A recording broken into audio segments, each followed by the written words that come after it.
No, just like all these people on TikTok are like acting like whiny babies. And I'm they're not even on TikTok. There well, are weird I things use on TikTok TikTok. as a shorthand for anything that's like TikTok or YouTube Shorts or I watch makeup the on or whatever YouTube. Facebook I thing. watch makeup. You know what? My colleagues and I talk about TikTok. Somebody months ago on TikTok said, "Hey, talk to your health insurance company because they can cover your over-the-counter medicine." And I was like, "No." What insurance company is this? Anything. We were several months ago. We're getting calls and chat. People like, "Oh, can I get my medicine over-the-counter cover?" No, it's not covered. Flat. Done. Bye. And then we learned that it was from TikTok. Wow. That's why I said get off of TikTok. I was like, these are all clickbaity stuff. Jesus.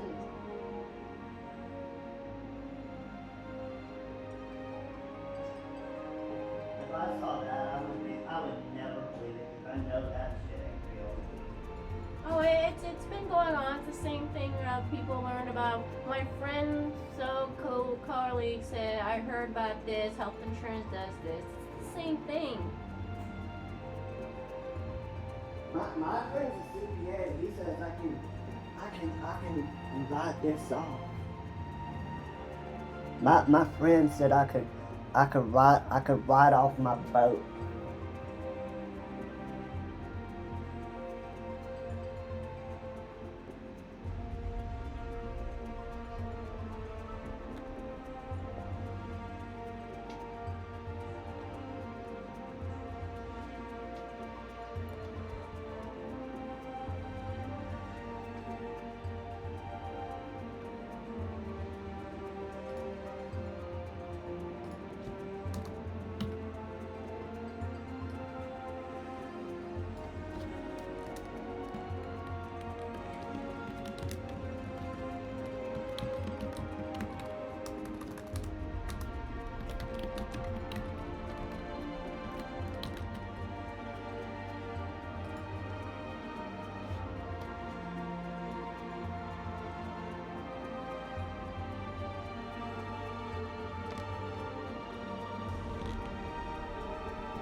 Hello, hello, hello, everyone.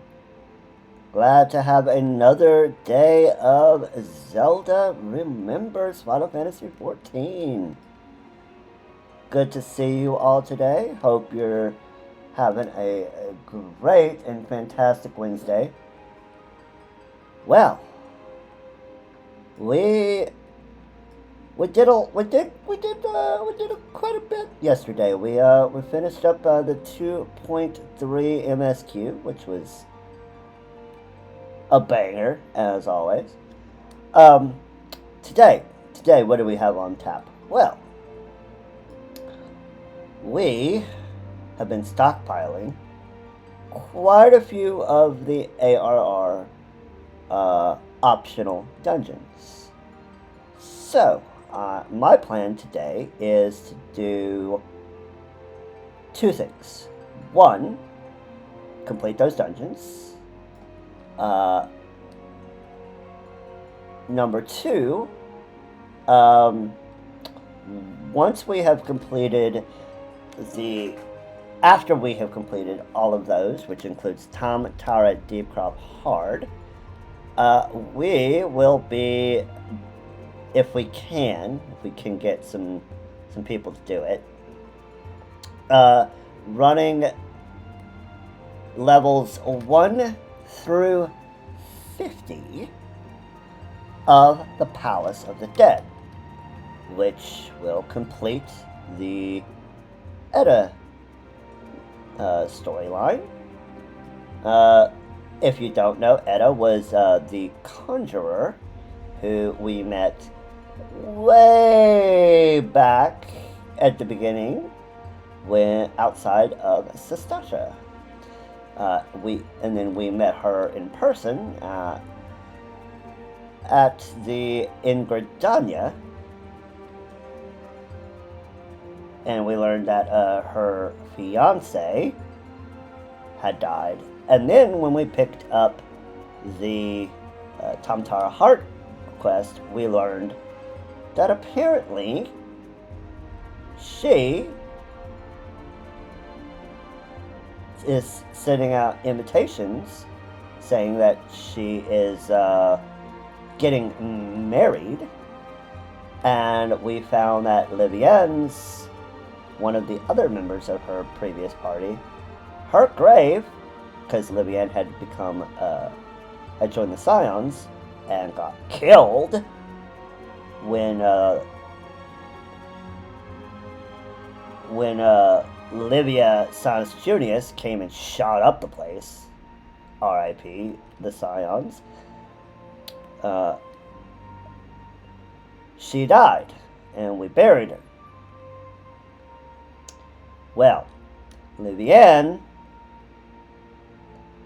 her grave got desecrated, we presume by Edda, because she wants to have all of the band back together for her wedding with her apparently dead fiancé, which is creepy as hell.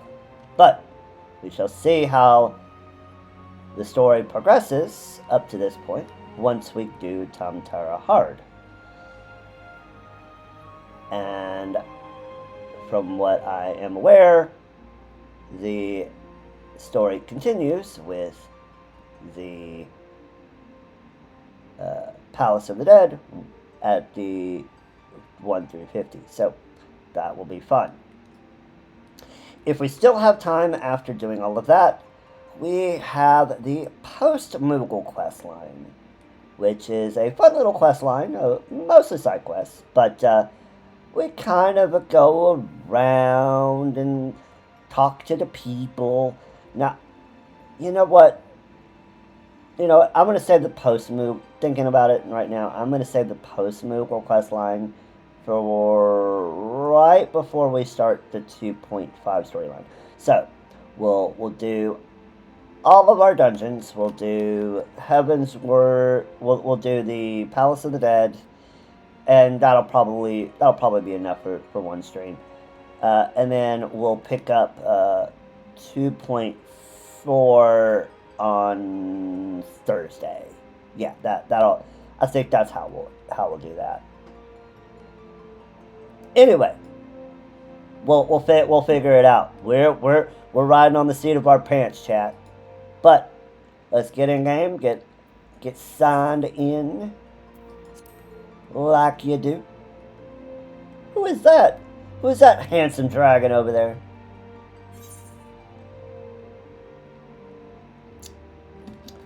Who dat? Who that handsome dragon?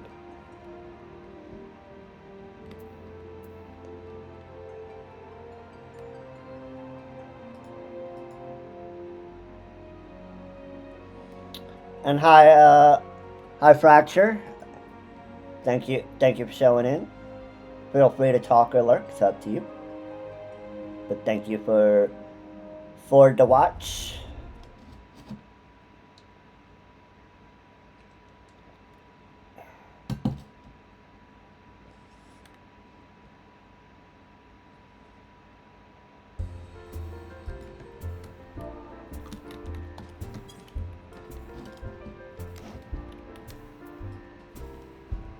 Ah, the seventh heaven. Lovely.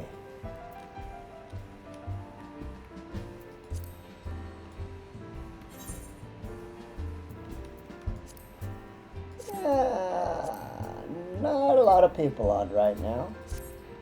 But that will not stop us. So,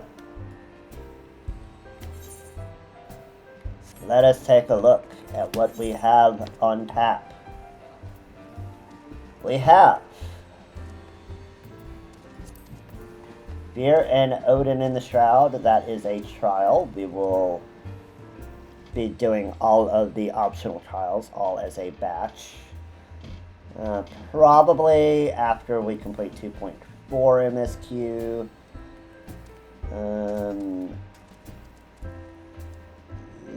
I don't believe there's any extra trials. Let me look this up real quick. Let me make sure that there are no trials in 2.5 that we have to worry about, like extremes or whatnot. Let's take a look at this on camera together, shall we?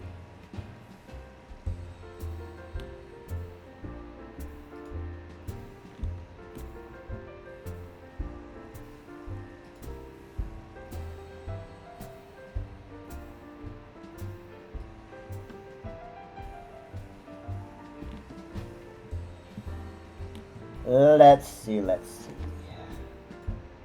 got the wiki. Let's look at our patches. Let's move it over a bit so we all can kind of see.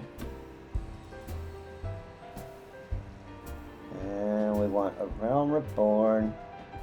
Actually, let's look at, so Dreams of Ice, so that's 2.4.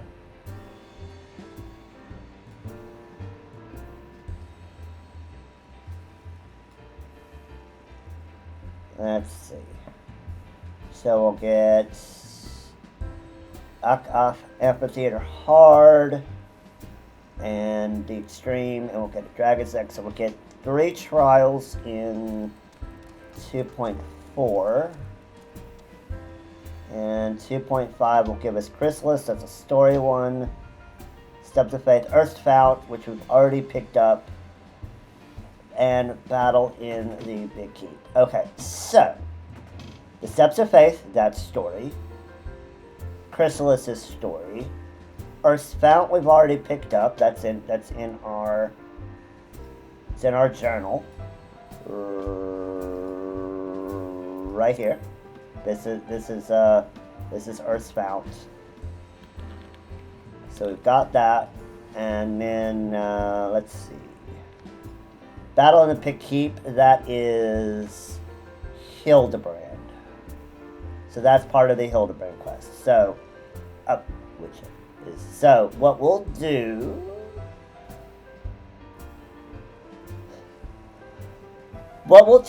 is we'll get through 2.4 story. And before we complete 2.5, we will complete everything we need to do before doing the 2.5 story. Because, well, that's obviously the end of Heavensward. So we'll make sure that we have done everything we need to do before we go. So that is completing all the trials that are not story. Because we'll have to complete those for the story anyway. We'll complete all the trials that aren't story related. We will do all of Hildebrand. We will complete Crystal Tower, because that's required for story. We'll do the post-Moogle. We'll essentially do all of the optional stuff, all of the non-story related stuff, right after we do the 2.4 storyline. Which makes me think, maybe we should just do the 2.4 storyline now. And get it out of the way.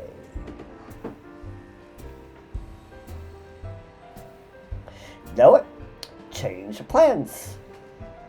We still may hit the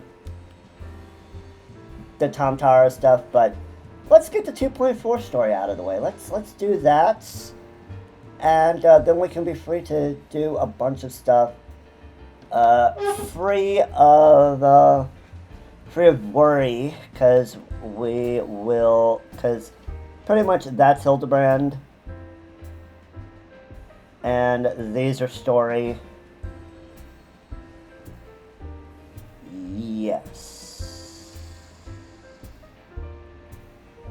Yes, okay. And Keeper of the Lake is also story.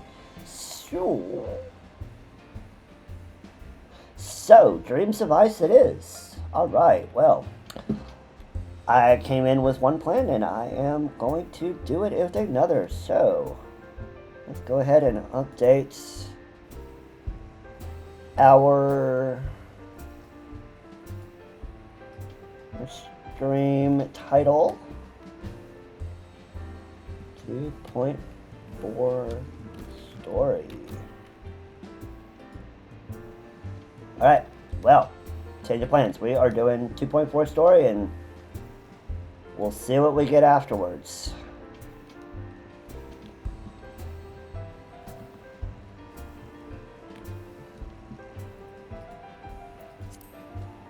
And let's go ahead and hide Corpse Groom for now. Because Unholy's not on, so he wanted to do that. So when Unholy comes on, we'll do Tom Tara and the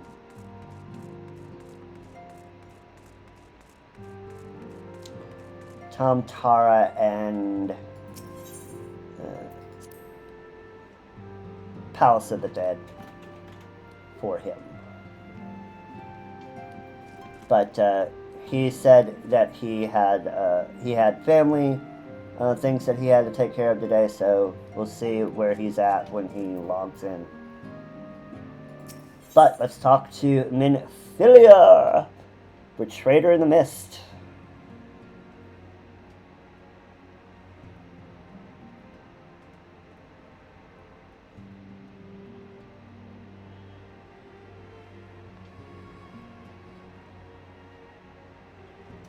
Get the wiki up on here on my iPad so I can make sure I don't go too far.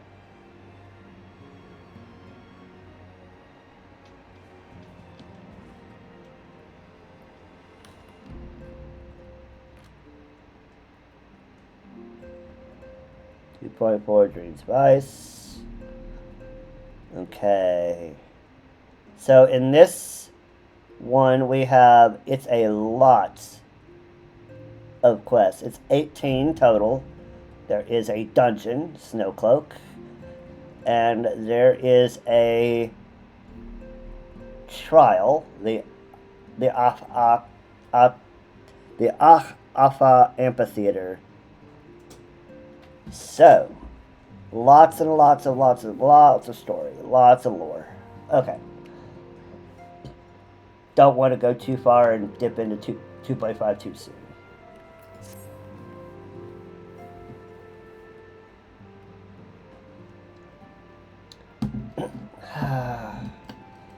Try as I might, I cannot shake a creeping sense of a dark foreboding, but it avails us not to fret about the unknown.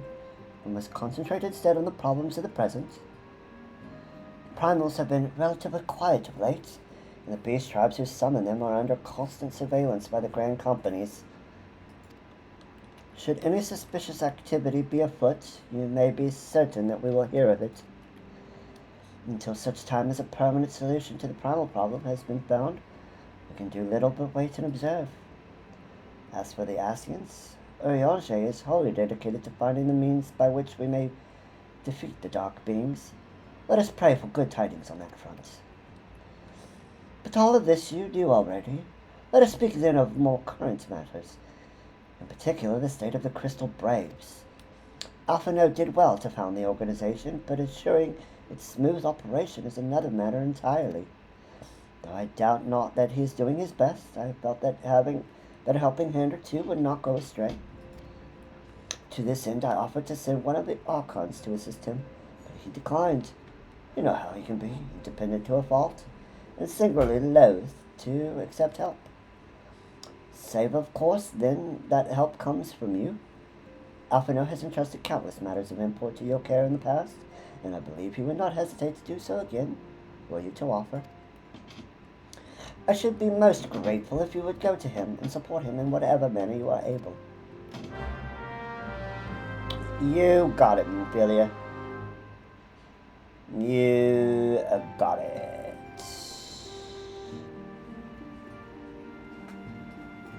Let's go speak with Alfie. And he is outside.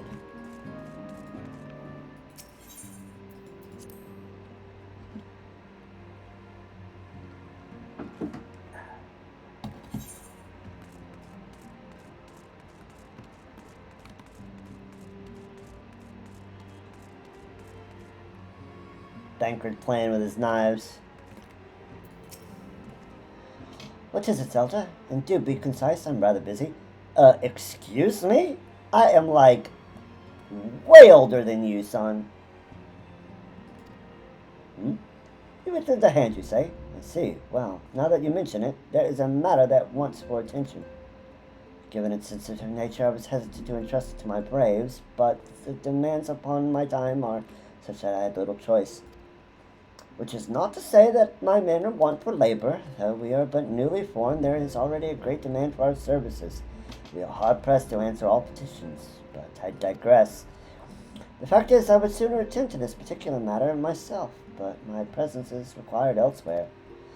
That being the case, I have entrusted its resolution to my second-in-command, Captain Ilbert.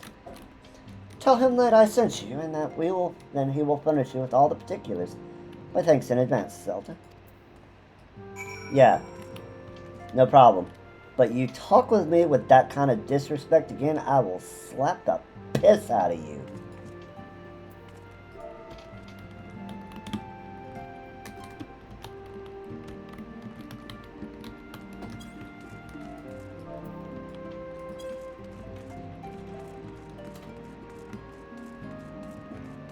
God, I swear, Alfie was such a whiny little brat in A Realm Reborn.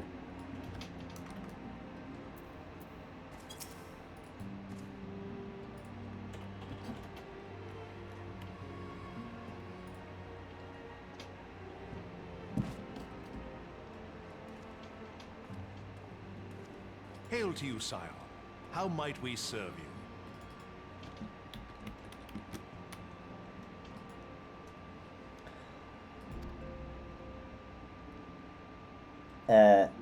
Alfredo, help me come Commander talk to you. Leveilleur bade you serve us? These are welcome tidings indeed. Given the sensitive nature of the task, I could not rely on one of my own. How's it going, Conla? Doing good, doing good. How was your afternoon?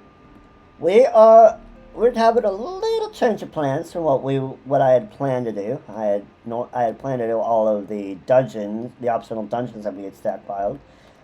But I thought better that we do 2.4 MSQ and do everything right before doing 2.5. The way we can enjoy 2.5's MSQ. Yeah, work can do that. But we're doing 2.4 MSQ. Once we get done with 2.4 MSQ, we'll clean up all of the optional stuff that we have outstanding, all the dungeons, all the trials, extremes, all of that good stuff. Get all the side quests done, and then we'll do 2.5 and enjoy the banger that is Heaven's Word. Well, I hope you're... Are you off work now, or are you still at work?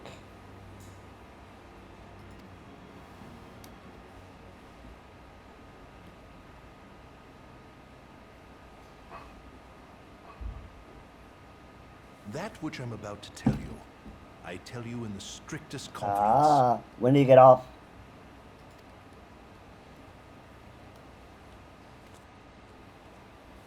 Some days ago, we received certain documents from an anonymous source. They notified us of the presence of a Garlean agent within the ranks of one of the grand companies. Ah, so you still have a... You're Pacific, right? So it's another, what, 2.5 hours?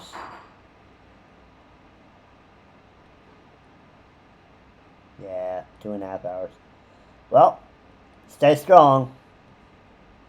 Following some discreet inquiries, we identified a suspect among the Immortal Flames, whom we detained for questioning. Alas, the man was not our agent. He was but one of many men in the agent's employ.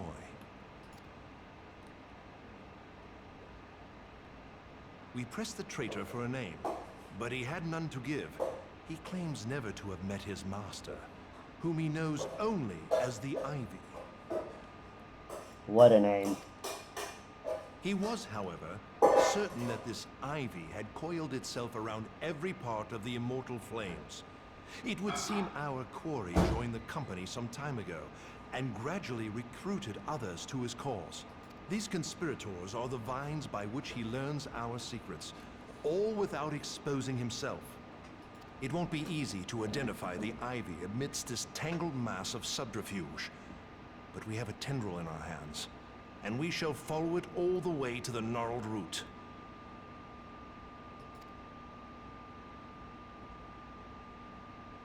Now, much as I would prefer to proceed with due discretion, circumstances demand that this matter be settled post-haste.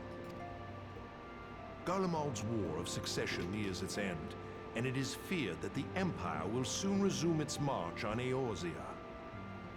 When it does, we can ill afford to have traitors in our midst. The ivy must be rooted out now. We must begin by apprising General Roban of our findings. I would ask that you accompany me to the Hall of Flames and remain on hand to see that things go smoothly. Assuming the ivy's tendrils are as widespread as we believe, he would be aware that an investigation is underway, and if that is the case, he may well move against us. We must be prepared for anything, while taking care not to betray our purposes by seeming prepared. A simple enough task for a one-woman army like you. Is that a compliment, Ilbert? You sly devil.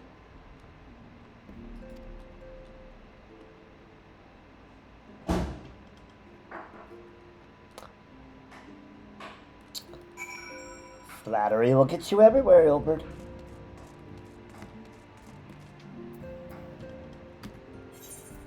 Tulda. Nor should you. Nor should you.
Let's talk to the Chad of all Chads, General Rawan.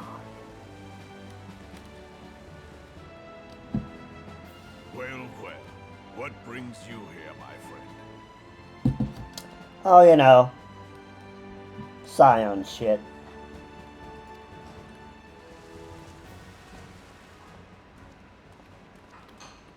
She is here at my behest. Greetings, Roban. It has been a while. Yeah. I'm not here because you asked. It was Scion shit. Alfie asked me to come. Asked me to help you. Not the other way around, sir. I'm here because Alfie asked me to.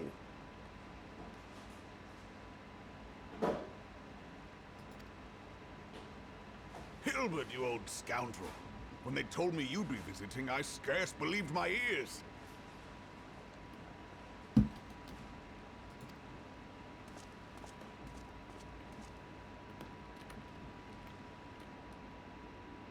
But look at you, the honored captain of the Crystal Bloody Braves. Who'd have imagined, eh? Not many, but fewer still would have imagined your destiny lay in politics, old friend. Aye, we've both come far, have we not?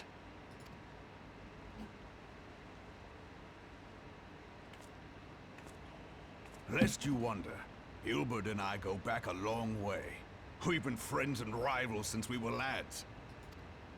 The last time we saw each other, Alamigo had just fallen, so you can guess how many summers it's been. And in all that time, not a word from the fool. Ah, well, my dealings tended toward the modest and mundane, unlike some I could mention. As I hear it, no sooner did you reach Thanalan than the brass blades clapped you in irons and dragged you off to die on the blood sands. But being a stubborn sort, you won 1,000 matches and earned yourself a place in the people's hearts while you were about it. My question is, With your mountain of prize money, you bought the Colosseum and secured a seat on the Syndicate. Those balls, brother. Rags to riches does not do it justice. You're a hero to the common man. my question is, what did he do to piss off the brass blades? Because think about it. We all know that the brass blades are corrupt, right? They're like, but, you know, at least elements of them are corrupt. You know, I mean, come on. They're like planting evidence the moment, you know, our carriage was trying to arrive in Ul'dah. They were trying to plant Somnus. So, what did they clap him in irons for? We'll probably never get an answer to that, but it's an interesting thing to think about, I think. Ha! Spare me. I am no hero. If anyone is worthy of that title, it's our friend here. Next to her, I'm little more than a glorified butcher. But you, Wilbert, you sell yourself short. By all accounts, you are an adventurer of some standing. I like to think that I did my part for the greater good. But if you're no hero, then I'm no adventurer, not in this company. Anyway.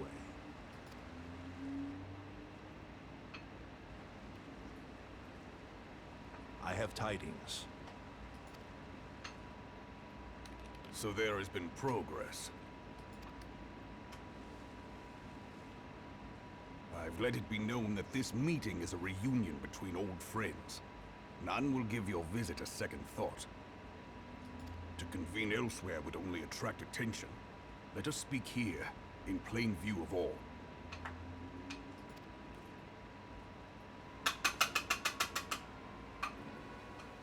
Share, talk.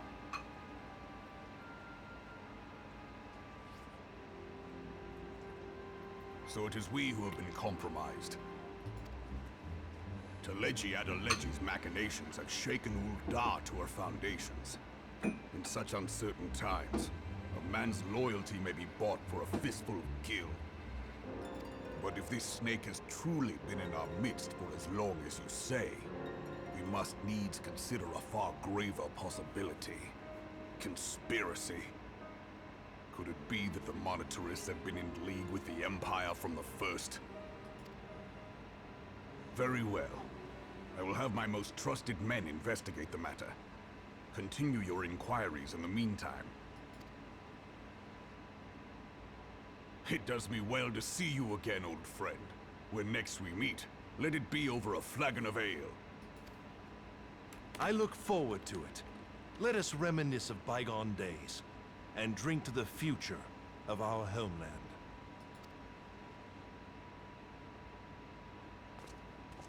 Okay, got an ad coming up in about 30 seconds.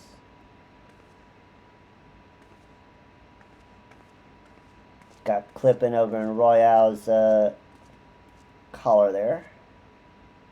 Flame Good Gem, old Final Fantasy 14. you wear the mantle well, old friend. I must work hard if I'm to keep up. Well, Yeah? it would seem your services were not required after all. I dare say we have Roban's prudence to thank for that. Still, I was glad of your presence. My thanks, Scion.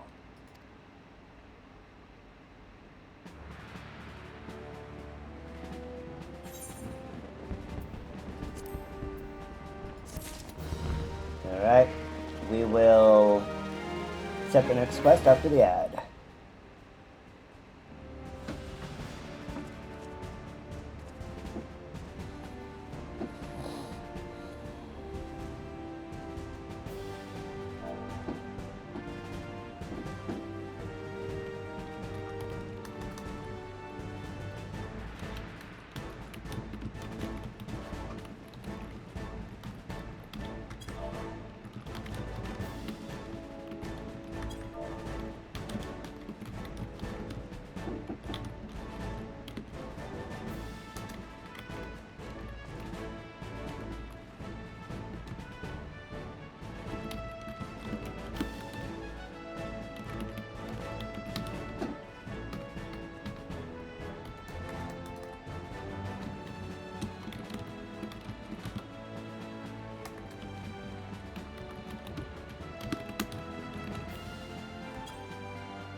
One moment, just taking care of some free company business.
Anyway, let's talk to Edelbert now that we're back from the ad.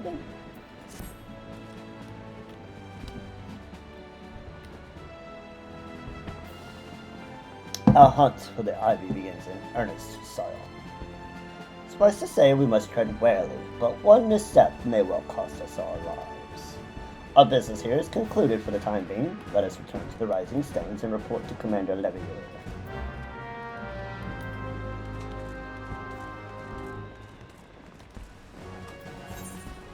Back to the stones that are rising.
Let's go talk to Alfie.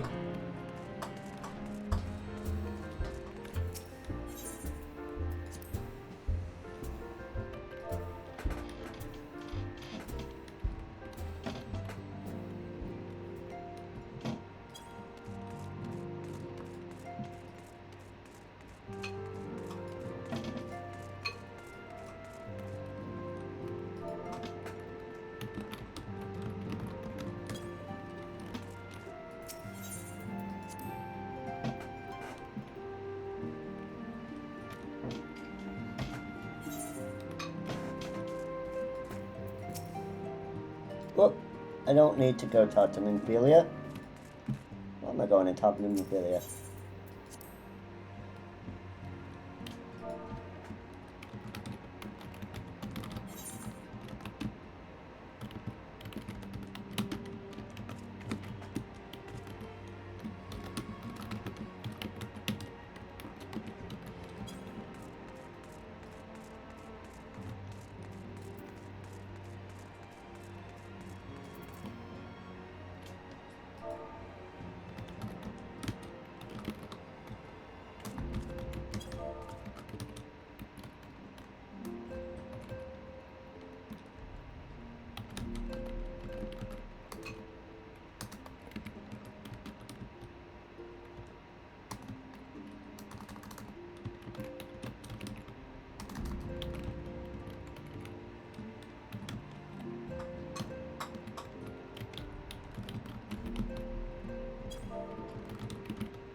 Let's talk to Alfie.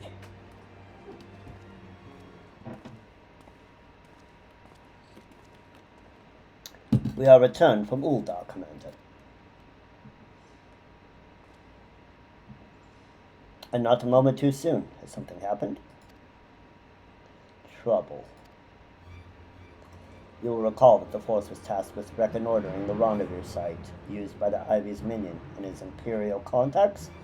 Soon after he left, we received word that the unit was ambushed en route to its destination. God damn it! According to the report, one of ours has been taken captive. The Gallians are not wont to treat their foemen with dignity, and I have grave fears for their safety. We must dispatch a rescue party at once. Recall those braves who are afield. Begging your pardons, Commander, but we have not the time. I'm afraid I must ask for your aid once more, Scion. An ill-prepared rescue party will only serve to provide the Guardians with more captives. Your time is of the essence. Simply put, you are the best chance we have. Captain Ilbert has the right of it. I trust you are willing, but of course you are now... Of course you are. Now, Alien of the Force lies in wait at Entangle, with the interest to Custom Sentry. Seek her out, and she will apprise you of the situation.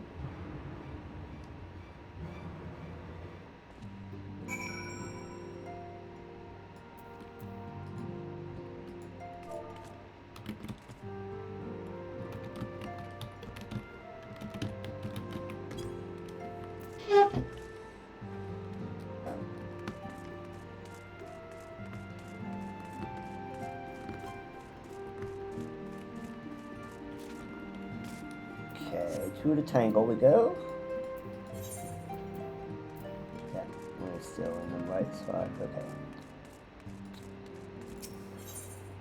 To the stones that are rising. And out to more damage.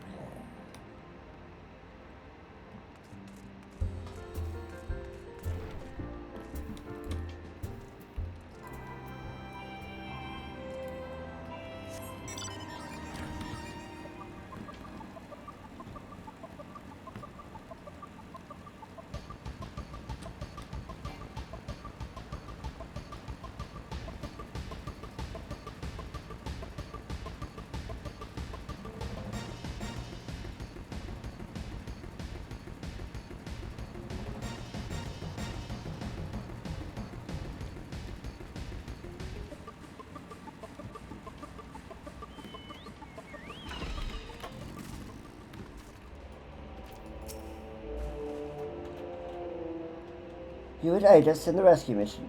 We are in your debt, Royal Bright. Now, time is against us, so allow me to brief you on the situation. The Gallians fell upon us without warning, winning poor Resh and hauling her away to the castrum yonder. Outnumbered as we were, it was all we could do to flee and regroup.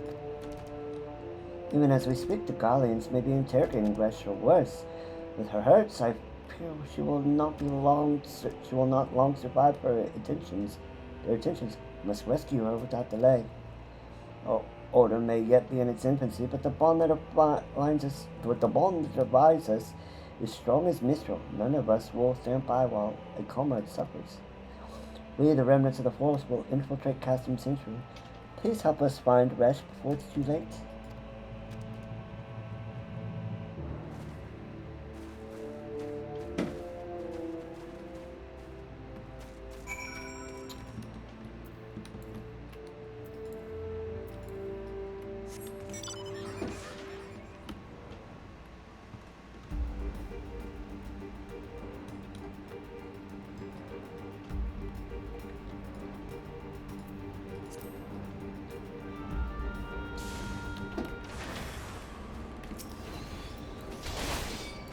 Oh no! It's the 6th Horse Cohort Secutor!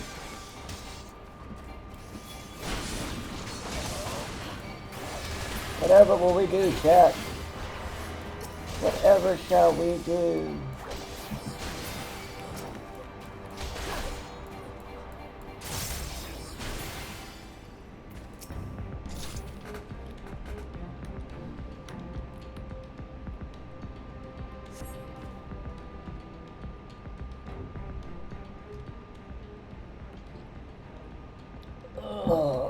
Where am I?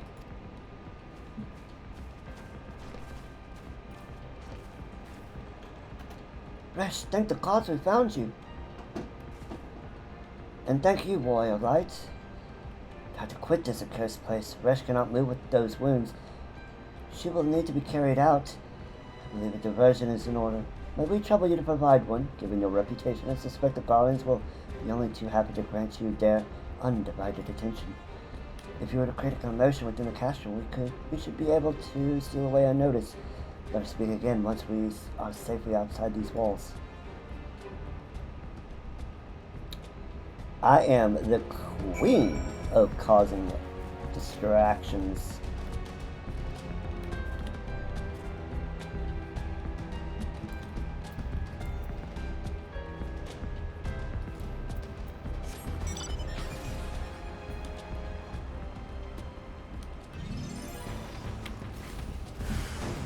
Oh no! Oh no, whatever shall we do? No. No.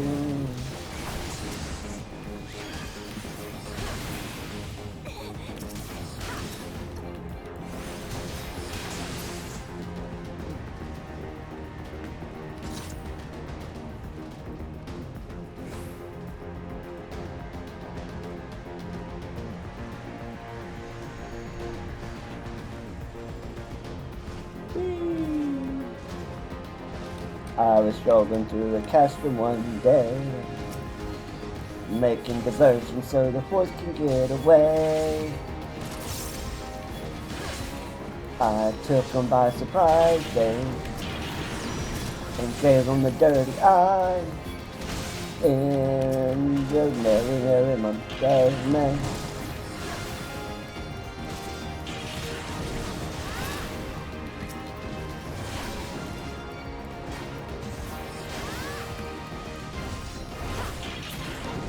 How do you like my little song, chat? Hope you approve.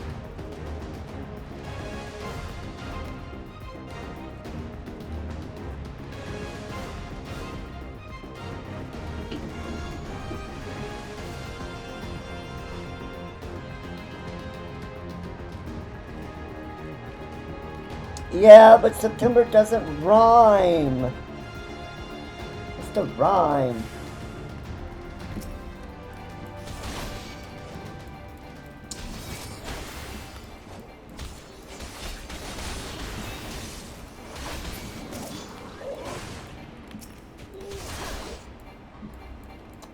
You're just being cheeky over there, Conor. I see you. Being all contrarian. An artist is never appreciated in their lifetime.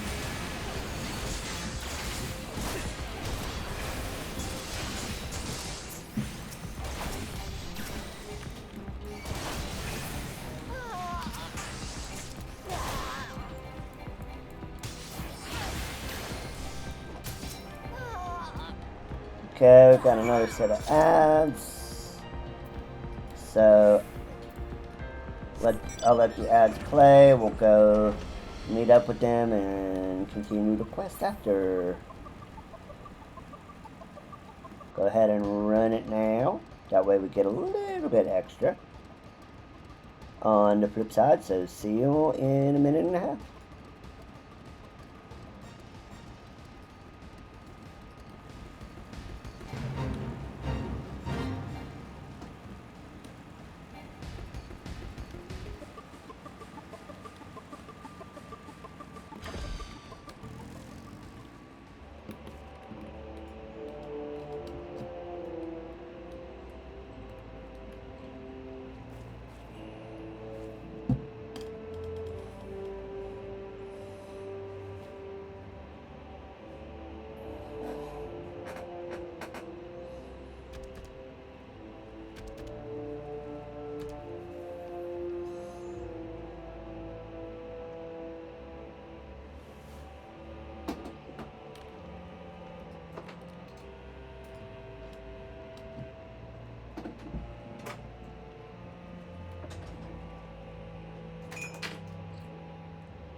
Welcome back, welcome back. Alien, what you got for us, ma'am? I have awaited your return most anxiously, my friend. You have done us a great service indeed. Thanks to your aid, our comrade Resh is safe, and we have suffered no further casualties. Words cannot well express my gratitude. All that is left is to report the mission's success to Commander Levieur. I shall go on ahead to the Rising Stones. Yeah, get that Mooncat some to actual safety.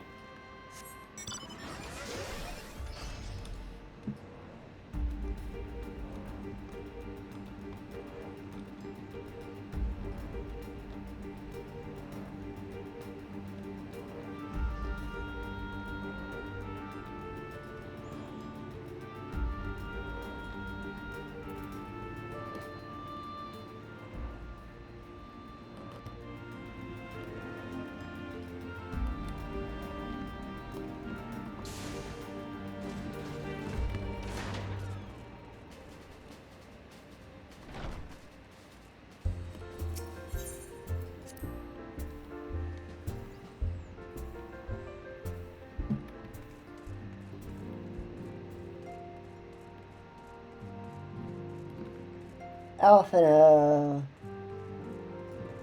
I'm back. Ah, it does me well to see you thus returned. Though I doubt not your prowess, entering an enemy stronghold is generally considered to be a risky venture, and I must confess to having been a trifle anxious. But you are here, hale and whole, having succeeded in your mission as is your wont. Lest you wonder, the woman you rescued is being cared for by the Domans. Thanks to your expert administrations, the danger is past, and you have my gratitude, Zelda.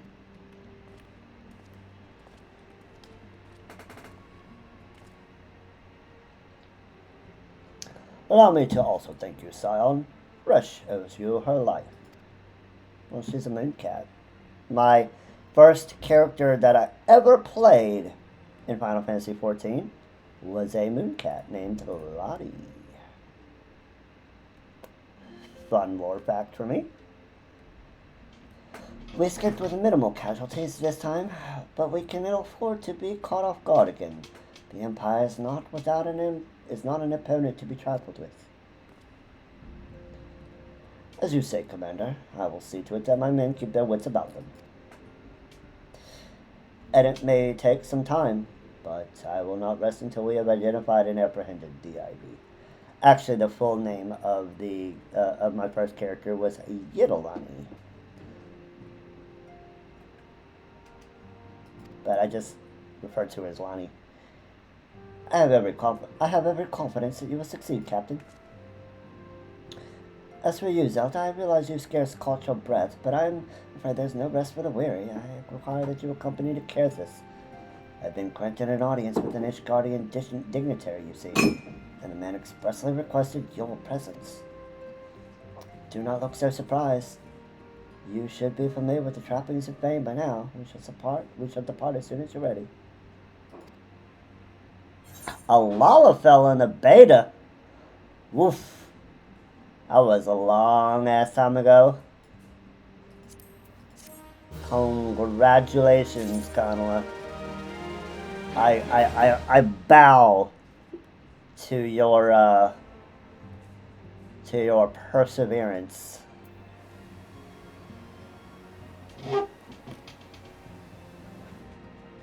You put up with the beta.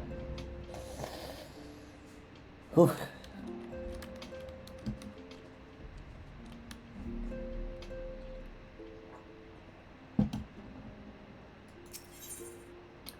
Coming to terms. Baybrick! It's Baybrick! We've been blessed with a rare opportunity, Zelda. An audience with the ambassador of the Holy See of Ishgard. We have to treat with Sir Amric. No, Alfie. No, Alfie. It's not Amric. It's Baybrick. Lord Commander of the Temple Knights in Camp Dragonhead. It is considered a great honor to serve the Holy See directly as a Temple Knight, Needless to say, their leader wields tremendous political influence. It would be wise to court his favor. For that reason, your attendance is essential. If Sir Amric wishes to meet the woman behind the legend, I would not deny him the pleasure of your company. The antecedent should see the wisdom of this plan when you request your permission to accompany me to Carthus. I hope you feel this to be a waste of your talents, which could doubtless be put to nobler use. If so, I should remind you that more good can be accomplished with the stroke of a pen than the thrust of a sword. Yeah, that is true. But sometimes a good sword comes in handy, as well as a good pen. I say, why choose? Ha ha ha ha! Have both the pen and the sword.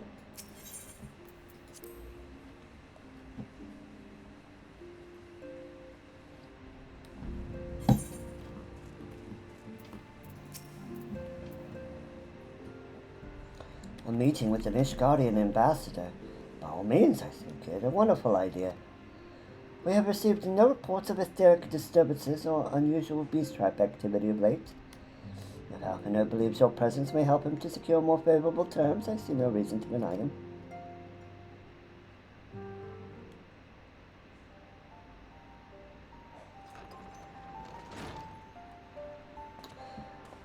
Antecedent, I take it Zelda has explained the situation. Yes, she has. Yet, welcome though these overtures are, I cannot help but wonder what prompted them. These guardians have spurned all contact with the other city-states for decades. Why reach out now? Would that I know. The question of their motives is one to which I have given no small amount of thought. Alas, I know no more than is generally known.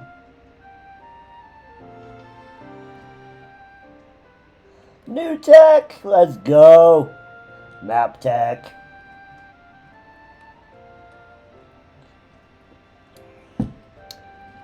The notoriously exclusive nation of Ishgard is situated at the center of Balathia's spine, ruled by the Ishgardian Orthodox Church, at the head of which resides the Archbishop, the Pope. Members of the original Eorzean alliance formed in the wake of Alamigo's fall some 2 decades ago. Friends of convenience who withdrew from the alliance as soon as the Imperial fleet was routed in the Battle of Silvertear Skies.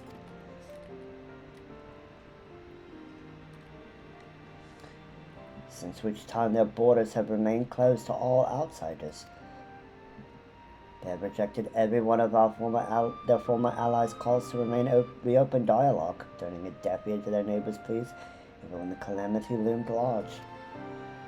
And on the fields of Cartner, where brave men and women laid down their lives in defense of the realm, the banners were conspicuously absent.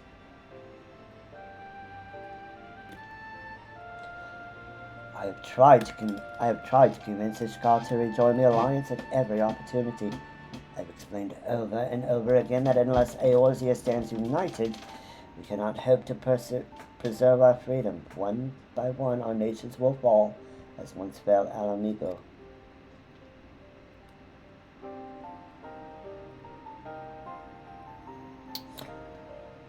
Intrusive thought.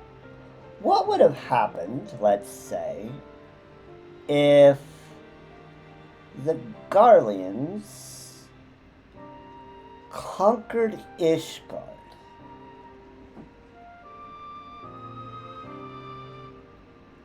What would happen with the Dragon Song War and Nidhogg? Would Nidhogg have stopped if Ishgard fell to the Garleans? Or would he have just kept attacking and made it the Garleans' problem? Intrusive thoughts are intrusive. And what of mine efforts yielded? Why not?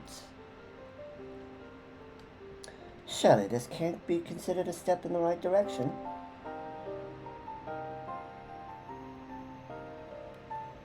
Yeah, of course he wanted revenge, but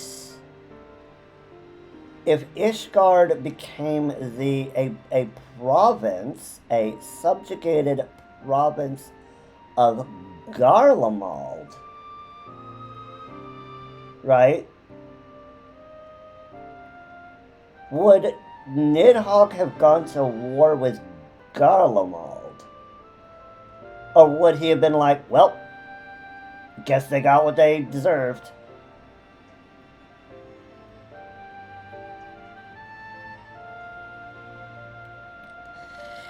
Yeah, he did. He did. But remember, the Garleans are not members of the line. So, if Ishgard is a Garlean province, and he starts attacking Ishgard, and by extension the Garleans, would Nidhogg want that war?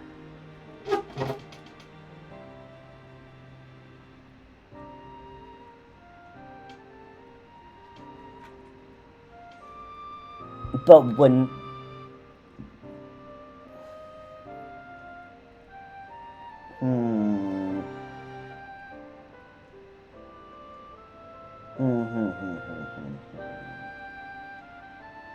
No, you make a decent point. You know, Nidhogg is so consumed by rage, he probably wouldn't care, and he would just be like, "Screw the Garleans. I'm gonna take every single one of them out."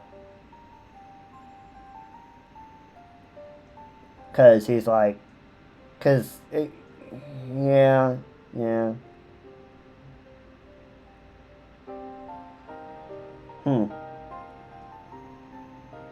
Yeah, you're right, Connell. Nidhogg might not have cared.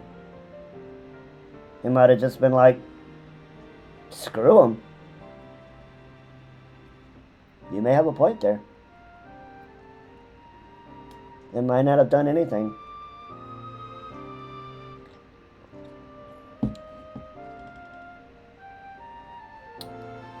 I should hope so. Rather than the lowly messengers we were bobbed off with in the past, this time we shall meet with a man of genuine influence. Of course, I'm not so naive as to think they will come to us out of goodness of our hearts. We have something they desire, though I have yet to find out what. But such thing is the nature of diplomacy. They will bring their agendas to the negotiating table, and so will I, along with a handful of incontrovertible truths. The Empire will soon be at our doorsteps once more. Indeed, you may be assured that I will expound upon this point and others. Let us depart for Camp Dragonhead, Zelda. Our old friend, Horsefont, is a bit expecting us. Since our quest to cover the Enterprise, I understand I have further ingratiated yourself with the man. Excellent work. His promise may prove useful to our cause.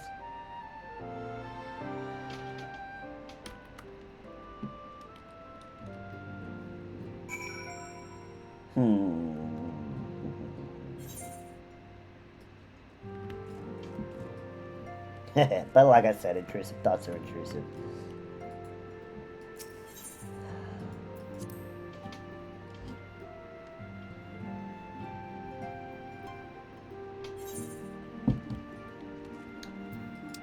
Oh, Comp Dragonhead.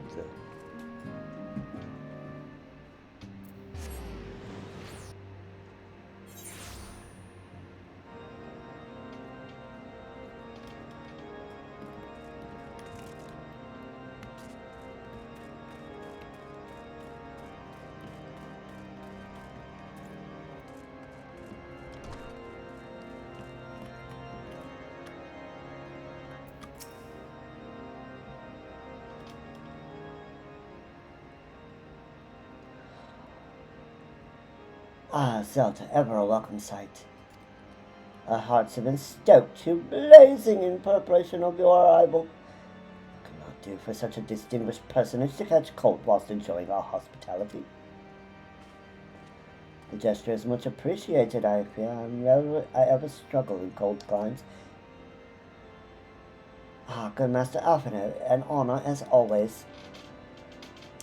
Likewise, Lord Horshafon, forgive us yet another imposition.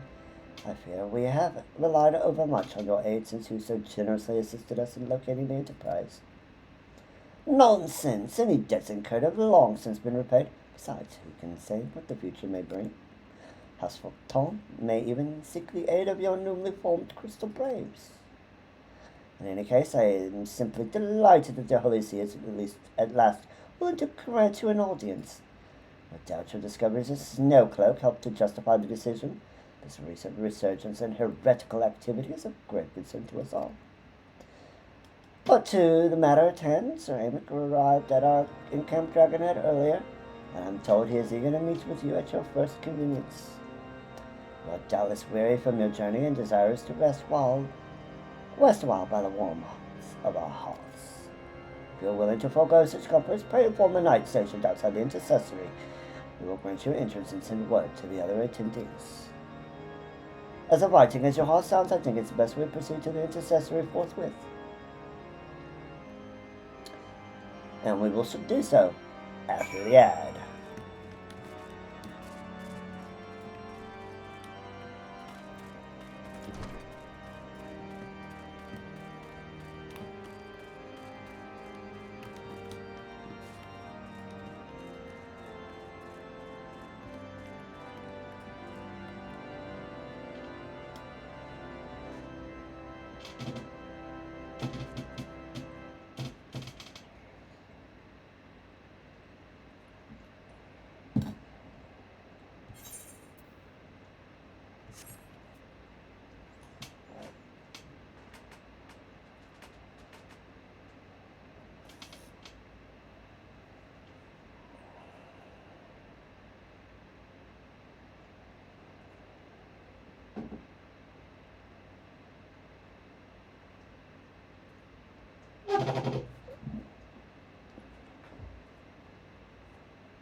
And we are back.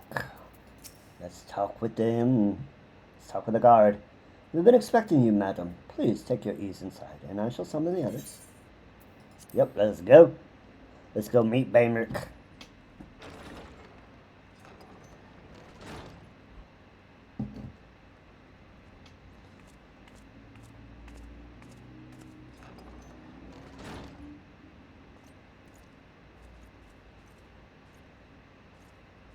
Have faith, my friend. You need only state your case with confidence and clarity.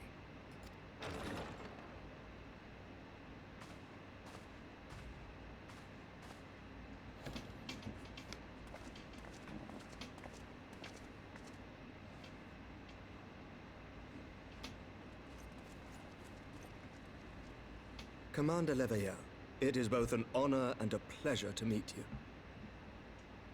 Baymerick! I am Emmerich, Lord Commander of the Temple Knights.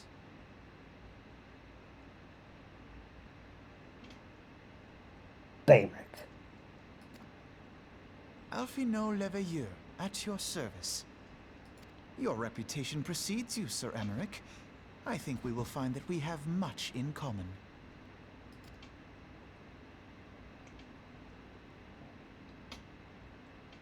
Speaking of reputations, yours towers over us all.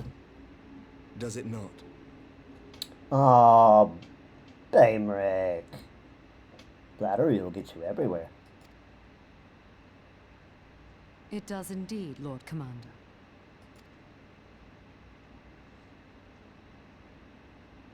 I am not too proud to admit that I have followed your activities with an interest bordering on fascination. Full glad was I to learn that you would be joining us. You literally asked for my presence, sir. Now then, shall we begin?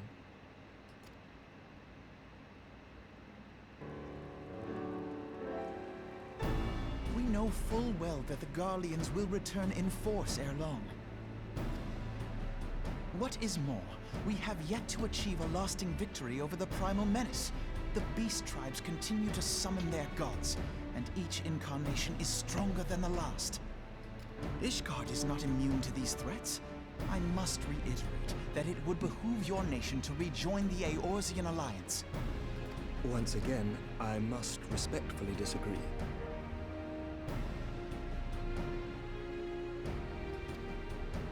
On what grounds?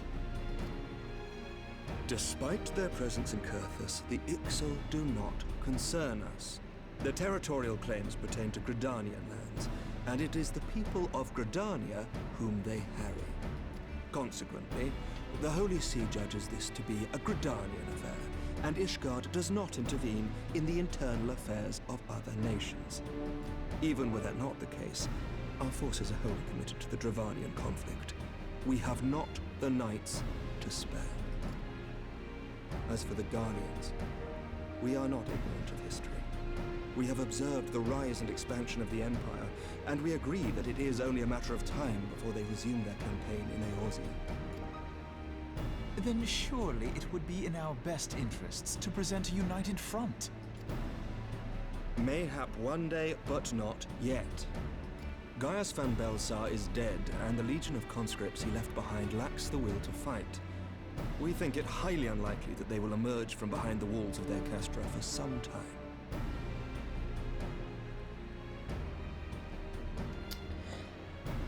You would think, but here's the thing. We don't see every front they're fighting on. Recall, they've lost significant territory. They've lost, like, the Stone Vigil. They only reclaimed it because we went in there and killed Isengard.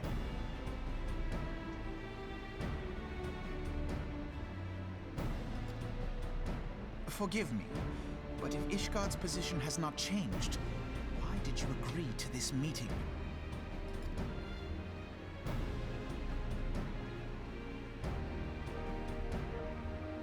It was not only as a representative of Ishgard that I came here. Pardon? It is not within my power to change Ishgardian policy, regardless of my personal feelings. There is, however, one area in which I may exert a measure of influence. Concerns have been raised over the supplies House Forton has offered to Revenant's Toll. These have led to calls for restrictions on the provision of aid to foreign powers. I can ensure that the shipments continue unabated. Sir Emmerich, we would be in your debt. No, you would not, for I require something in exchange. And this is why Baemric is a better negotiator. Of late, there has been a flurry of Dravanian activity, the purpose of which was not immediately clear. Emmerich has Alfie outclassed in every way as a negotiator. Alfie's good, but he's still young. And Emmerich is just got way more experience. However, However, our astrologians have since observed alarming changes in the heavens. The dragon star waxes unnaturally bright, and there are whispers that it portends the resurrection of Midgard-Sorma. The fallen guardian of Silvertear Falls? That's absurd. Full many times have I gazed upon the dragon's corpse still wound around the Agrius, and wondered how different our world might be if it yet lived to plague the skies. I do not know, and I do not wish to know, nor does any son of Ishgard. Yet the mere presence of Dravanian forces is not sufficient grounds to send knights to Mordona, whatever our astrologians say. But we do. So you will intervene on our behalf if we agree to watch over the Keeper of the Lake. Do you accept these terms? I do.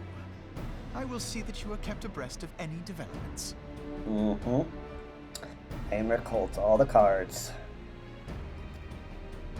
I regret that we could not come to a similar agreement on other matters, but I understand that you are not at liberty to make such decisions.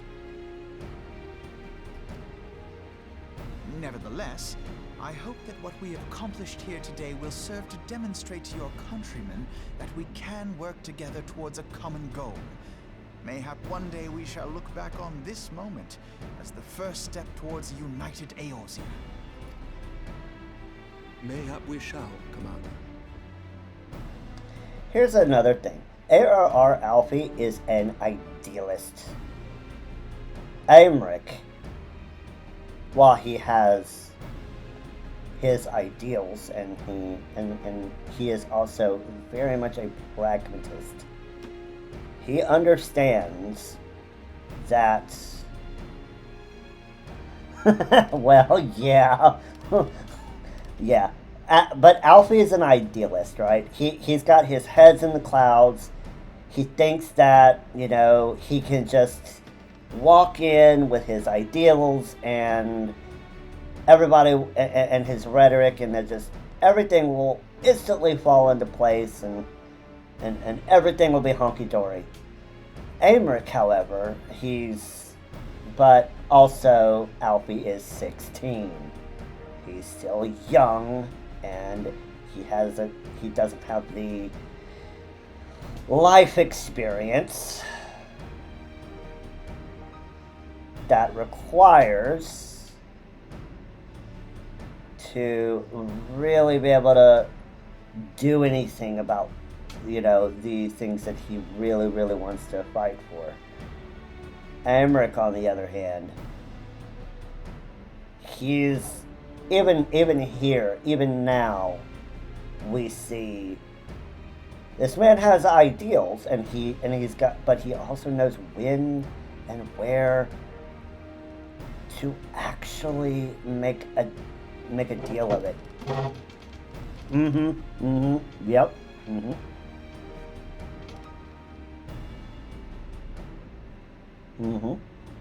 But yeah, Aymeric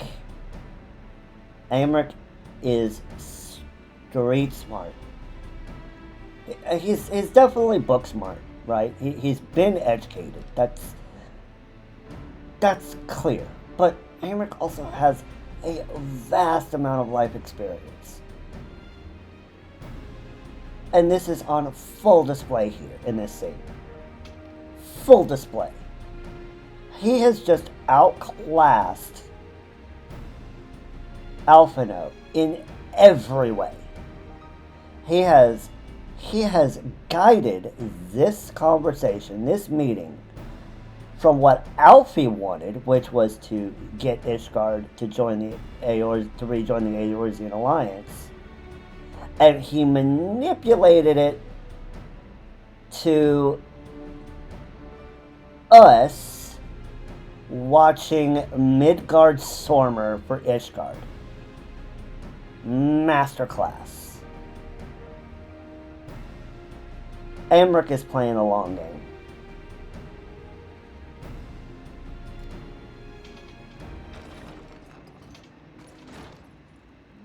What is the meaning of this? The caravan, my lord. It's been attacked. Again. It was Iceheart, my lord. Of course it was. What? By the Fury! All our precautions were for naught?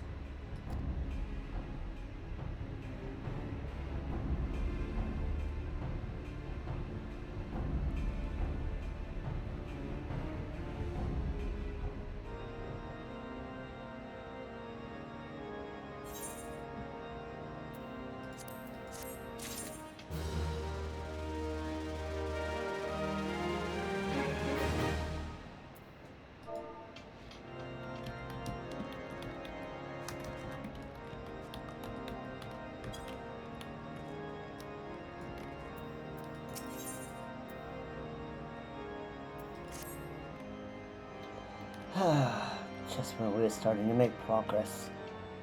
And to make matters worse, the caravan they spoke of was bound for Revenant's Toll of all places. Honestly, were I so inclined, I should think the gods were conspiring against us. Happily, however, I am not. I will know more of this attack. Let us speak with Lord Hoshapon and find out where he is earned.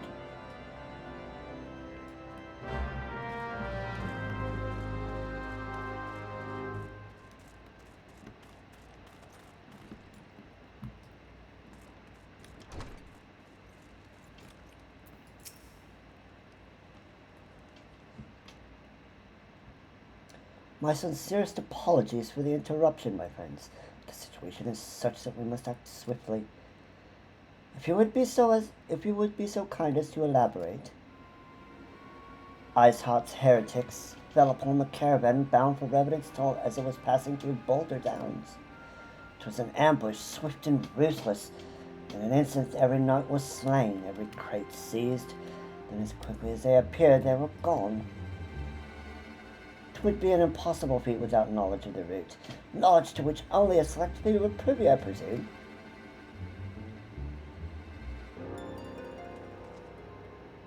Quite. We can pursue that avenue of inquiry in due course. It seems to me that examining the scene of the ambush should be our first concern. The trail is yet warm. We must act swiftly, as Lord Hoshapon said. This crucial evidence be lost. You have a knack for discerning hidden truths, Zelda. Why don't you go and inspect the ambush site in person? An excellent idea. Inform my men of your intent upon arrival, and they will gladly share their findings.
Let's go to Boulder Downs.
Right, let's examine this crate here. Ooh, an ad. Let's go ahead and run that now. Oh, the ad break.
Move along, adventurer. There's nothing for... Lord Hoshafon bids you speak with us. Then you must be... Beg your pardon, sire.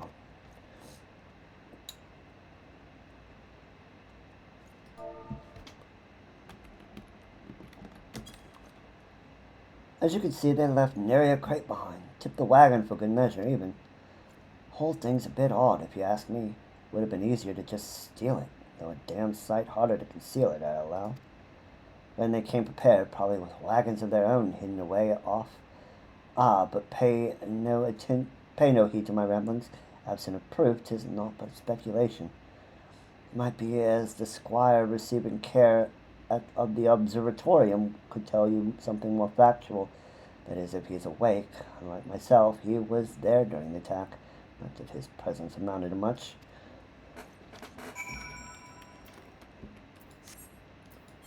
To the observatorium.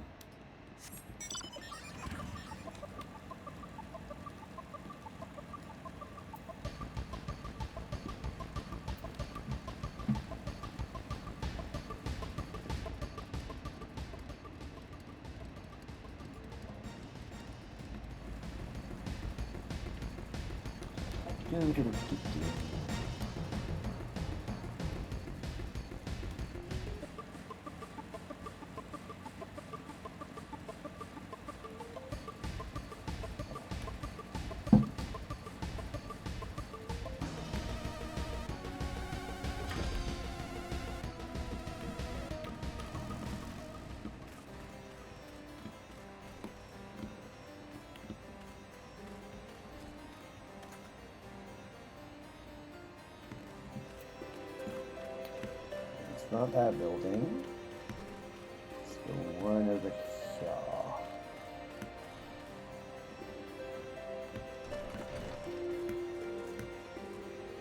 Or is it?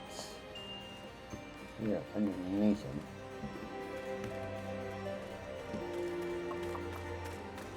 Ah, right, he's up there.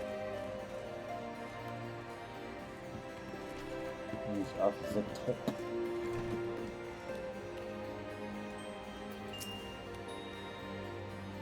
You come to ask about the attack, haven't you? We came upon them before the entrance to the Hall of the Seven Echoes. Pilgrims, we marked them as, lost and ill-equipped for a journey further north. Our leader called out to them, and one stepped forward to answer. Slowly she approached, silver fair hair flowing in the wind like melting snow. Just a young girl, I thought, some poor lost lamb in search of salvation. Our leader must have thought the same. Else why would he have let her draw so close? They exchanged some words I couldn't hear, and she leaned forward as if to kiss his cheek, and then he sighed and crumpled to the ground. I didn't know what had happened till I saw the snow turn red. She stuck a dagger in him. And then there was red everywhere I looked. I tried to fight, but it took a blow to the head. And by the time I came to, the others were dead and the heretics were unloading the wagon. I they'd have killed me. So I just lay still and listen. You know, that's actually probably a good idea. Isart's people spoke of deliverance and resurrection, and they spoke of Shiva. Shiva, you say?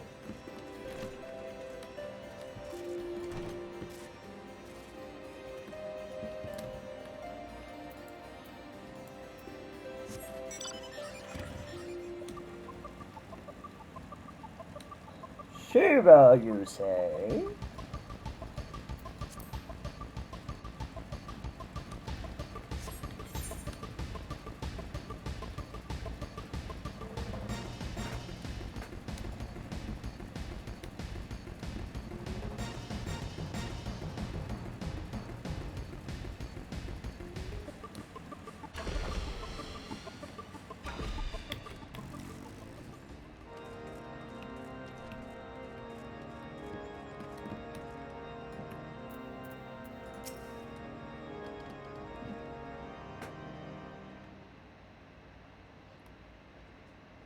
Ah, you've returned. What news have you for us?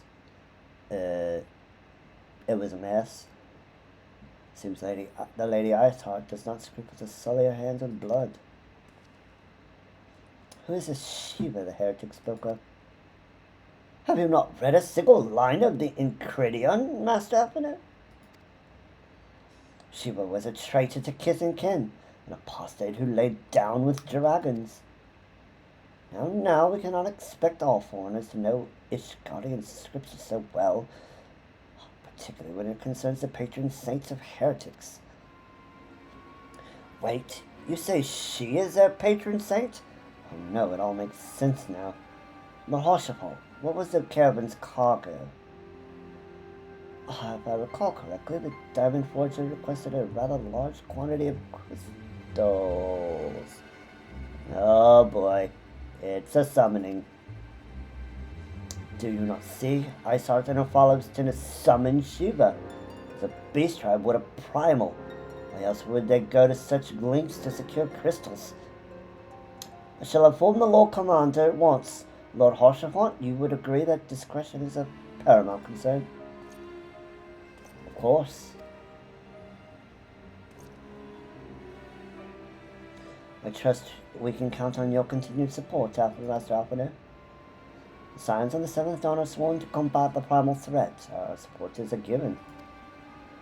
I will need to send word to my brethren in Revenant's Toll. Our entire order must turn its efforts to the prevention of this summoning. Naturally, that includes you, though I'm sure you would not miss this for the world. Show me the money.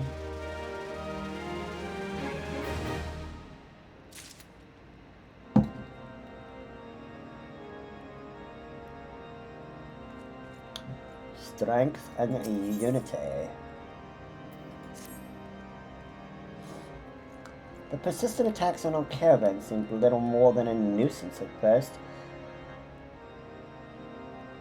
Selling? What do you mean?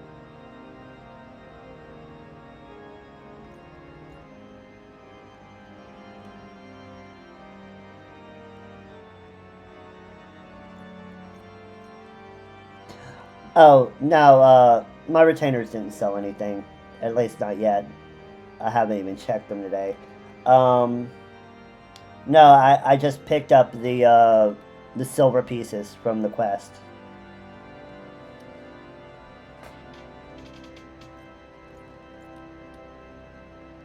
I do have stuff on my retainers that I'm selling. It's mostly stuff that, was stuff that I did when I was leveling up my crafters and gatherers.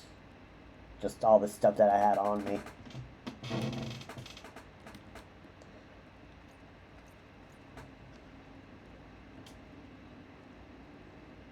Persistent attacks on our caravans seemed little more than a nuisance at first. The heretics were a problem to be sure, but a relatively minor one. That was before I discerned the purpose behind their attacks, of course. Now they have my undivided attention. After apprising Minfilia of our situation, I shall summon a unit of Crystal Braves to assist us. As for you, Zelda. Pray join me at Whitebrim Front. Since the incident at Snowcloak, the Knights of House Durandare have redoubled their reconnaissance efforts in the region. It's my hope that they have information which may help us determine precisely where the heretics are hiding. Given our mutual enemy, Lord Gillamont should be eager to oblige us. I shall see you there, then. Good.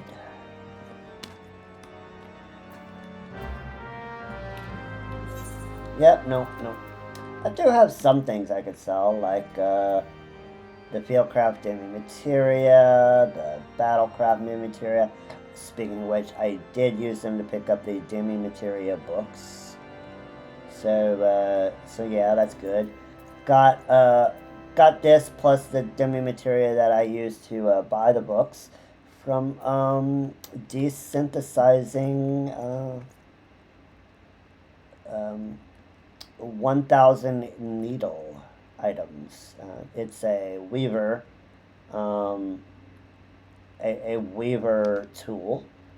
I made like 99 of them and desynth them all. And then for the Battlecraft, I didn't get as much, but I bought the cheapest item I could in the area close to Brightbox's Longstop. In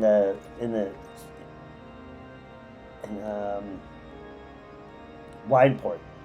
I went and bought the cheapest item at the vendor in Wineport and then desynth those for the Battlecraft Demi Materia, and then bought all of the items that way for the Demi Materia books.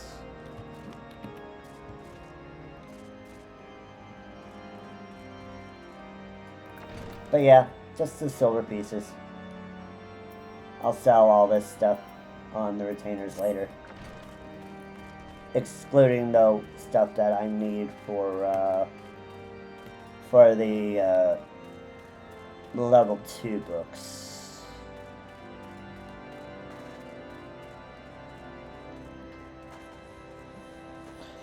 But I need to get my gathering and my crafting gear a little bit better before I can craft the items needed for that.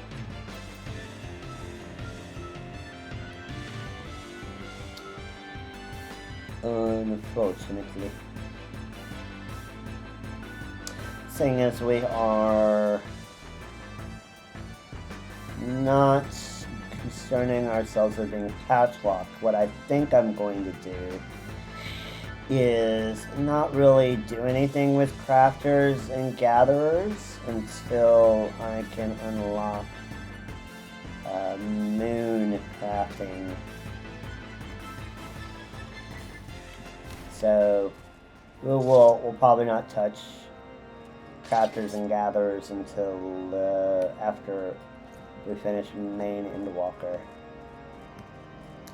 That way we can be the most efficient we can be.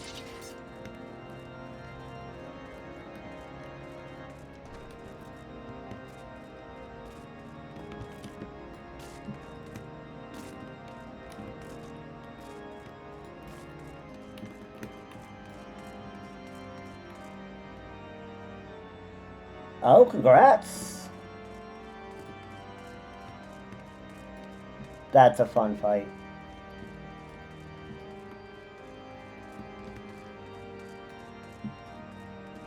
I've actually, on my main, we're trying to, periodically with my free company over there, we've been trying to unsync all of the Endwalker extremes. And we've learned the mechanics of the extreme of that fight. It's fun, honestly. He's been a little stingy with giving us the mount, though. What a bore. Lord Gillamont, what you got for us? The Scions of the Seventh Dawn wish to join the hunt for Iceheart. Your assistance is more than welcome, my friends. Considering the report I just received, I dare say your timing could be no better.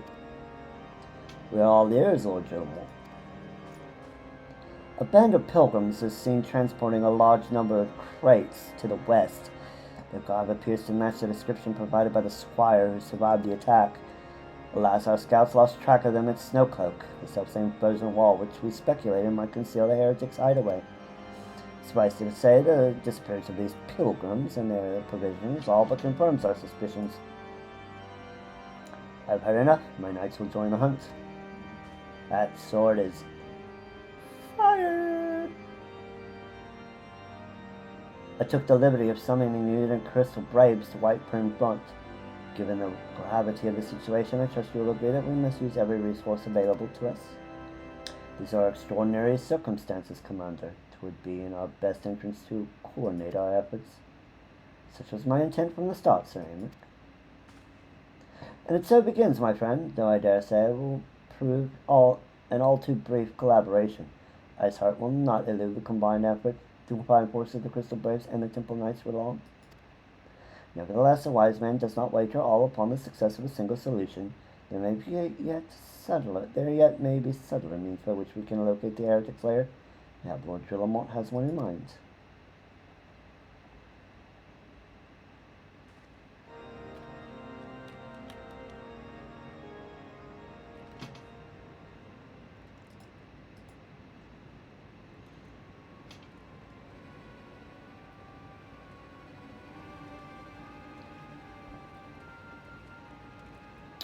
Very hard.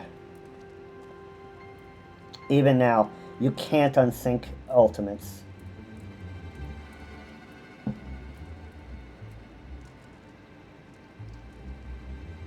So, when you do an ultimate raid, you are synced down to you're both in both your gear and your level.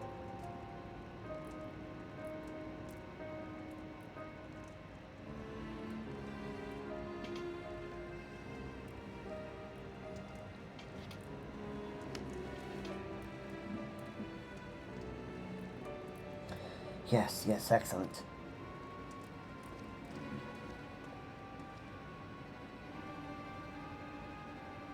My lady, everything has been accounted for. If there is aught else you would have us do, pray speak and it shall be done.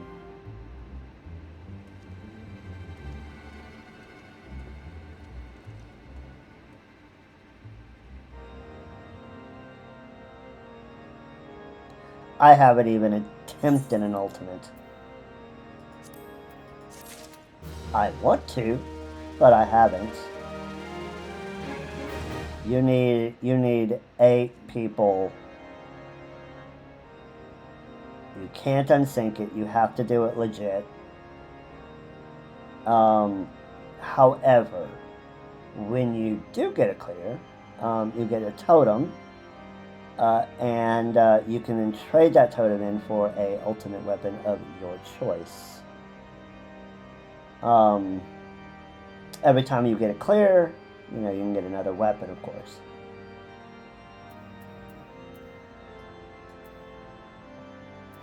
Okay, I'm gonna go ahead and run. I snoozed it so we could get through. Snooze the ad so that we could get through that cutscene. But I'm gonna go ahead and run that ad now, just so I can go take a run to the restroom. BRB.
Alright, we are back.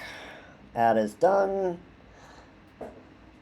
Little Aura's room has been...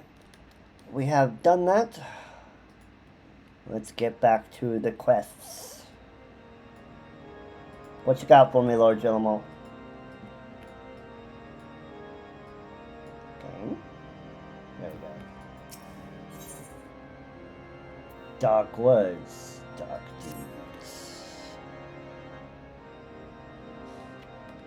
It seems as though we are always one step behind. Are quite ever just beyond our reach, though I would like to believe that the tables are about to turn. Must confess to having certain doubts. A joint effort may succeed where others have failed, but it could yet seal the self-same result. Fortunately, we're not without other options. I trust you haven't forgotten Inquisitor Guilherme. We have not.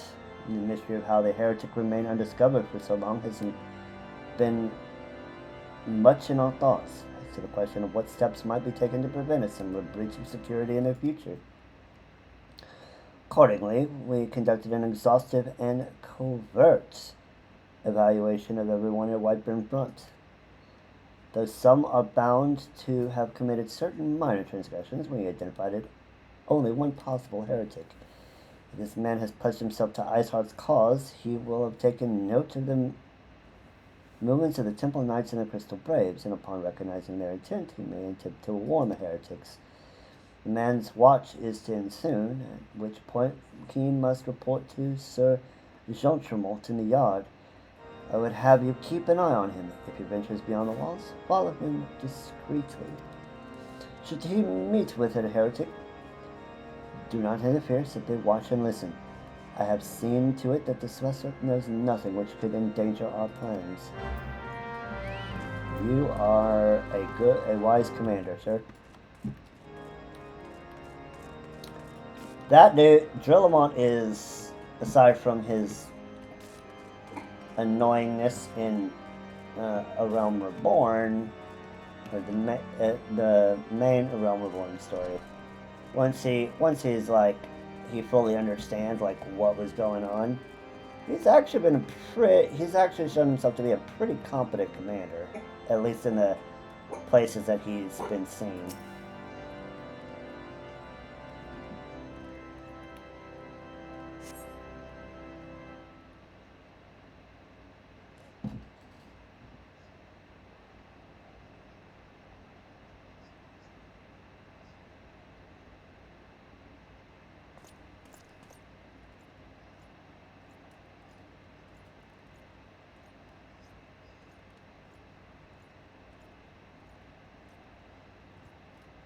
Interesting. Yes, he has left. We shall go stalk him. Look at that Pictomancer being Pictomancery.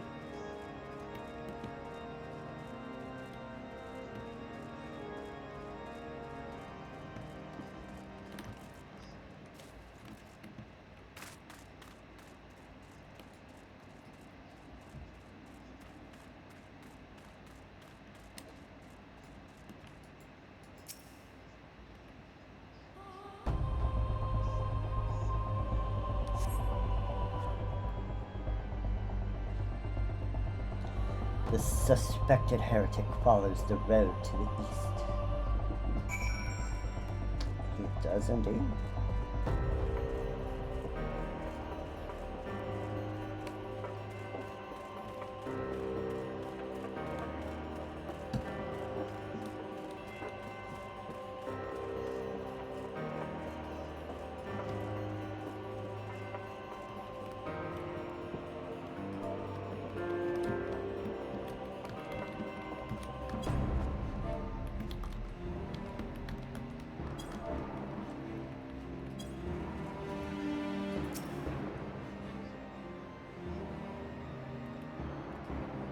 Gone this time.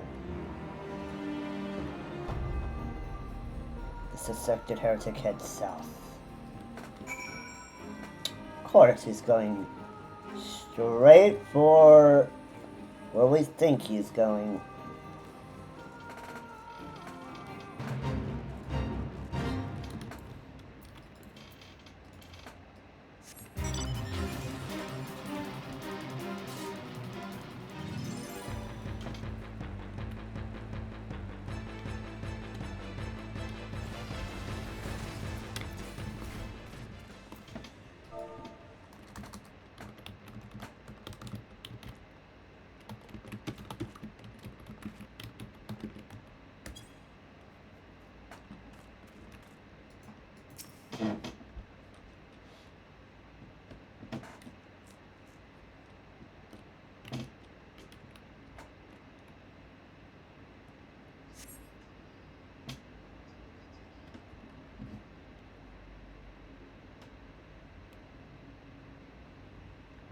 We're good at hiding, chat.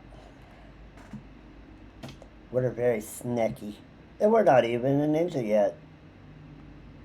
Hey, where in the Seven Hills are you?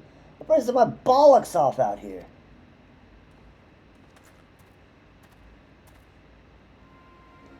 I'm here, you blundering oaf. Why are you late? Standing on the wall, why else? I have duties to fulfill, you know. Your sole duty is to the... But it echoed on your voice, and they'll hear us in white front. Yes, of course, the Temple Knights are in Snowcloak. This is what you bring to me? We already knew about.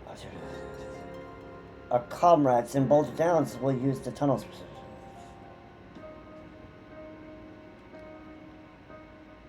Dead before you know what's happening. Nevertheless, you waste my time again, is that clear? And let's ban the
Alright, let's get on to...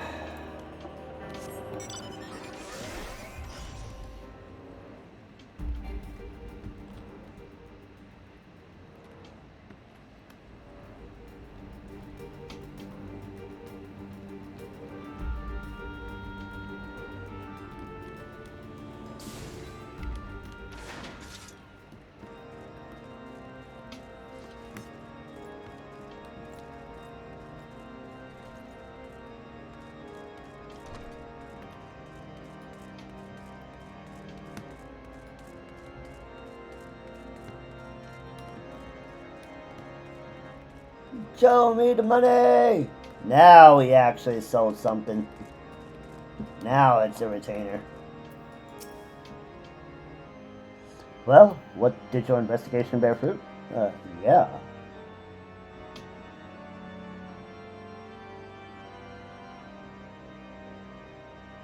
I see. I shall have the man detained at once. His guilt is plain.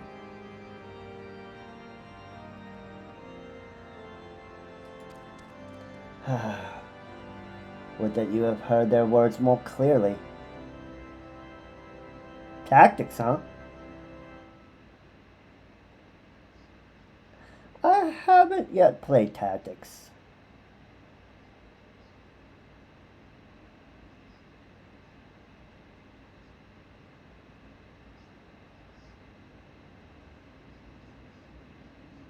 Would they have heard their words more clearly? Yet the new snatches you were able to make out were nonetheless enlightening. It would seem the heretics are aware of our operation and confident they can thwart it. Their comrades in Boulder Downs are key to their plans, which means it's key to our plans that they be rooted out and put to the sword. Alright. First blood.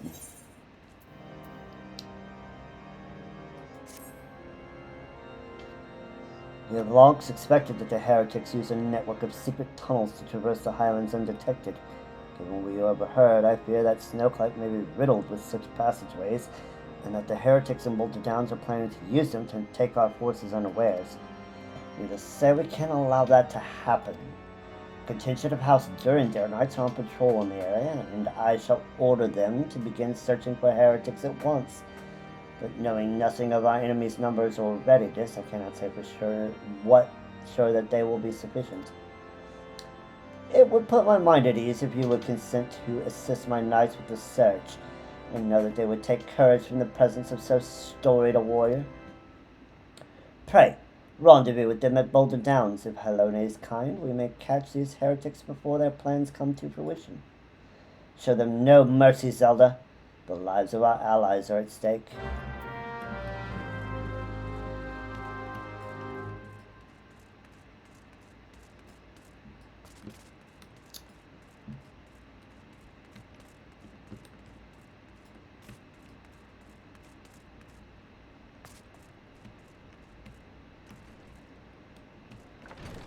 If I was able to find a way to play Tactics, would you be interested in seeing that played on stream, or as a YouTube series?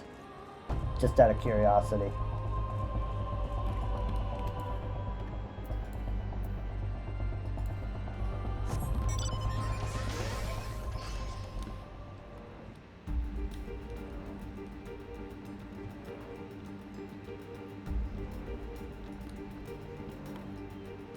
Where am I going? Yeah, you know, I mean, if it's good story and it's got good gameplay, I'd very much like to do a series on it, if there's interest. Where am I going? Down there.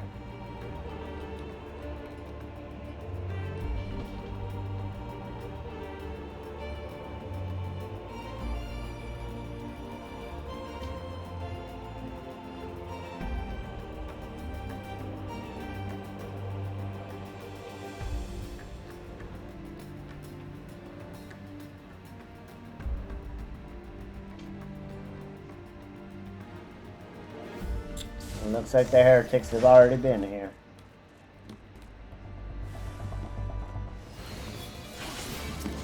First rule, always take care of the mages first.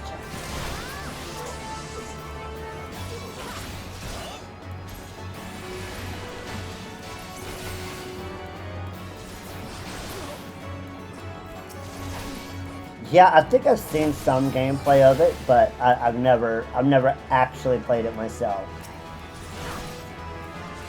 In fact, I think I recall seeing the Lord Runner play it on stream. He didn't play it legit. He did give himself a lot of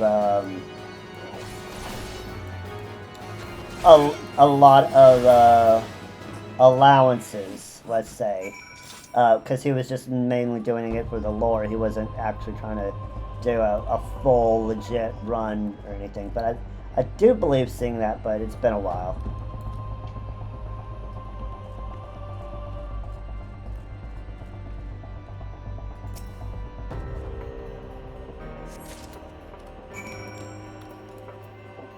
But yeah, like I said, if there's interest in seeing me play Tactics, I wouldn't be opposed to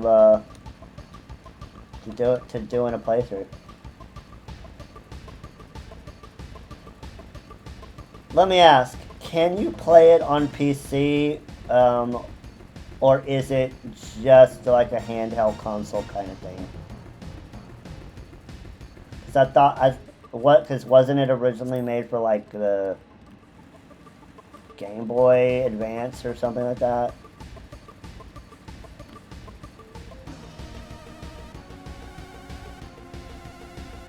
Steam. PlayStation, okay. So, are we talking like can we get it on, like, say, a PlayStation 4 or a PlayStation 5?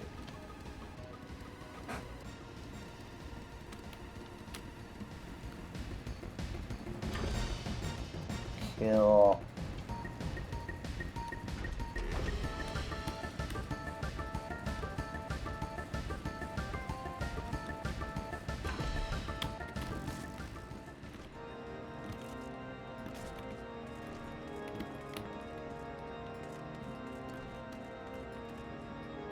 September 20th. Okay. I do have a PlayStation 4, but my my partner, she tends to play a lot of the time on the PlayStation 4. So, I mean, it would be a while until I'm actually able to actually do a playthrough of it.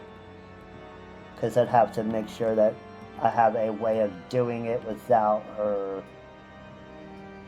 having to sacrifice any of her own playtime. Because she plays on a PlayStation 4, on the PlayStation 4.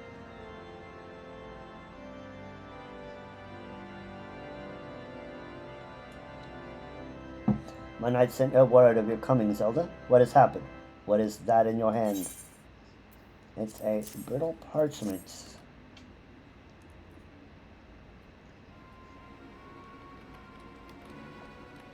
By the Fury! Those were veterans with years of service! And now they lie dead in the snow. Their bodies must be recovered and... Okay, we got an ad in 20 seconds. So I'm going to go ahead and run that so we don't cut it off in the middle of something.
And we are back. No, we shall not. We have not the men to spare. Not now. Not while Iceheart prepares to summon an abomination. Come on, game. The heretics you dispatched were not of sufficient number to contend with the combined strength of the Temple Knights and the Pistol Braves. There must be others, and I'll wager they're on the way to Snowcloak as we speak. To make matters worse, it seems the traitor you followed managed to pass the heretics something of value after all. The parchment you recovered is a timetable of the guardsmen's watches at our outpost in Snowcloak. The traitor was stationed there long before he aroused our suspicions. Would that we had caught him sooner. With this information, the heretics would know when the watch was weakest. They could use their tunnels with impunity and prepare their ambush.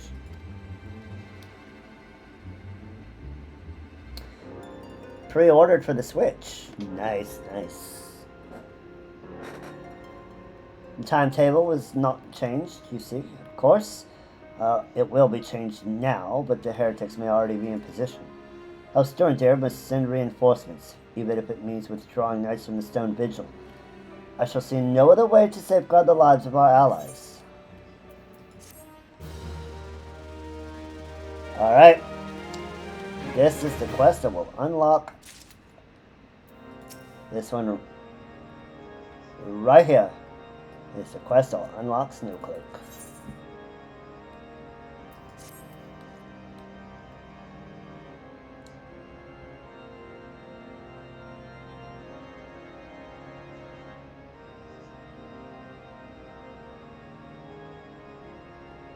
Time is of the essence, Zelda. While my knights make ready to depart, the heretics may take our allies in Snowcloak unawares.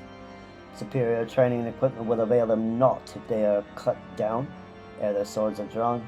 But all is not yet lost. If you leave now, there may be still time to warn them. Make haste, I beseech you. Fly to Snowcloak and tell Sir Aymeric everything we have discovered.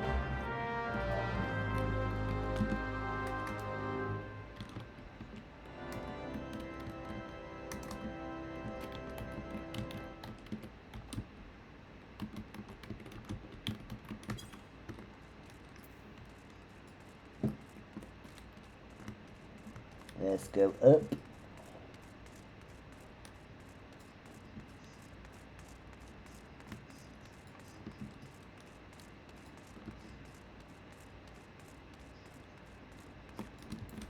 Mount up. Let's go.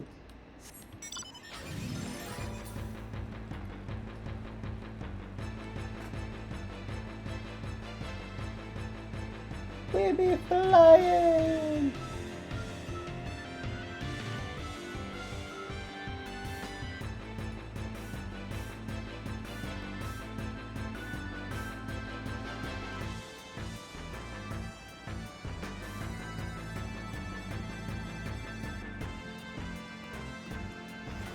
Show me the money! Let's go, retainer. Sell all that stuff. I need the monies. Zelda, this is a welcome surprise. Perhaps the only one thus far. As you can see, we have yet to uncover any hidden.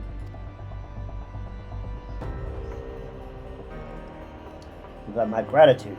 Truth be told, we suspected the heretics might be plotting such an attack. Now we have confirmation. I shall place my knights on high alert. As Commander Levior been informed, the braves must be made aware.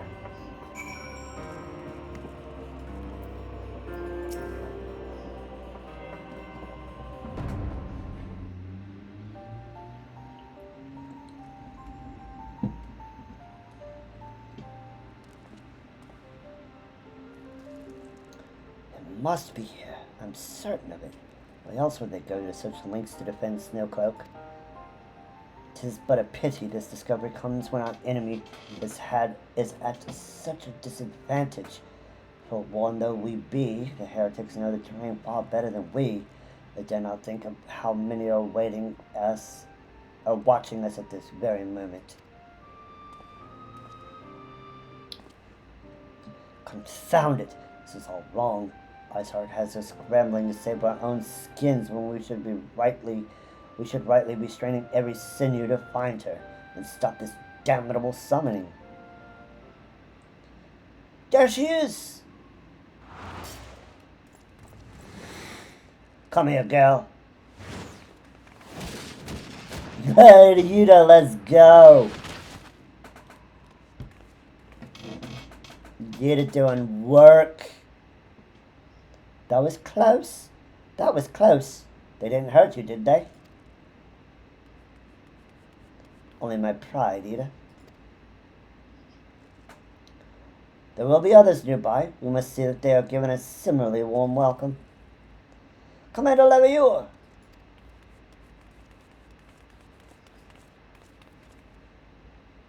Commander Levior. There has been a development, sir. Together with the Temple Knights, we have secured the entrances to some half-dozen tunnels. We're just spotting the enemy breaking the surface. But that's not all, sir. We think one of them may be important. Certainly the heretics fought near flung themselves upon our swords to defend it. Aha! Just as I suspected. Amongst this warren of tunnels lies the entrance to Iceheart's lair. Some of the others were going in. A moment, Alfino. The tunnel in question is barely wide enough for 2 men abreast. We cannot say with certainty. Yeah. You're not wrong. We cannot say with certainty where it leads, much less what is waiting for us there. Furthermore, we have no way of knowing how many heretics are still lurking here on the surface. What if they are to converge on this point after we enter the tunnel? For all we know, we could be funneling our forces into a trap. Based, Papa Limo.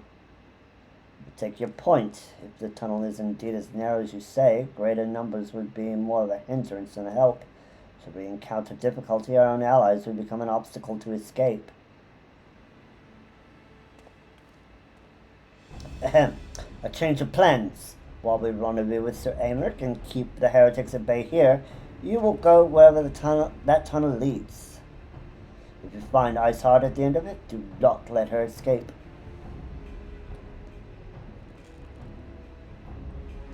You venture into the unknown, so see that you are prepared for anything. I suggest you call upon your allies. No, not too many, or Papa Limo will sulk.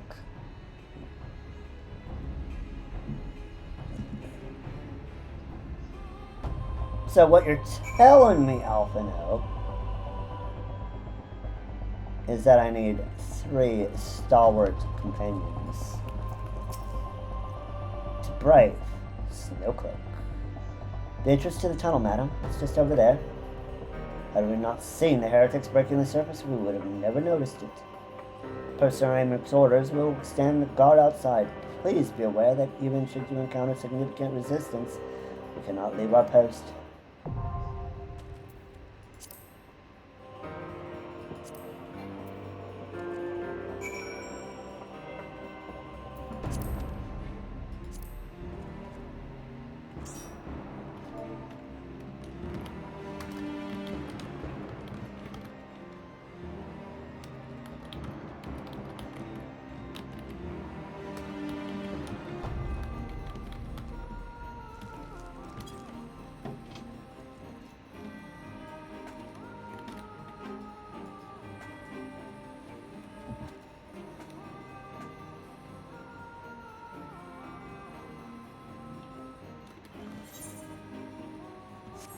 Oh, she's in... That's right, she's in Palace today.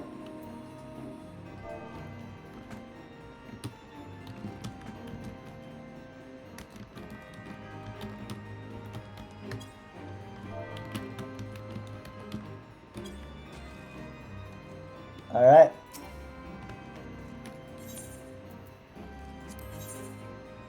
Let's queue.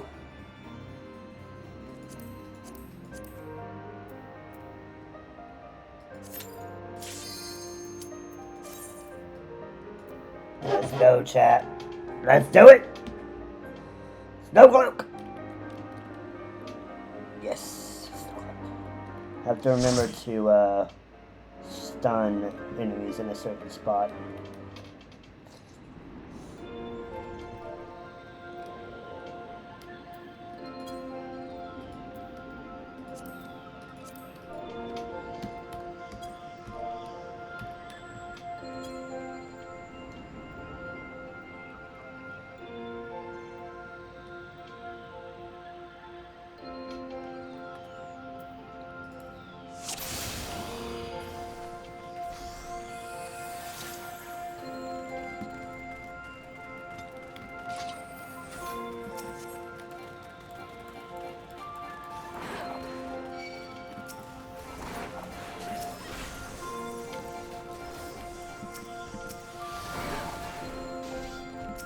We pulling wall to wall. Let's go.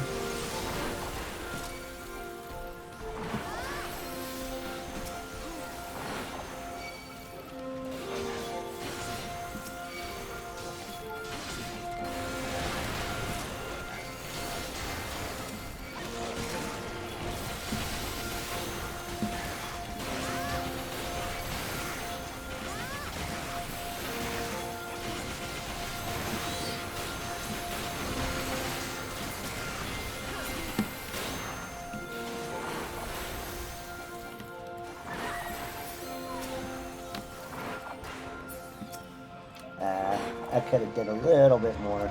Oh well. Didn't do a full wall to wall. Oh well.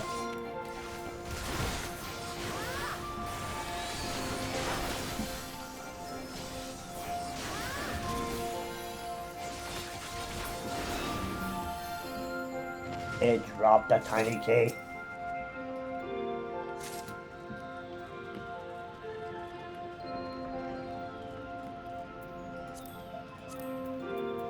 Oh, okay.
Ah, come on, stop.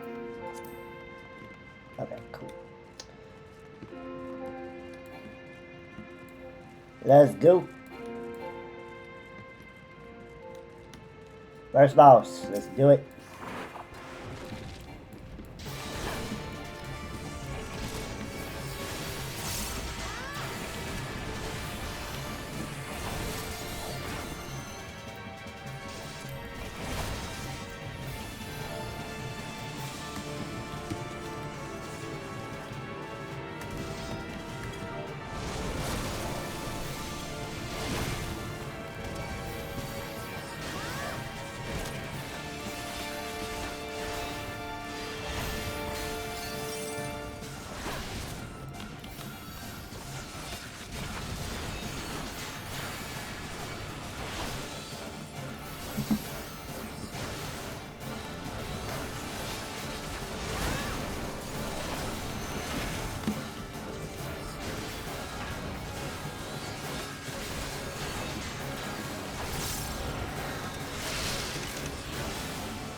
Alright, take out the ice sprite.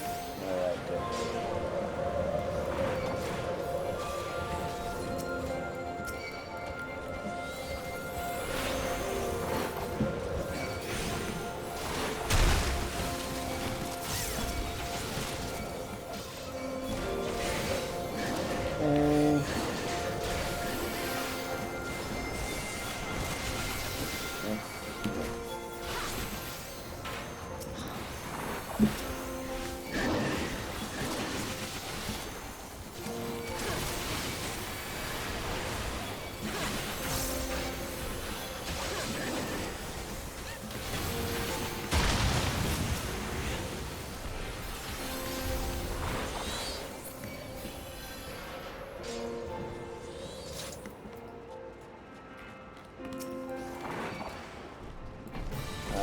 Chalice number 2. Yeah, you're not gonna get me with that. Sorry.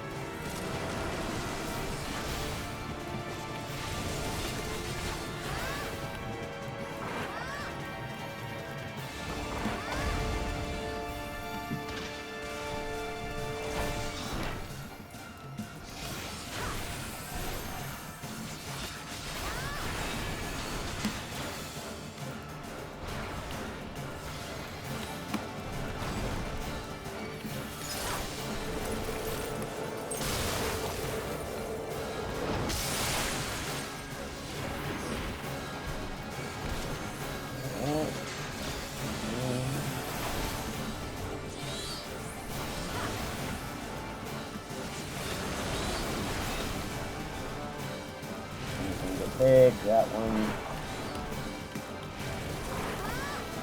And that one.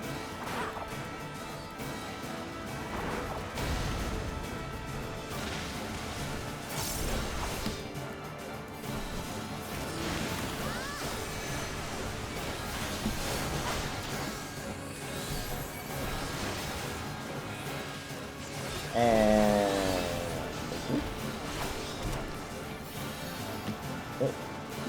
it's not standing that.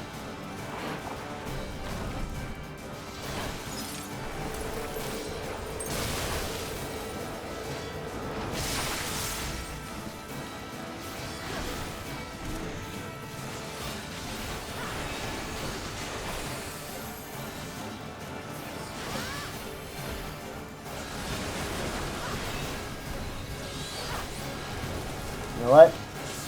It's almost down, let's just send it.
Got our next one over here.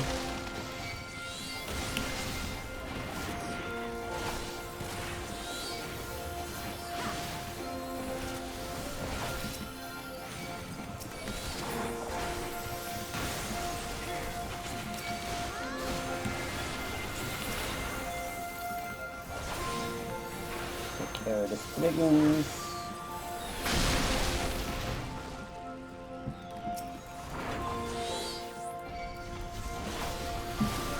Take care of this dude.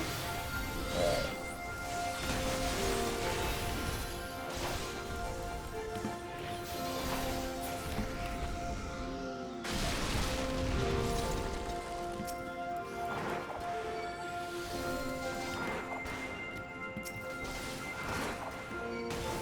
And this one I think we have to stun.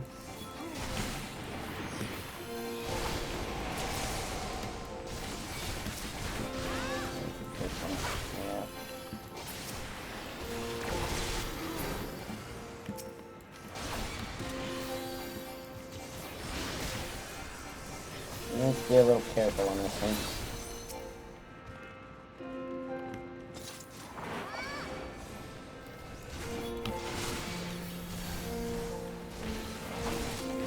Yep, that's the one we have to stun.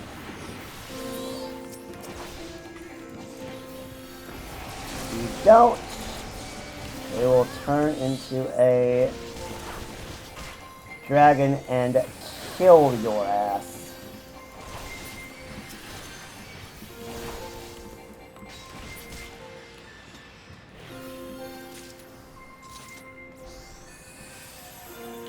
Alright. Fenrir time. So if we can get this done in 3 minutes and 20 seconds. Before the ad runs and I can't stop it. Used all my available snoozes.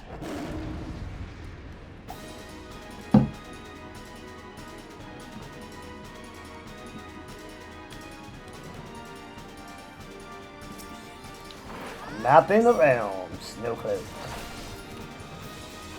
We don't need that anymore.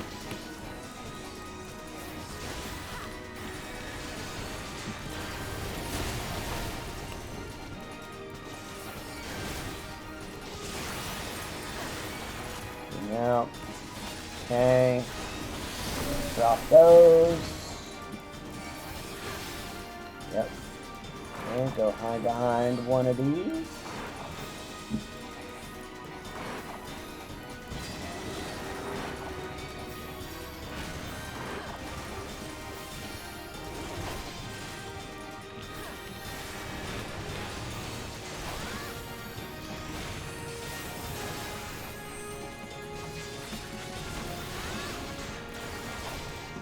Tank buster, looks good, good.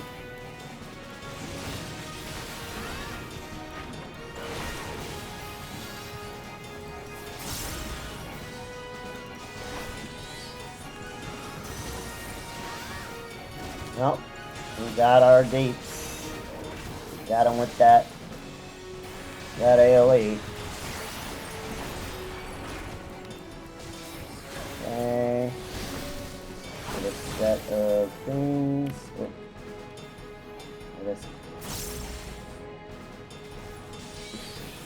Oh, just in time.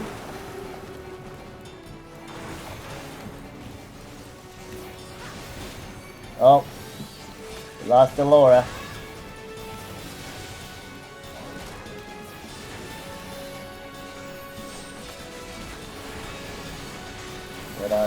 Hit our in roll.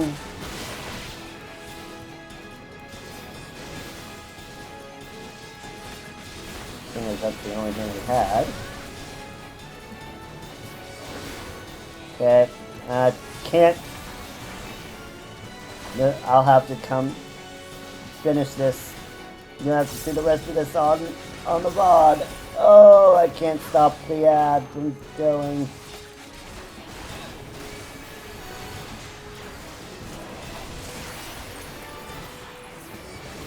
Do we have enough to beat this in the next 30 seconds? Okay.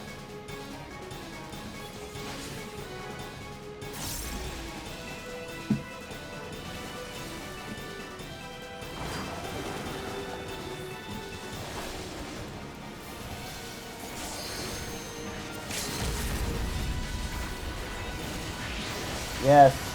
Yes. GG's. Let's go. Oh, me too. Me too. I so wish he was a summon. Alright. We got it done before the ad.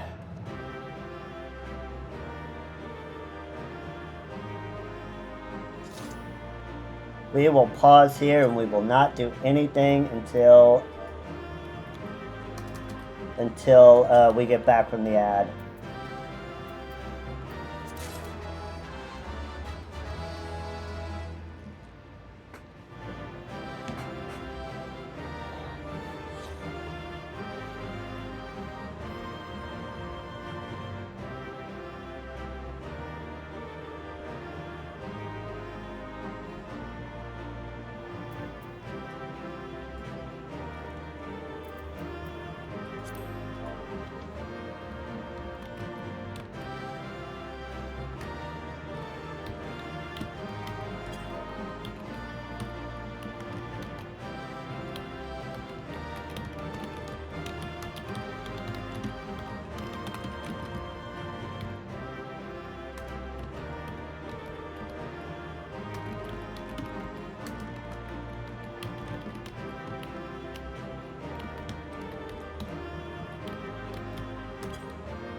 And we are back from the ad. Alright, cool.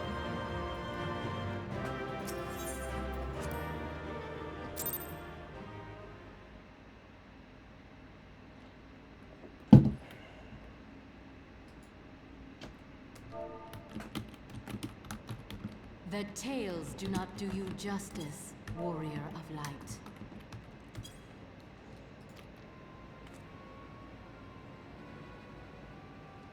Yes, I know who you are, and you know who I am. Yeah, your Iceheart. I was given the name Izel, but I earned the name Iceheart.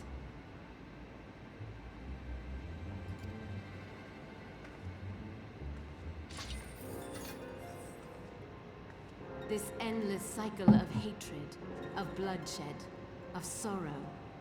You would see it continue, O noble warrior of light.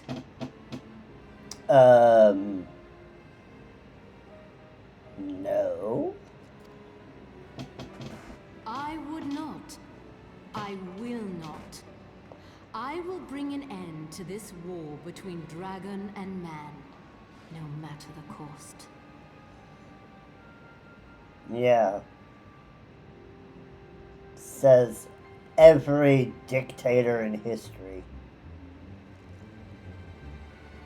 Yes, I'm going to just throw bodies at the problem, no matter the cost. Screw the people. In time, you will come to understand that what we do for the greater good. Yes. The other pet slogan of dictators. For Eorzea, for Hydaelyn.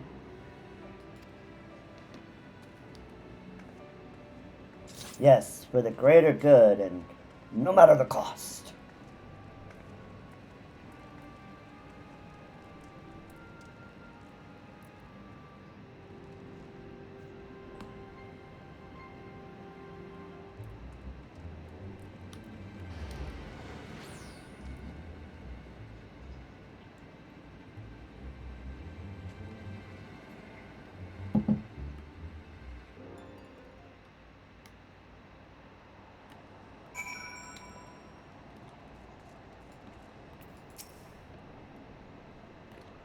That took longer than expected. What news, Zelda?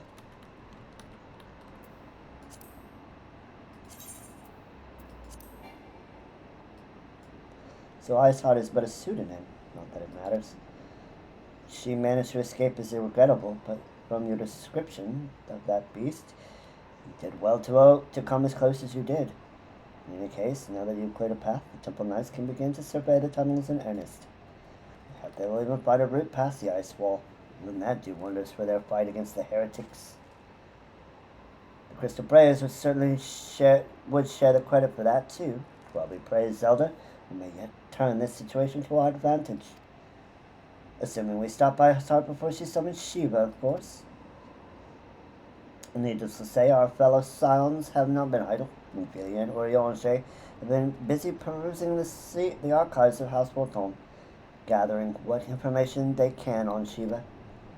Which reminds me, if you're intending to charge back to Camp Dragonhead to report on the day's events, don't. The antecedents should be here any minute. I can only assume some people enjoy subjecting themselves to this cold.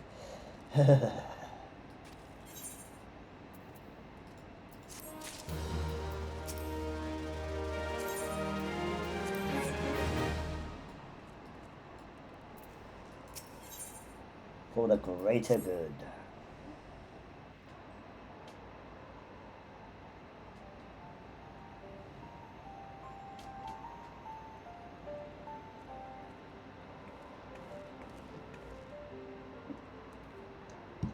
See, Mephilia has the right idea. She is dressed for the cold. You, Alphino, are not dressed for the cold. I sort of am. And to see that you come to us straight from the archives of House Forton, and trust your time there proved fruitful. that it had. Riange and I scoured countless texts. What we found was of questionable veracity. Accounts of Shiva's life and deeds are sparse and contradictory, only agreeing upon one point. She lay down with a dragon, the gravest of all sins according to the Ishgardian faith. Yet in the eyes of Iceheart's followers, this was a holy act, the blessed union of man and dragon. Whether such a thing could even be possible is quite another question. Suffice to say, I very much doubt that we'll find a useful answer in the archives of House Fulton. Much knowledge has been lost over the centuries, though in this case, one wonders if it is by circumstance or design. You said that Iceheart took a moment to plead her case prior to escaping, did you not?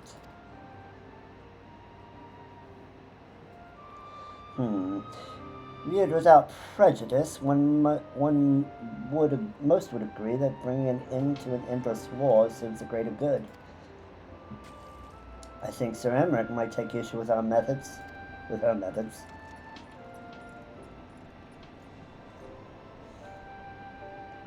I do not care if a few stragglers manage to escape. Until the sappers confirm that a tunnel is safe, the men are not to search it. Yes, Lord Commander.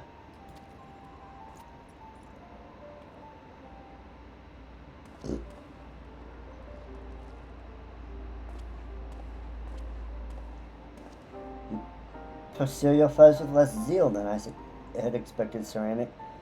Yeah, because he's an actually good commander.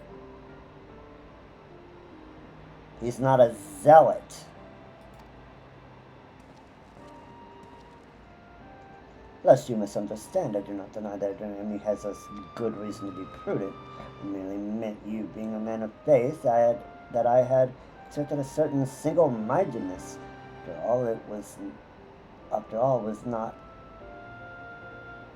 Was it not by the will of Halone that your ancestors came to this land? Why they took up arms against the Dravanians? What would they have done in your position, I wonder? There are those who believe that faith is a renunciation of free will, and unquestioning devotion is required of all who would live a life in service to the Fury. Such righteous fervor may well serve a knight on the front line, less so a leader of men. True. You have to think of the bigger picture. We're all at the liberty to interpret the scriptures as we will. To a point. I choose to believe that the Fury would value the lives of her followers over the deaths of her enemies. But I would not presume to speak for the Knights of Eld. It's a different time, a different era, and Scripture tells us only so much. Would that it had told us more.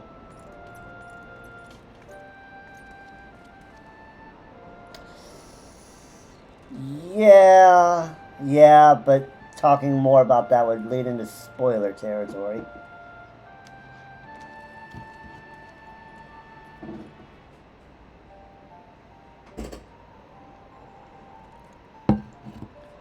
That man is awfully pragmatic for a servant of the Holy See. Welcome traits at the negotiation table, to be sure, less so when one's enemies are making ready to harness the power of a god. Mayhap he does not truly believe that Iceheart's plan can succeed. Truth be told, I too remain somewhat skeptical. Shiva was a real, living, breathing woman. Of that there can be no doubt. In this respect, she differs from every other figure to have been summoned, each of whom was worshipped as a god. Sole exception being Good King Mughal XII, the myth made manifest in response to the fervent supplications of the Mughals guard. Saint Shiva may differ, but what of the heretics? They are a tribe of outcasts at war with a mighty nation, who yearn for the resurrection of the one who embodies their beliefs. If that's not placing one's faith in a higher power, then what is? Crystals and conviction, Ophelia. They have them both in abundance. That's true. It is true.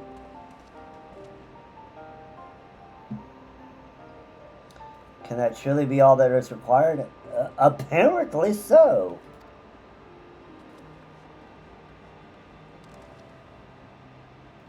My survey team has concluded a preliminary analysis of the aetheryte as Iceheart used to escape.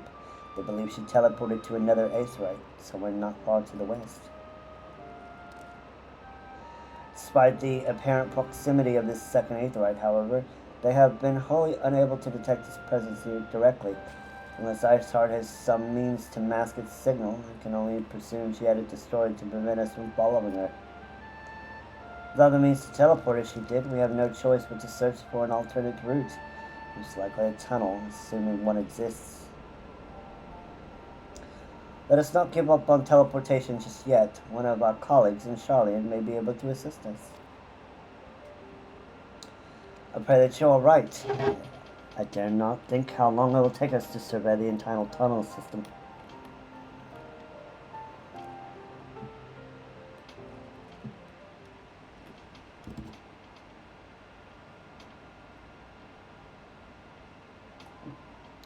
While Minfilia looks into our aetheryte problem, I would like to request your assistance with another matter. The third unit is currently tracking the remnants of the heretic force which attacked us. However, the search goes poorly despite our numbers. Kirthis is vast, and Iceheart's followers know the terrain far better than we. Your knowledge of this region may serve to hasten the process. The sooner we capture Iceheart's followers, the sooner we can press them for their leader's whereabouts. Also, though it is admittedly a selfish request, I feel that my braves will benefit immensely from working alongside you. While we have our share of veterans, we also have more than a few less experienced recruits, many of whom look up to you, in case you were not aware.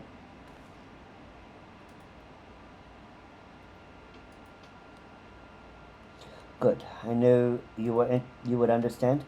Yu Hase can apprise you of the details. When the task is complete, come and find me at the observatorium.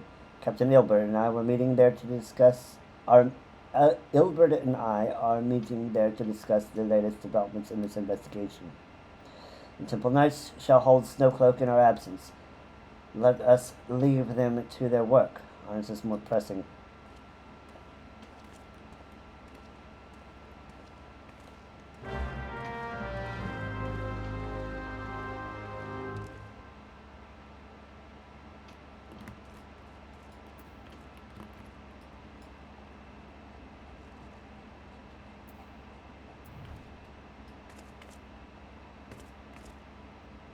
Does this man not have a punchable face?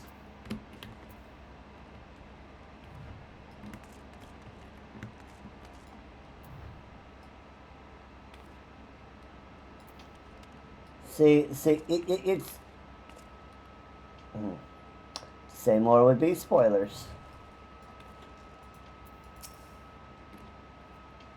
There you are, Zelda. Commander Levior instructed me to wait for you.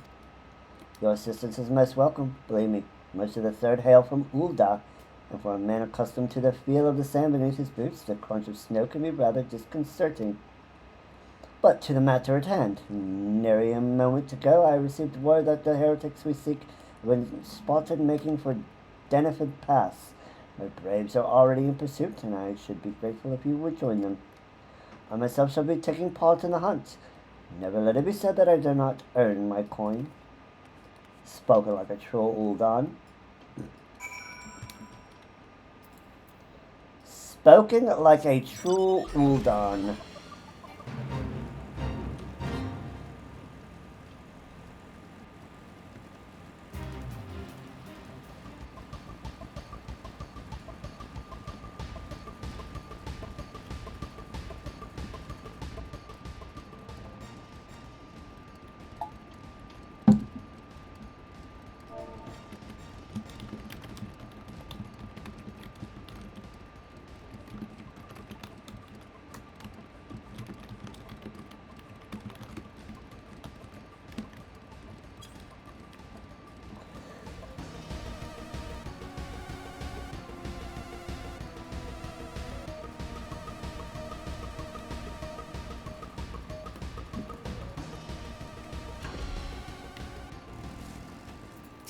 So this brave. Balls, my ankle is on fire. Caught my boot on a rock or something and twisted it as it fell. The others went up on ahead through Denifin Pass. Hurry, you might catch up. If you aren't sure, there, go look for tracks. This snow is fresh, so they shouldn't be hard to find.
Alright, we are back from the...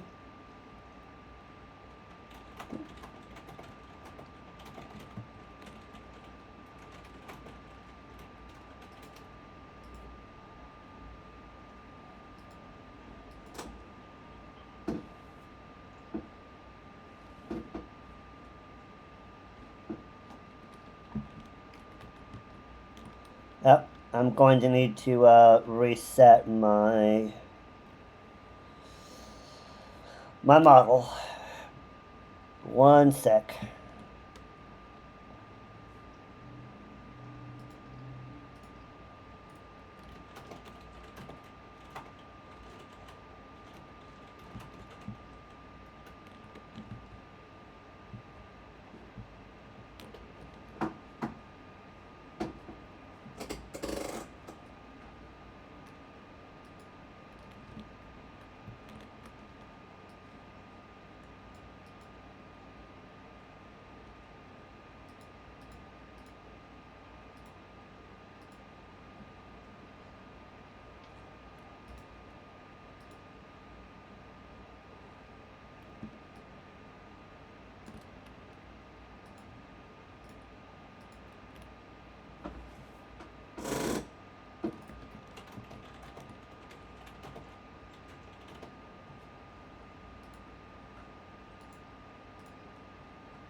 Yeah, there we go. Well, my model is just kind of froze up over there. Anyway, let's go search for the heretics.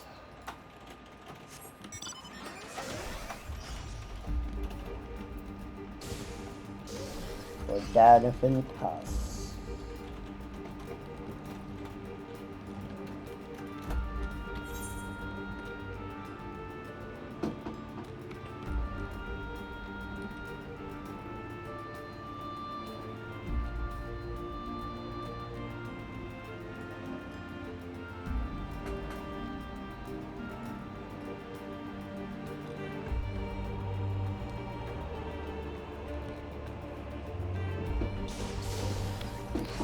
Fresh prints. Where did they go? Tracks lead southeast. There.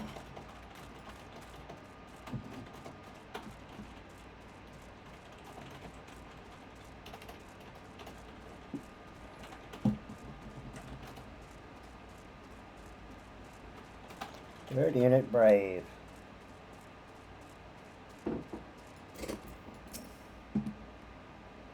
Scion, what are you doing here? The heretics? I'm not sure. There was a great scaled beast in Yuhasi, I think. I think he went east on his own. The heretics split up, so we did too. What's the first rule of D&D? Never split the party.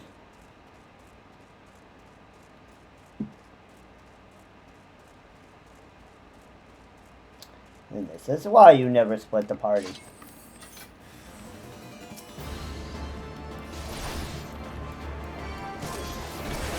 You are a mage.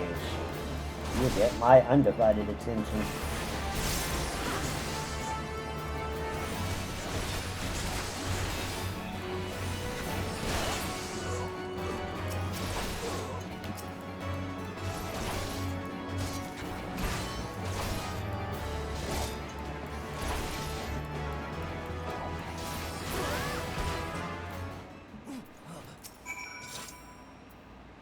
How embarrassing.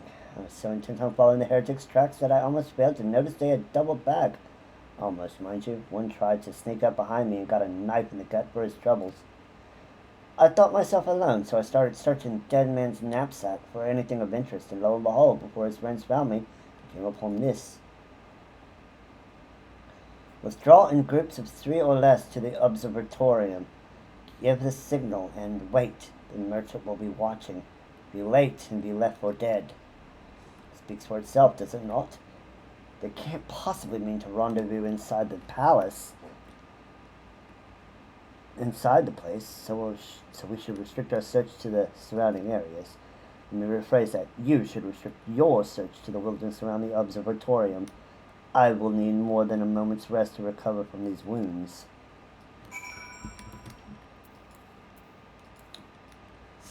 And that's why you never split the party.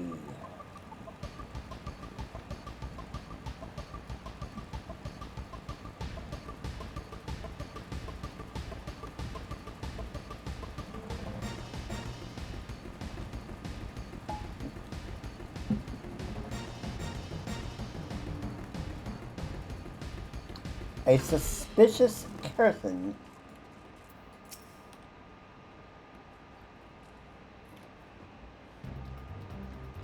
I'm through with listening to your excuses. We leave now.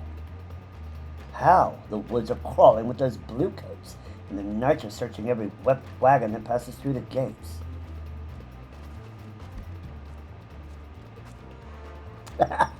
Oh, so you're one of those players.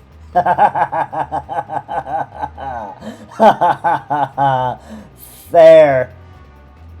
If you want to have fun and be funny, yeah. Well, stay with her then, if you think you'll fare any better.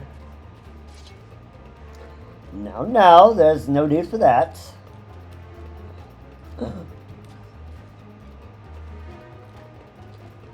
There are places like this in my homeland. Sacred snow. There are places like this in my homeland. Sacred snow-capped peaks where blood must not be shed. Yugri being based! Based, I tell you! Yet your lands ever thirst for the blood of the fallen, and by your deeds it has drunk deep. No, I've done no wrong. None but meet in secret with heretics. Deny it all you will, we shall have the truth from you yet. Inquisitors are not the only ones skilled in the art of interrogation. He means torture.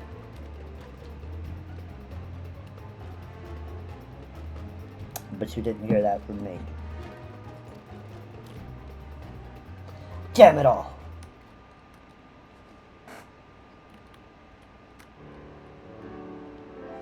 Fancy meeting you here, Zelda. I presume your work with the dirt brought you hither? What a tangled web.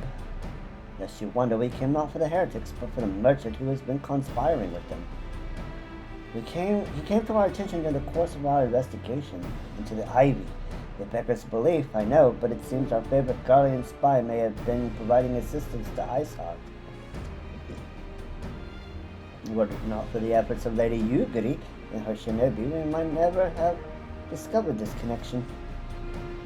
Master Alphino is too kind. After my people and I have done little to aid your search for this spy. We long to strike back against the Empire and weaken their influence in this land, to prevent the tragedy which befell Doma from reoccurring. The days ahead and the work they promise will require a very particular set of skills which I am fortunate enough to possess. If you will allow it, I would accompany you until the investigation is complete. That is a most generous offer, Lady Yugiri, and one which I gladly accept. Thank you. Though I may disappear for a time, I know that I shall never be far, and shall always be watching. Like a true shinobi. Like a true ninja. A comforting thought. Come, Zelda, let us wait inside for Captain Ilbert to return and deliver his report.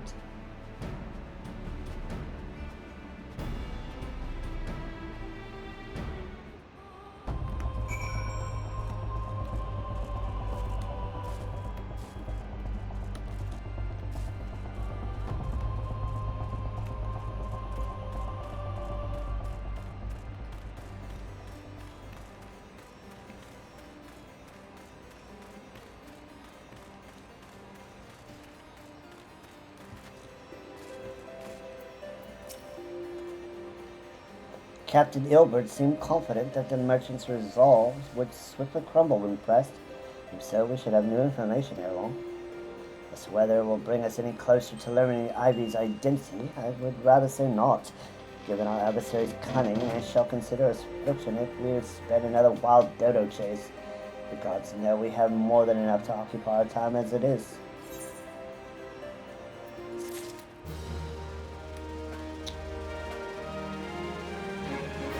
Tendrils of intrigue. More silver. Won't say no to a sack of silver.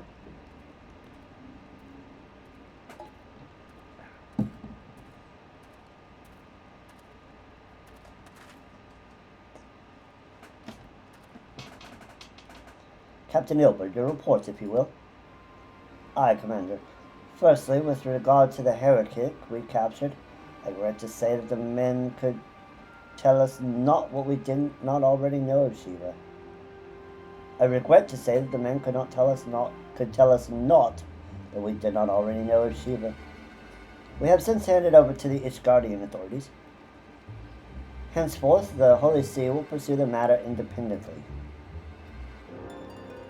Our inquiries concerning the Ivy, however, have proven more fruitful. We've ascertained the channel by which the heretics acquired their information on the shipment routes. Go on. You will recall the flame we first identified as being in the Ivy's employ. From him, we were able to trace a trail of conspirators each taking us closer to his master. Alas, the trail came to an abrupt end. Fearing that the investigation had been compromised, we took the necessary step of detaining all suspected of conspiracy. There were 5 on our list, including the flame stationed at Revenant's Toll. The man's primary duty was to keep an inventory of donations from abroad, the particulars of which we would share with benefactors, thereby ensuring that needs did not go unfulfilled. By virtue of his role, he was privy to the details of all shipments bound for the settlement. Needless to say, that included those originating from House Fulton.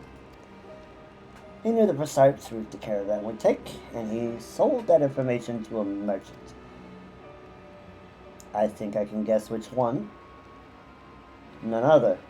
With a little encouragement. He still confessed to knowingly aiding and abetting the heretics.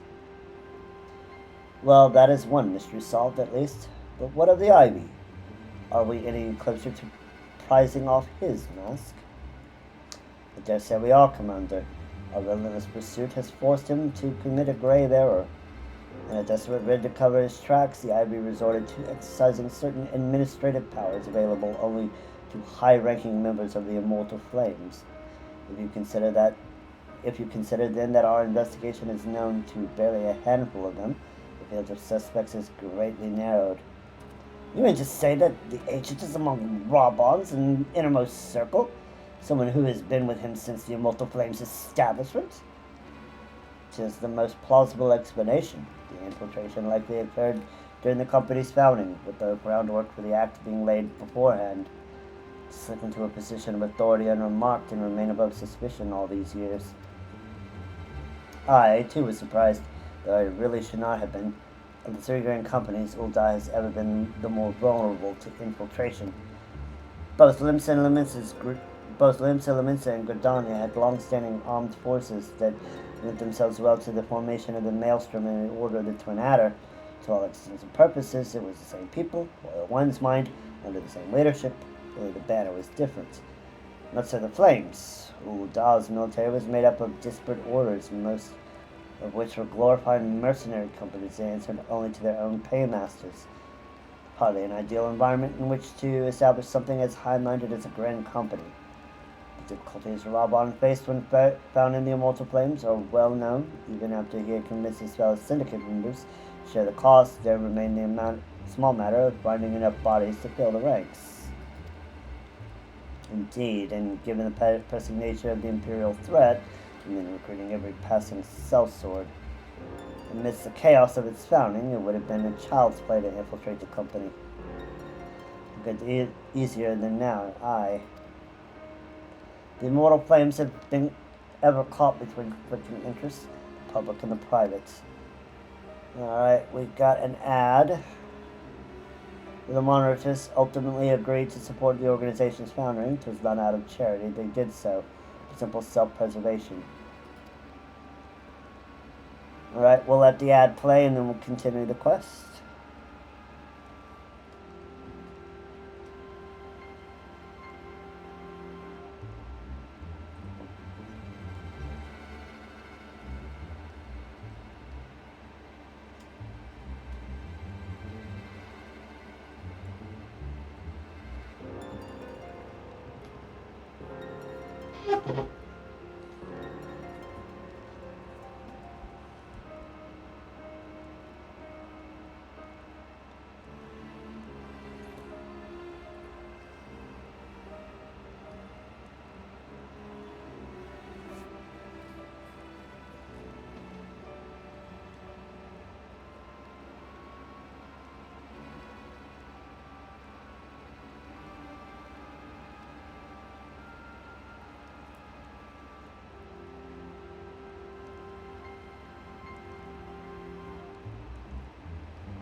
Alright, we are back from the ad. Let's continue. Had Nail Van Darnas's ambitions been any less apocalyptic, you may be sure that they would never have risked supplying Raubon with an army. 'Tis but a wonder they did not attempt to extinguish the flames the moment the danger had passed. Returning to the present, even as we speak, our Doman allies are shadowing several high-ranking flames, any one of whom could be the Ivy. Desiring to deal a blow against the Empire, the refugees are eager to lend us their aid. I expect to hear from them ere long. Very good. Pray continue your investigation with the first. Meanwhile, have the second attend to the unrest. The third can join the fourth in inspecting crystal shipments. If they notice anything unusual, I want to know about it. If Shiva is summoned in like manner to the other primals, the heretics will be looking to further supplies. Understood, Commander. I shall send word to Sir Aymeric informing him of our success in identifying the heretics' abettors. Hopefully the information will be of some use to the Ishgardians. It is time, Commander. Yes, I am aware. An emergency council of the Alliance leadership has been called. There have been developments in Garlemald, it would seem. As Commander of the Crystal Braves, my presence has been requested. I would have you accompany me, Zelda, as the realm's stoutest champion. 'Tis only meet that you be present for the discussion. Oh, and the antecedent has already given her consent, lest you worry.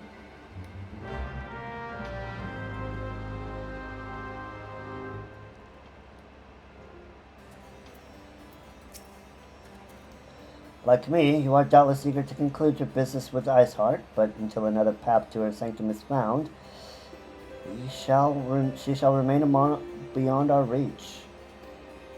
Mephilia and the Archons are sparing no effort to secure an alternate route. Until such time as they succeed, I suggest we give some thought to the realm's other problems. I shall go on ahead to Gridania in readiness for the coming council. Meet me at Nofika's altar, and we shall make our way into the Lotus Stand together.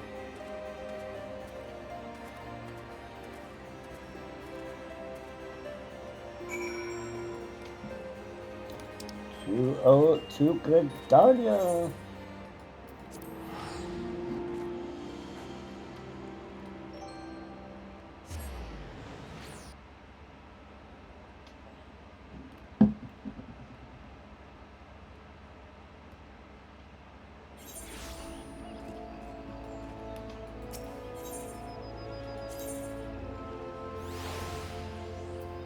To the Conjurer's Guild.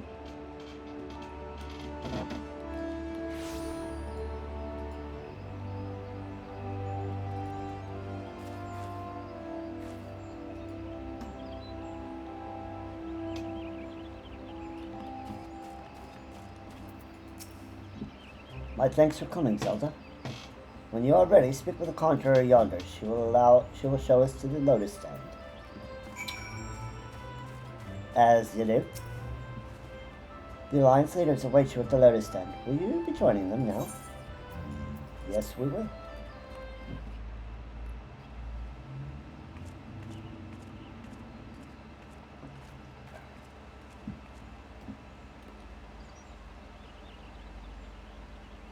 Change has come to the Garlean Empire, and we must discuss the implications.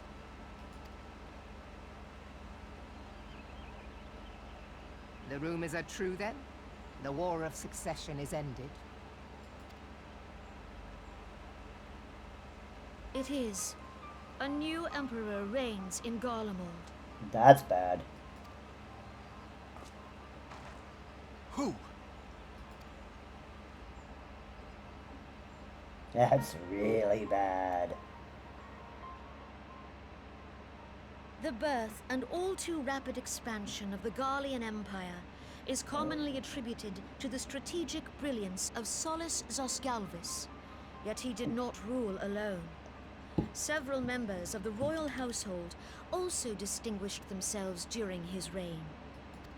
Nevertheless, it was the eldest son who stood to inherit the throne, until his most untimely passing. I thought us fortunate when I learned that the Emperor had died without naming the successor.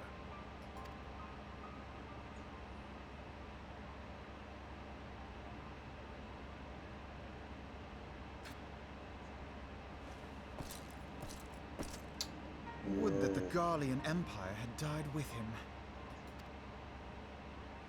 You just spit on the old emperor.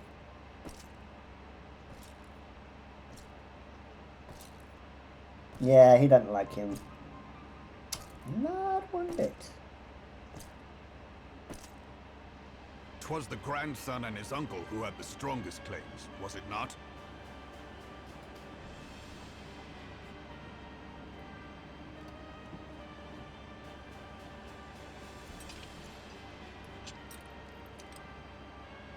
Indeed, yet claims count for little without the power to assert them.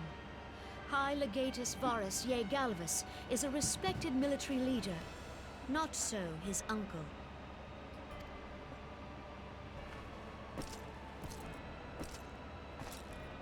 So young Varus has torn the crown from his uncle's grasp and taken his place at the head of the Empire.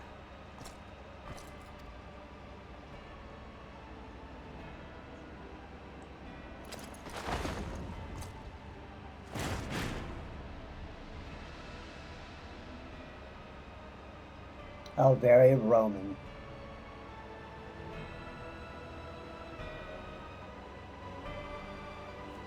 Good old Roman civil wars. Gotta love them. Given the troubled nature of his succession, the new emperor will require time to seal his grip on power. Yet have no doubt but that he shall, for there are none left with strength enough to oppose him.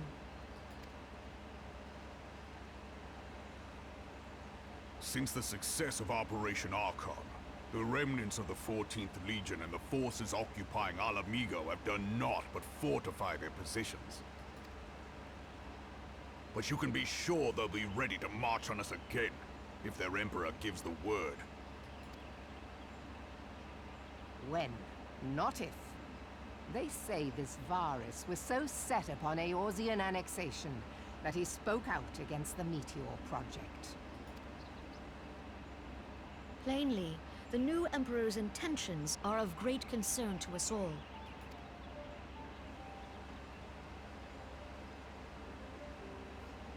I propose that we set aside the Cartano dispute for the present, and discuss what measures the Alliance might take to prepare for a resumption of hostilities with Garlemald.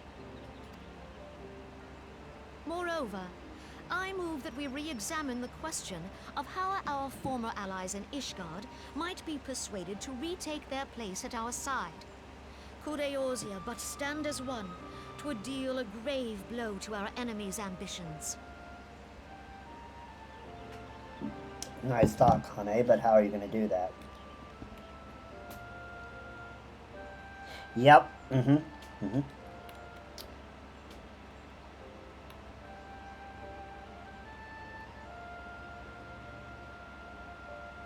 I kind of like how they use some archaic Old English words, like a non for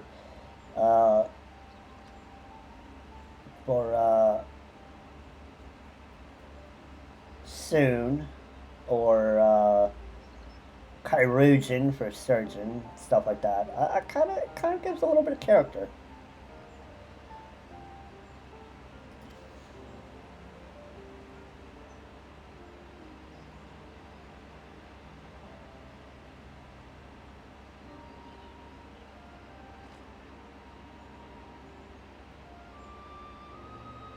Meanwhile,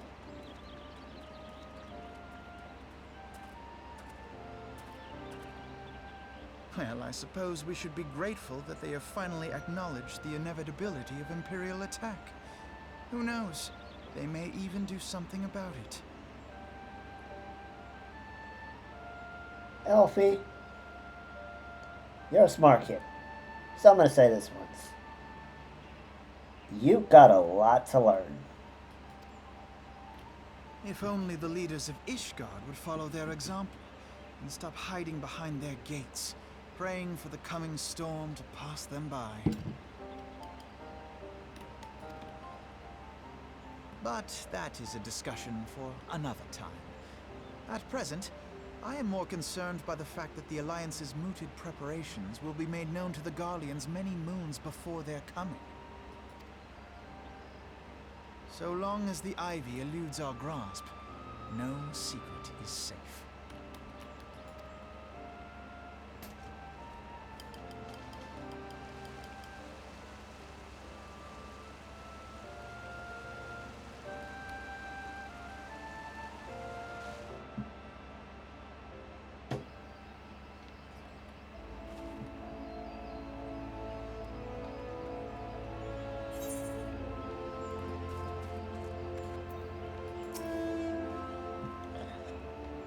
It will not have escaped your notice that the nations of Eorzea are no nearer being of one purpose, despite their protestations to the contrary. Plainly, the threat of a resurgent Garlemald is not enough to stir them. And the reason for this? Deep-rooted mistrust amongst the citizenry. The nation's leaders can come to all the understandings they like, but their unity means little less to the common folk. Take the Lamentions, for instance. Though Admiral Merweb outlawed piracy over a decade ago, foreigners still picture the nation as a haven for grog-swilling, wooden-legged cutthroats. And likewise, the Gridanians are mocked as hermits who talk to trees, and the Uldan scorned as swindlers who worship coin. Not that such sentiments are entirely without grounds, of course. Take that pillar of Uldan society to Legi Adlegi. Death be upon him, for example. But that is beside the point. The fact is that people are wary of outsiders, whether they have cause to be or not. On that basis, one could argue that the conflict in Cartno is a necessary evil. Each nation has its own warmongering faction that advocates the acquisition of Omega. And in order to placate them, we present them something resembling warfare, and thereby curb their appetite for full-scale conflict. Yes, bread and circuses. But enough idle musing, let us speak of more pressing matter, the Ivy. Since we spoke at the Observatorium, Captain Ilbert has further shortened his list of subjects, and by happy coincidence, the one he deems the most likely candidate has lately come to Gridania. The hunt nears its end, Zelda. All that remains is to corner our quarry. Seek out Ilbert near the Adder's Nest. He will give you the particulars. Should there be any developments in Kirithis, you may be sure that I will send word without delay. In the meantime, I wish you success in apprehending the Ivy.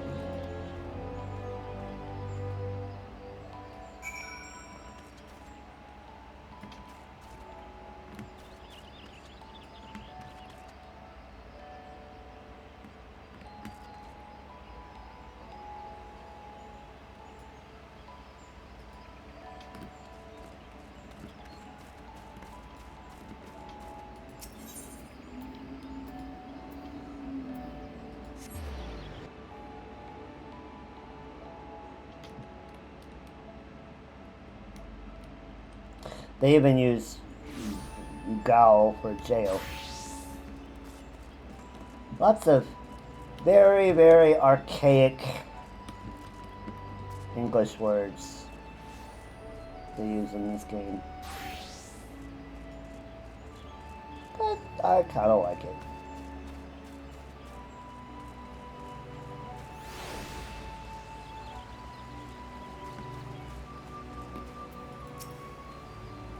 My thanks for coming, Scion.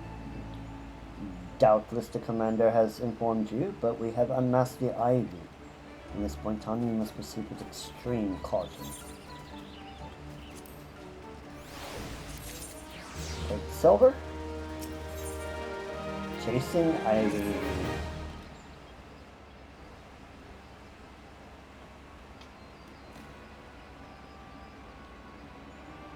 Listen well, the spy we have been seeking all this time is none other than Flame Marshal Elaine Royale, Brabant's second in command. Norshark! Prior to joining the Immortal Flames, she was a mercenary of no small renown, as her skill with a polearm had to be seen to be believed. Of Ishgardian birth, she is the highest ranked foreigner in the Immortal Flames, barring the acclaimed general himself, of course. When he formed the Grand Company, Raubon chose people based on their worth. Whence they hailed was of no interest.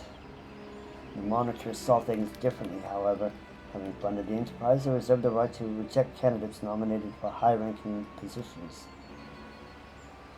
And 'twas no secret they did not favor foreigners, its guardians especially, after the way the Holy See forsook the alliance.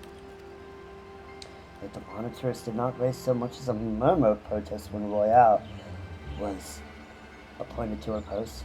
Passing strange, is it not? Could it be that the Ivy has some hold over the monitarists? Maybe. She's suspicious, chat. And we've got an ad starting in 15 seconds.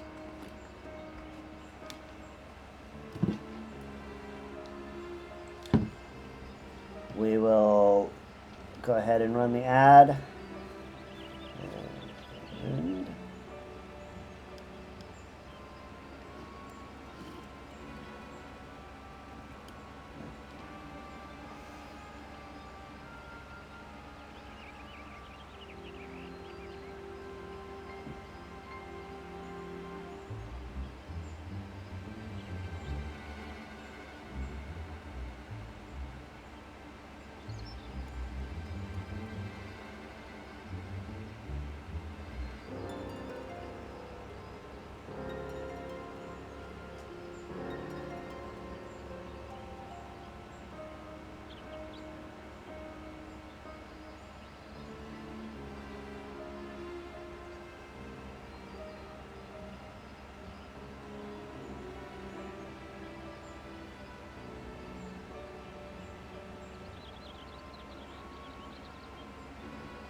And we are back from the ad. Welcome back, everyone. Let's continue. But these revelations are secondary to our current mission. Of foremost interest to us is Royale's presence here now. As you may be aware, it is the duty of the Flame Marshal to command immortal flames in the absence of the Flame General. While Raban attended the Council of Alliance Leaders, she should have remained in the Hall of Flames. The woman has no business being in Gridania, yet here she is nonetheless. With some pretense, she is up to something, mark my words. Even as we speak, I have a dozen men calling the Flames records for the evidence of Royale's guilt, but if we can catch her red-handed, we shall have all the proof we need. Which brings me to the plan. I have people watching the city gates, the airship landing, and the docks, every point of egress. She cannot leave without our knowledge. All that remains is to shadow her until she betrays her true purpose. Can I rely upon your eyes, Cyril? Yeah. Yeah, my thanks. Let us go then, and take care not to alert our quarry.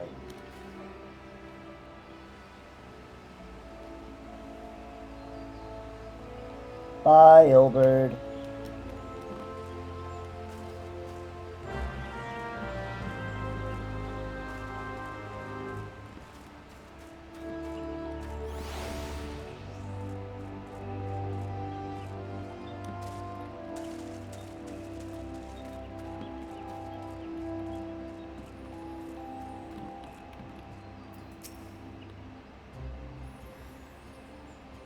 Well, it's headed in the direction of the Blue Badger Cave. With me, Cyril.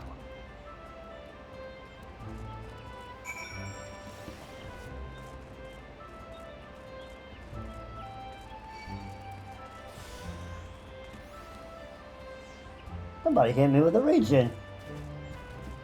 That's funny.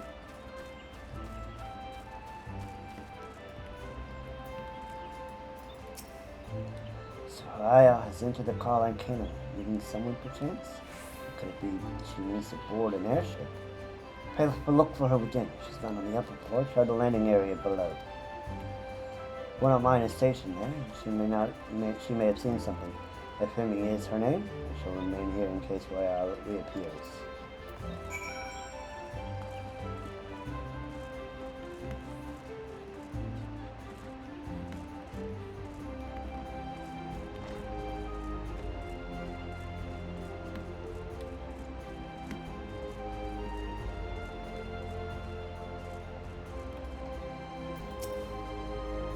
Zelda Hime, such an unexpected pleasure. What brings you here? A social visit, you say? How pleasant. How she didn't come this way. I murdered every passenger and none bore any resemblance. Well, don't let me keep you.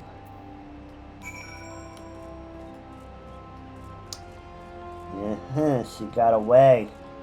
That sneaky Ivy.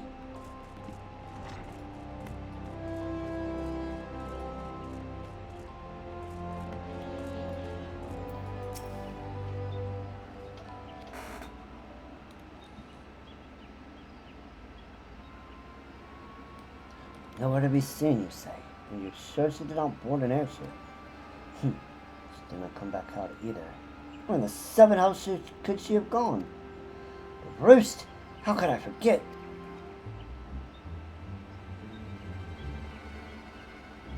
Greetings, good sir. Might I interest you in some Muntoy tonic? A cup a day imbues a man with great vigor. You take my meaning? Perhaps another time, friend. Right, that necklace. You're a shinobi of Doma. The woman you seek has left Gridania by the way of West Shore Pier. She was attired as a merchant, but these eyes are not so easily deceived. You may wish to take your search to the shroud. Rest assured that we shall come to support you from the shadows.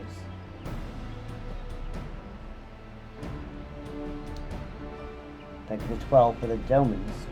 Were it not for their unique talents, Royale would have disappeared without a trace. Show me the money!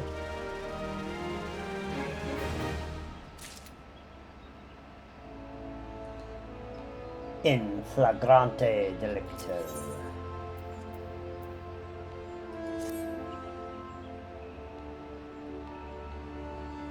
Our hunt leads us to the Shroud Sound. I suggest we follow Royale's example and take the ferry from West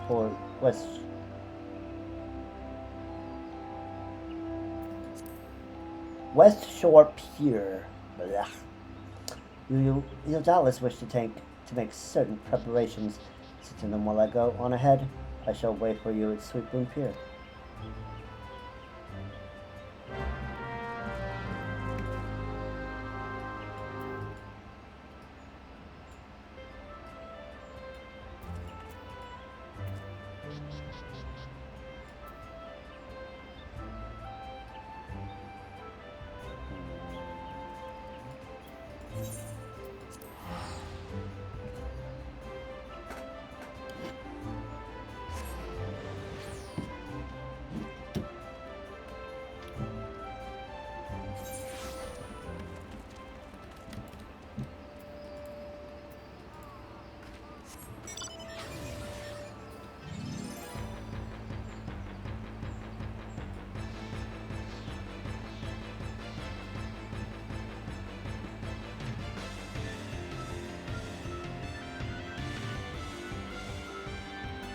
Taking boats is for chumps.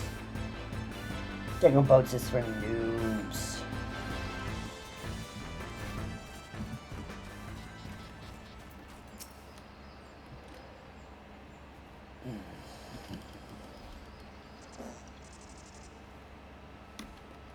This way, my friends. This way, my friends. Jaeger, keep being awesome. Your quarry makes for the Hawthorne Huts. Royale is truly the one we seek. We can expect humans to make contact with their Garlean masters there. An explanation is in order. You are no doubt aware that the Garleans have their own method of communicating over great distances. Our ingenious brains in the Garland Ironworks have provided us with devices which disrupt these communications, and we've installed them around the city-states. In so doing, we made it difficult for Imperial agents to correspond with their masters. Royale would have no choice but to rendezvous with her Imperial contact directly. Yes. A well-known face in the Immortal Flames, she cannot move about Danland without being recognized. It would only be a matter of time before someone saw through her disguise. For this reason, I believe that she has chosen the Black Shroud for her clandestine meeting. There was in her common sight here, and her comings and goings are not like to turn any heads.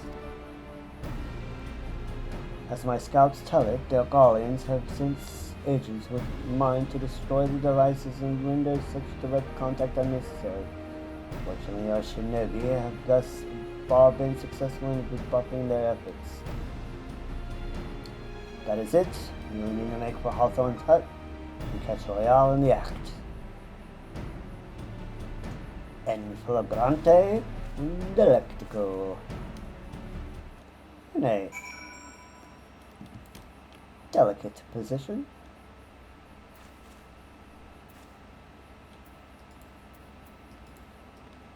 Very, very delicate indeed.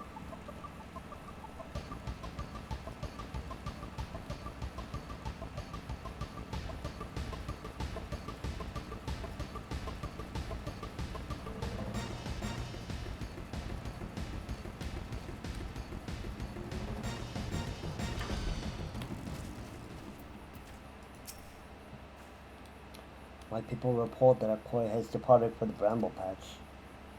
The Ivy returns to the Gnarls when she came, but perhaps it is all for the better. To convict someone of her standing, we will require damning evidence against her. What could be better than to catch her in the act when she meets with her Garlean masters? My countrymen and I shall lie in wait in the shadows. Tread warily, my friends.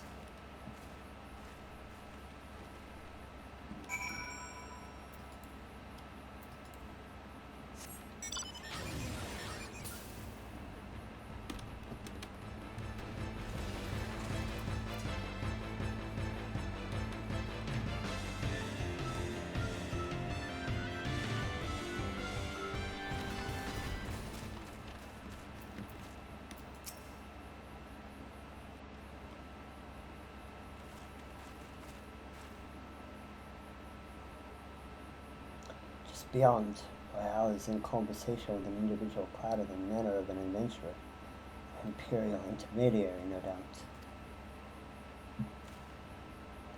That's it. This is it with me. Okay, let's do it.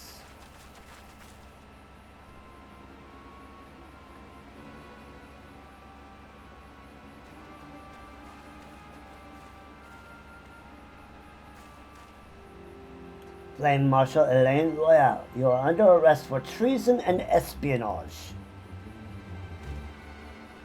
You are followed, you bloody fool.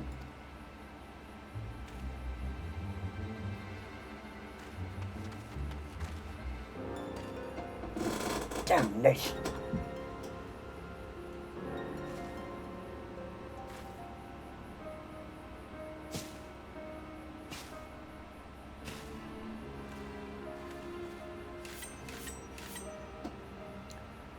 You are surrounded.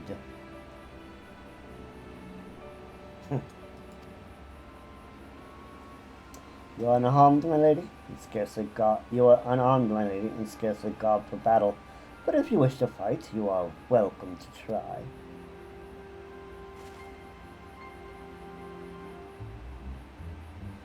What is the meaning of this, Captain? Would you arrest me for strolling in the Twelves Wood? When I last looked, that was no crime, and neither was conversing with passing strangers. You would feign ignorance, then? Very well. If you do not think of something to say, there will be plenty of time to say it later. Now come quietly, or I shall make you wish you had.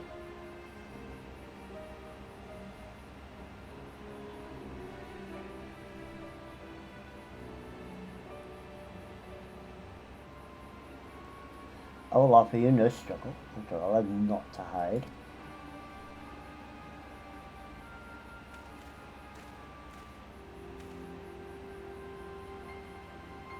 That look. Mm-hmm.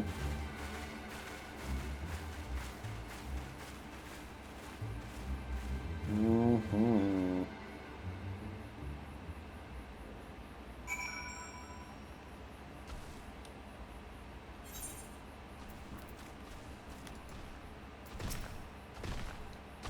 Even a warrior of Royale's renown could not have hoped to escape by force.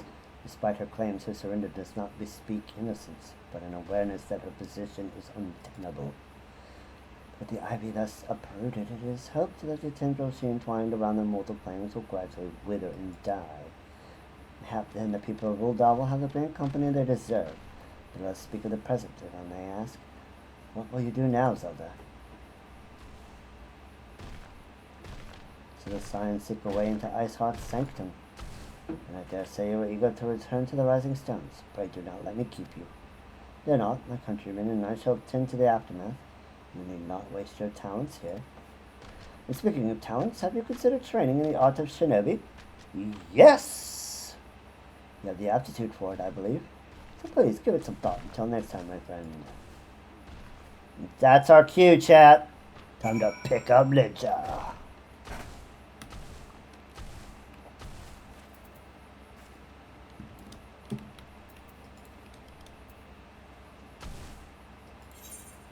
Which we actually are going to do. We're actually going to pick up Ninja as soon as we get done with the MSQ.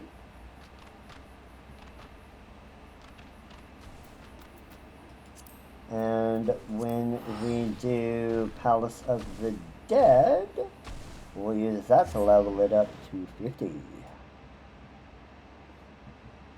Which shall be fun.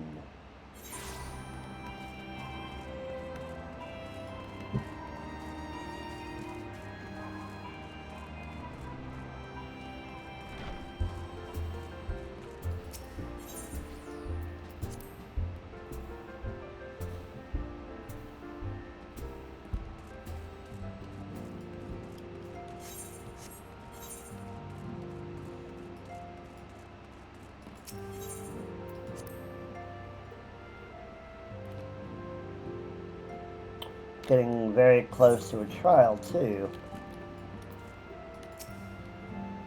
Shiva, to be exact. Welcome back, Zelda. I understand that Alpha now has a task for you. Ask what it was. Tracking down the Ivy. Charges of treason and espionage against Elaine Royale? I scarce believe it. Could there not have been some manner of misunderstanding? No, it avails us not to dwell on it. Whatever the truth may be, we must trust to the authorities to uncover it. Let us speak of another matter. I am pleased to report that we have made progress in our efforts to find a way into Iceheart's sanctum. Alright, we got an ad. We'll let that go.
And we are back.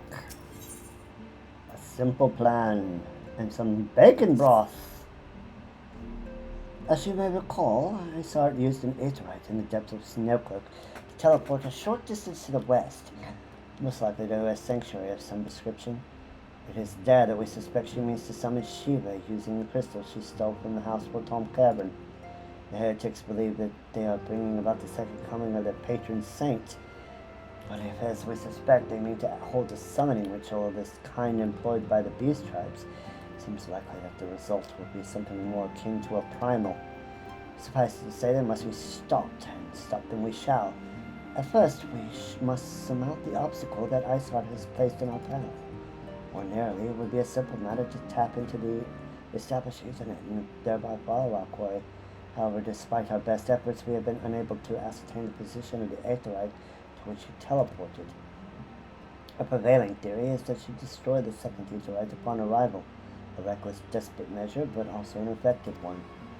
Discussing the matter at length with Oriange, we have concluded that we lack the expertise to develop a solution, which is why we have called upon the aid of one who does possess such expertise, a colleague of ours who is currently en route to Revenant's Toll from Sharian.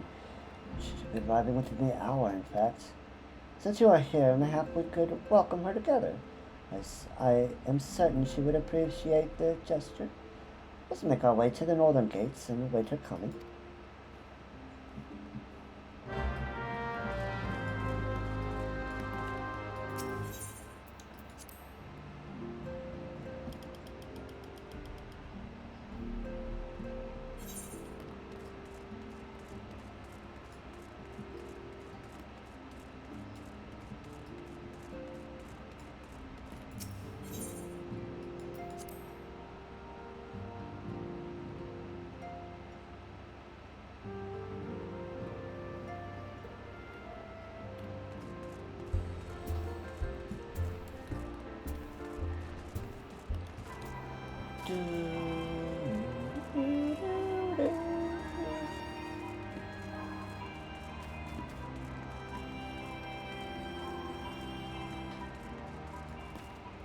Our destination .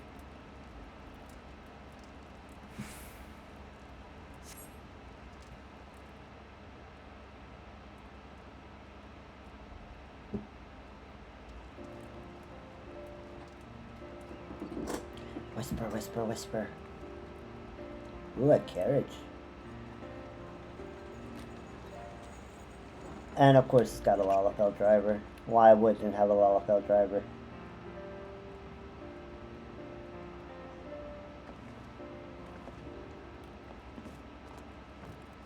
Who is this absolute, gorgeous, amazing, chattable woman? Minfilia, am I right? None other. I bid you welcome to Revenant's Toll, and thank you for traveling so far on such short notice. As if I could ever say no to Oriange. Oh.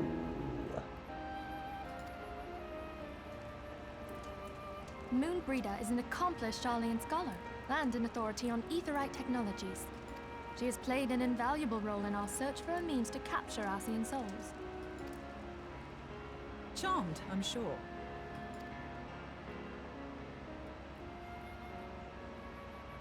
Yep. She is a chattable woman. Let us return to the Rising Stone at once, then.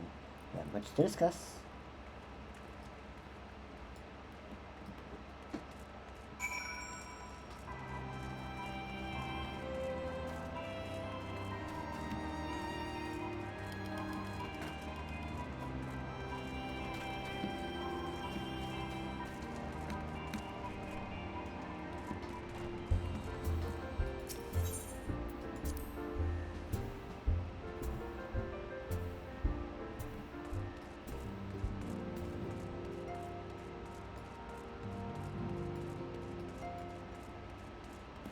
To the soda.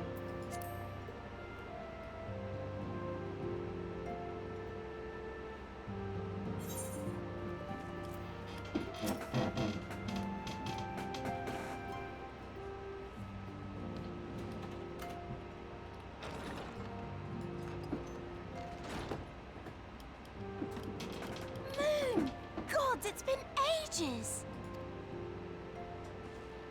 Oh, longer, sister. A joyous reunion indeed. Well, of course it is. Moon and I are like twin sisters.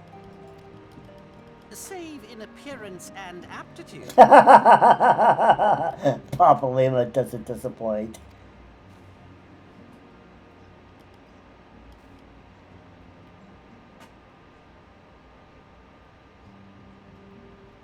Everyone, if I could have your attention.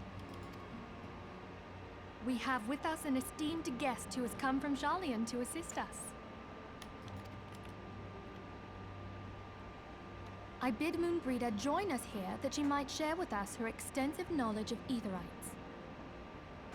Also, as many of you are already aware, she has been overseeing our research into white auracite, a sample of which she has been good enough to bring with her.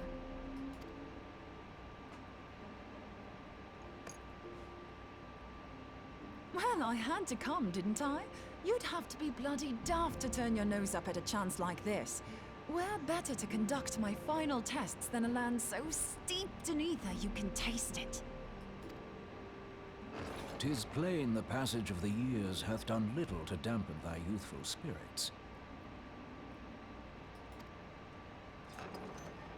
Oriange. And nothing at all to reform thy youthful manner. Oriange, do you have to be such a killjoy?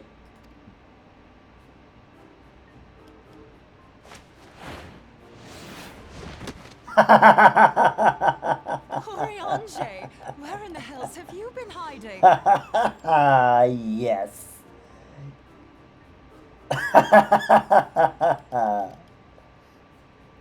Unhand me.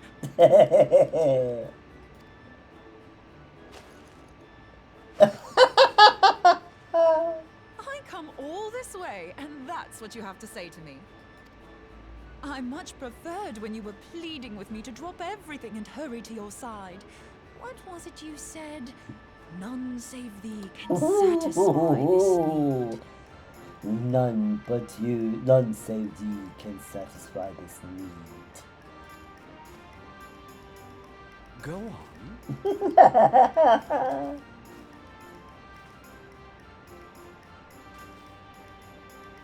Thine artless attempts to misrepresent mine all too innocent motives do thee little credit. Mine intent, as well thou knowest, was but to impress upon thee the gravity of the circumstance.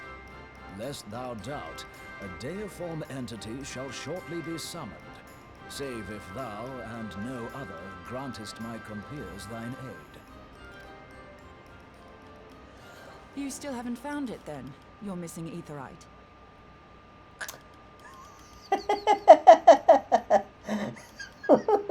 Yeah, and Oriange deserves every last ilm of that invaded space.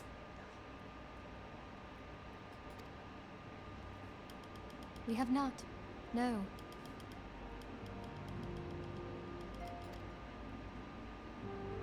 We know that Iceheart teleported to an Aetherite not far from the first. Yet even after careful analysis, we could not locate the second beacon. We now suspect that the heretics destroyed the second Aetherite to impede our pursuit. Our allies continue to scour Snowcloak for Iceheart's sanctuary, but we have no guarantee that they will find it.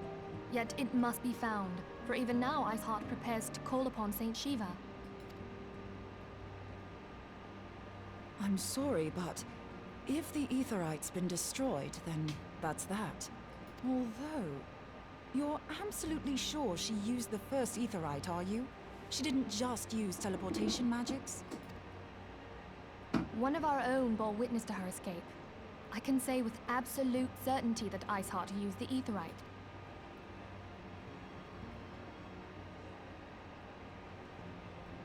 In that case, there might be a way, so long as the ethereal current is still flowing. Truly? How? We use the current to recreate the beacon. As you know, Aetherites are a bit like lighthouses. We use them to reconstitute our physical forms when crossing the ethereal sea. Without them, we'd lose all sense of direction and our essence would dissipate. However, we don't rely solely on these beacons. There are currents of ether which flow between them, currents which help guide us to our destination. Now, these currents will gradually dwindle away to nothing if an aetherite is destroyed. But if even a sluggish flow remains, we could theoretically use it to direct a surge of concentrated ether towards the void left by the beacon, and thereby fill it up again. Like opening the floodgates to fill a dry riverbed. Though, correct me if I'm wrong, but would we not need a veritable reservoir of ether? In concert, we might manage to channel a sufficient volume, yet that is not my chief concern. To direct the flow of so great a volume of ether with the requisite precision would be a nigh impossible task in itself. I barely succeeded in facilitating travel to an unattuned beacon. That which you describe sounds considerably more difficult.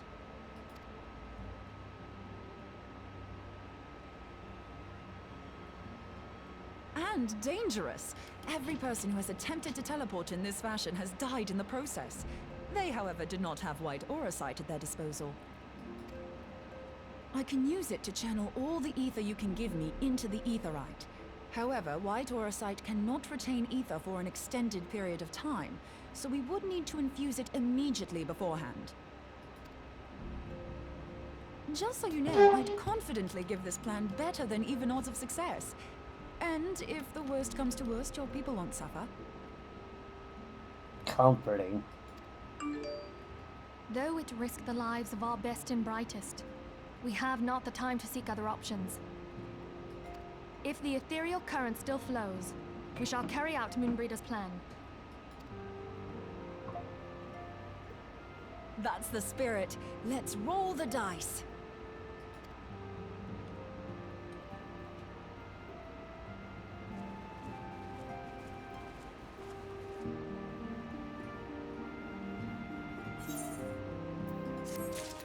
Alright. Instruments of our deliverance. Let's unlock Shiva.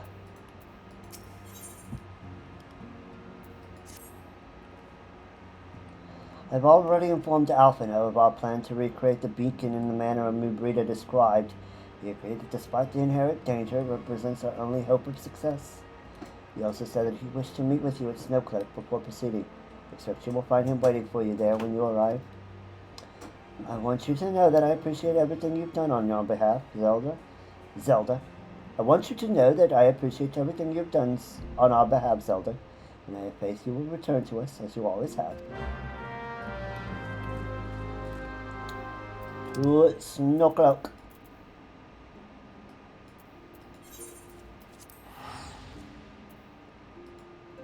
To the snowiest of cloaks.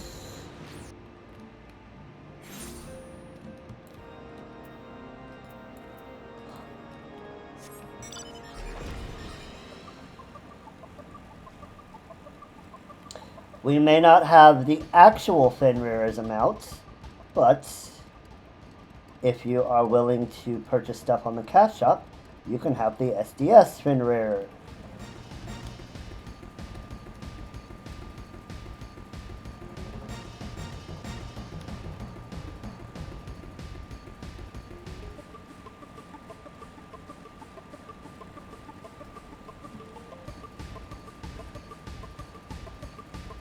Which, by the way, has every single riding map in the game. If you are staying on the ground and not flying, this is the fastest mount you can have in the game. No lie.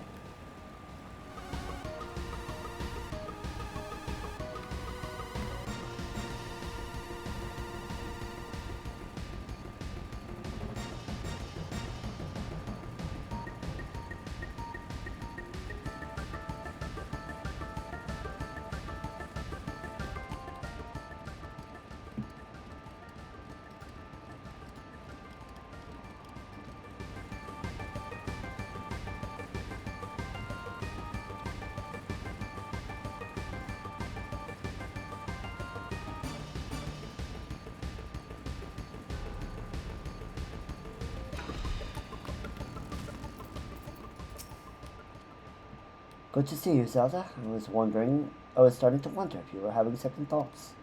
Captain Gilbert sends his regards, by the way. He tends to the interpretation of the Land Royale in Ul'dah even as we speak. But I shall not distract you from the matter at hand. We can discuss the Ivy upon we return. I trust that, by which I mean to say, the others are waiting for us at the Aetheryte, after you, Scion.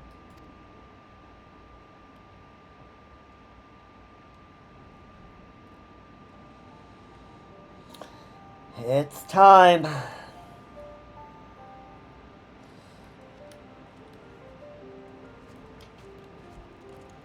Act Afar Amphitheater Hard.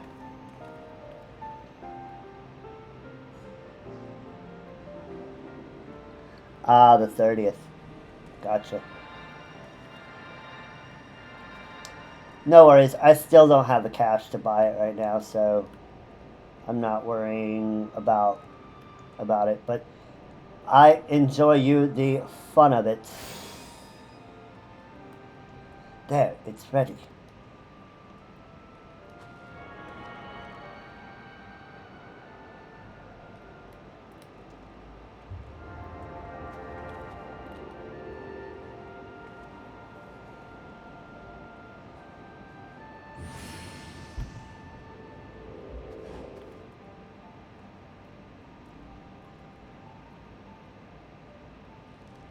Ha! It worked, I think. Try attuning to the ether right now. Feel for the current and try to locate the beacon. Okay.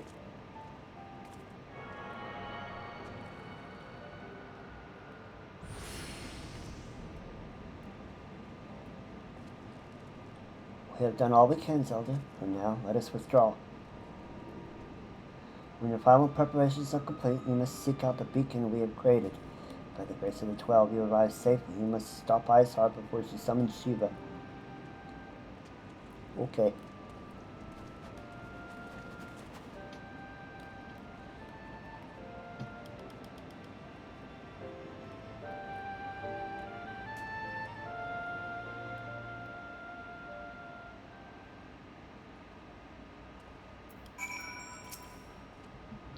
We cannot ignore the possibility that our actions have alerted Iceheart to our plans. Should that be the case, you may attempt to hasten the completion of the summoning ritual. If she succeeds, you will have little choice but to face Shiva in battle. Knowing little of this saint, I cannot say if your own strength will suffice, and so I encourage you to call upon your allies. Some may have reservations about wagering their lives on the success of Moonbreeder's experiment, but others will surely agree that desperate times call for desperate measures. Ah, before you assemble your party, pray seek with the knight that night. I believe he has a message for you from Sir Aymeric.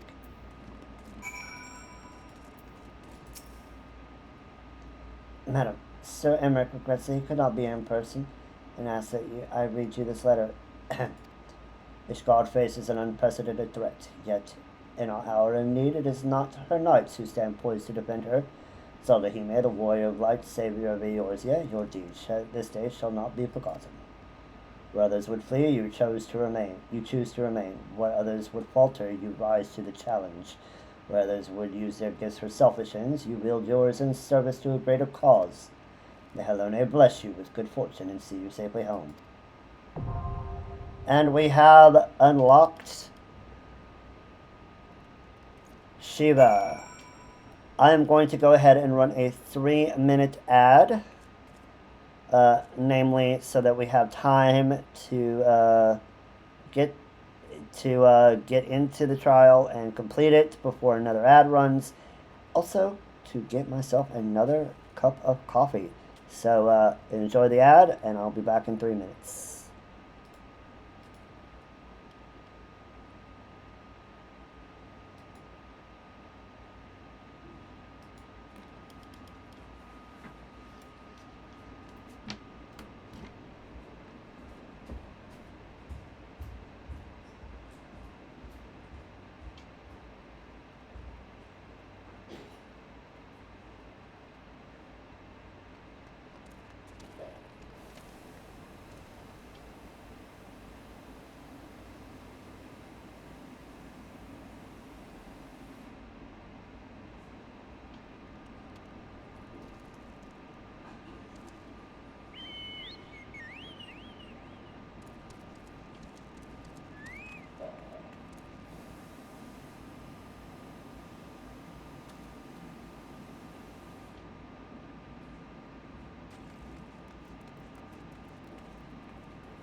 And I am back. Yeah, I definitely saw that change to Palace of the Dead.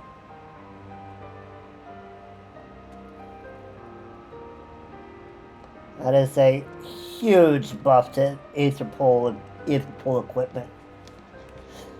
That is a massive buff. Although that's good for people who are trying to get it to make sure they unlock for the new deep dungeon that they're going to be releasing this patch. In 7.35, I believe that's when they're going to be releasing Pilgrim's Traverse. But we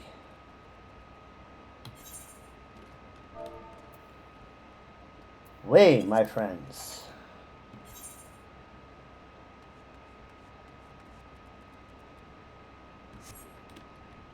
have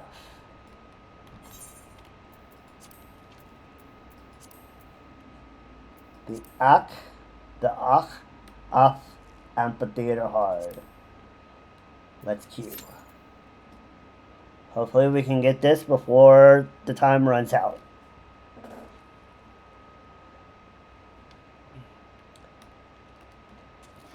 It's good for me because when I plan to use Palace of the Dead to level up Ninja, which I think I'm going to be able to do tomorrow.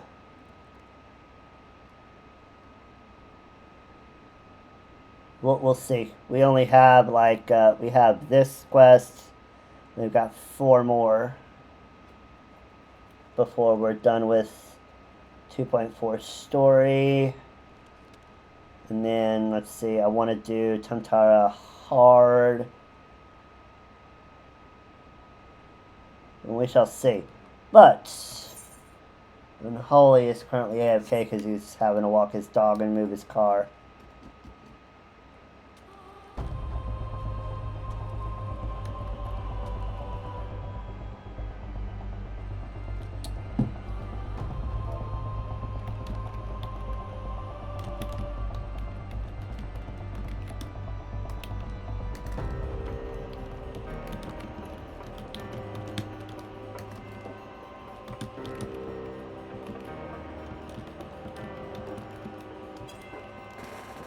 Let's see if we can't get in before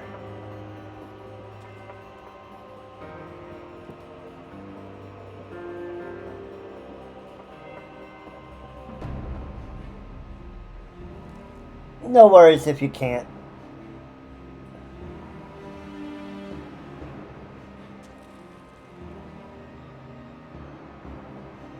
I mean, if I have time, tonight after finishing 2.4, I could at least unlock Ninja, or unlock Rogue.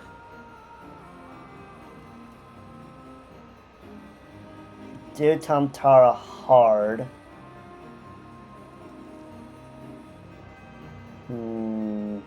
But that also depends on Unholy being available.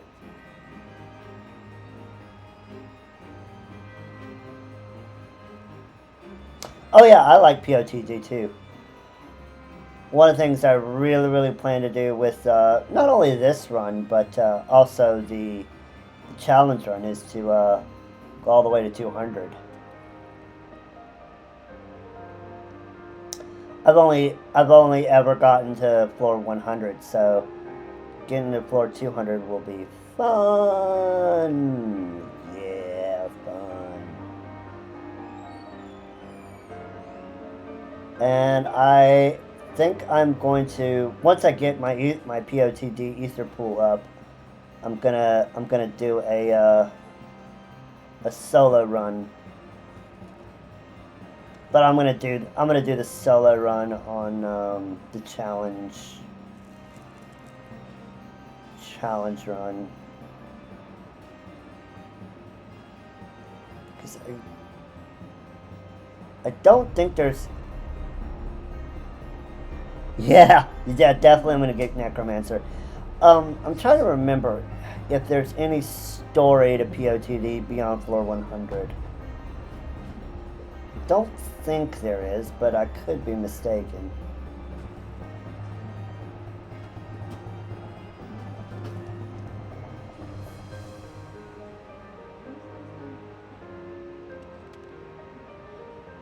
I'm trying to remember.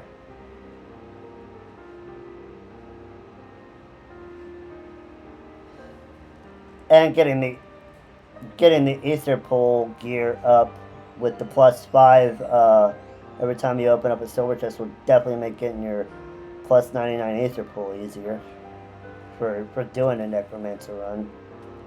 They have just made Palace of the Dead so much easier, and with the sustaining potions being dropped more often, getting Necromancer is going to be so much easier.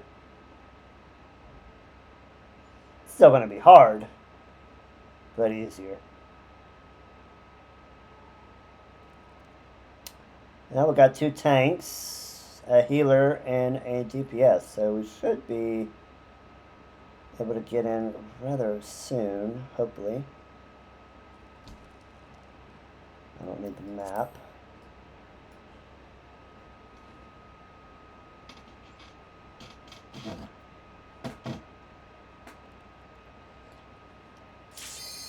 And there we go.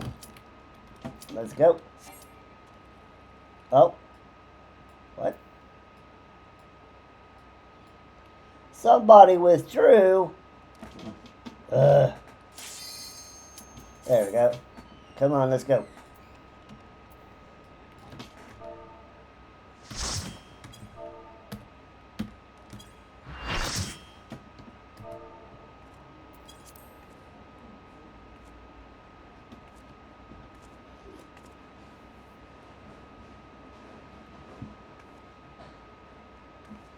You should never have come here, warrior of light. I labor only to forge a lasting peace. A peace you would deny us out of ignorance and blind faith. No matter. If it is our fate to be at odds, then it is mine to strike you down. We Echo. who gods and men have forsaken shall be the instruments of our own deliverance. Partake of my flesh. Fill this vessel with your light. Walk amongst your brothers and sisters once more. Oh, Saint Shiva, still the hatred within our hearts and bless us with eternal grace.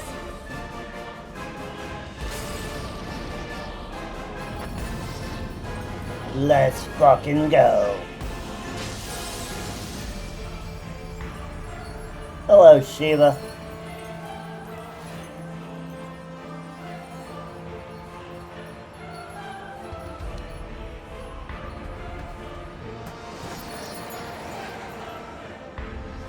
If you look carefully, you'll see Ishgard in the background.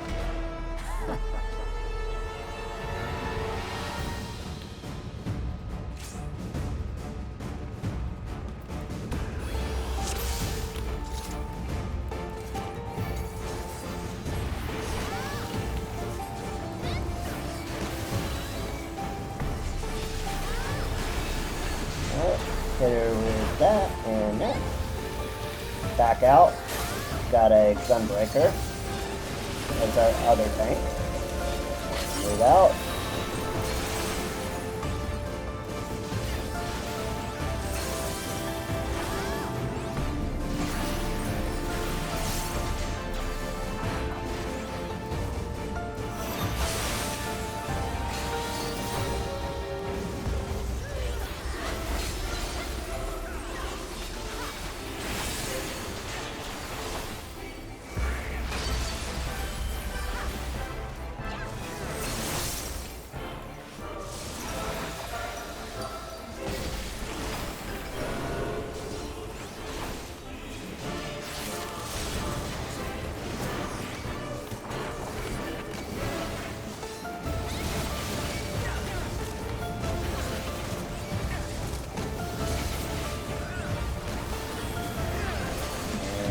Authorized soldiers.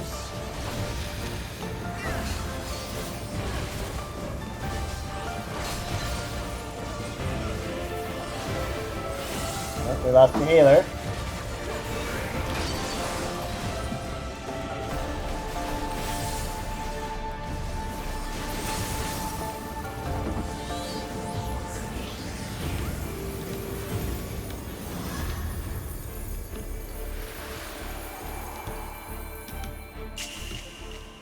Aww, no funnies. Aww. Scattered on like dust to the wind.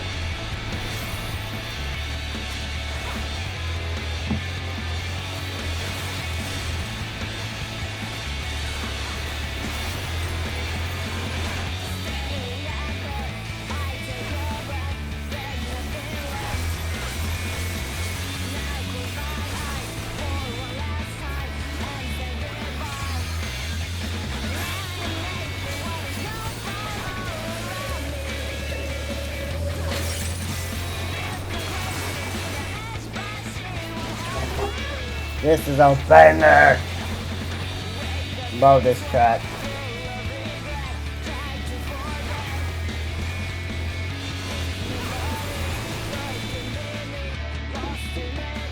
GG's!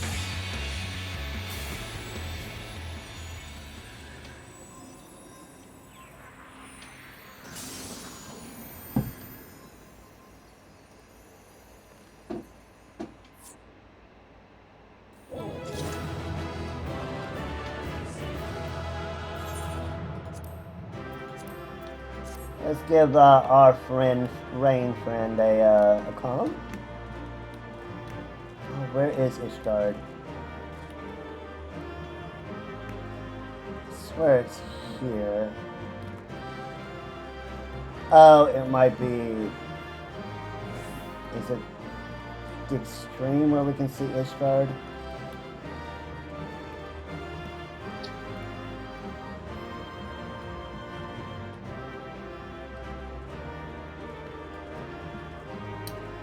Yeah, it might be the extreme. Okay, anyway. Onward!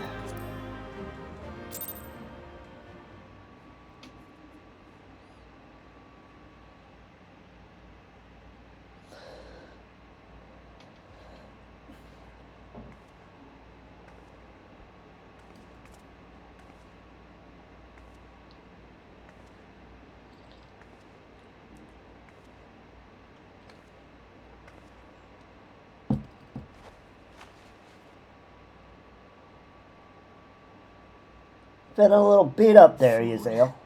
Blind, bloody fool.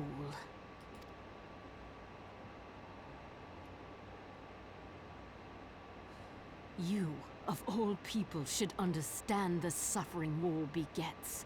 That no sacrifice is too great if it brings an end to the violence.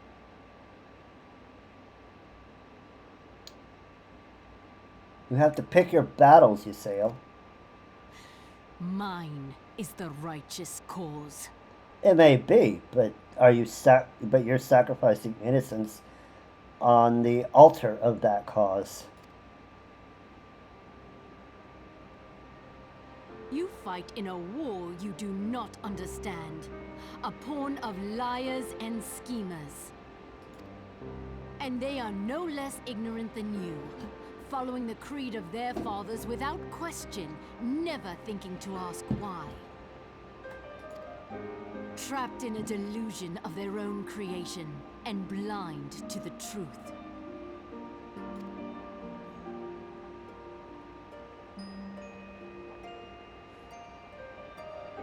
Warrior of light, redemption is not beyond us.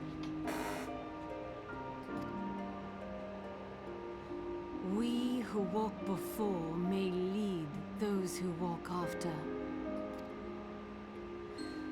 Seek the Keeper of the Lake. See with eyes unclouded.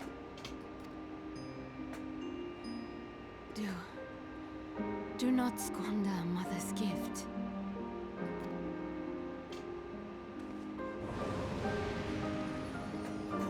Here.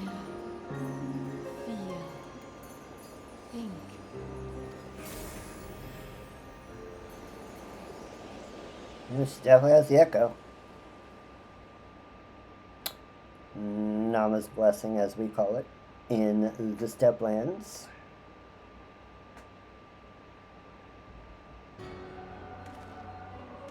Oh, look, it's an Ascian.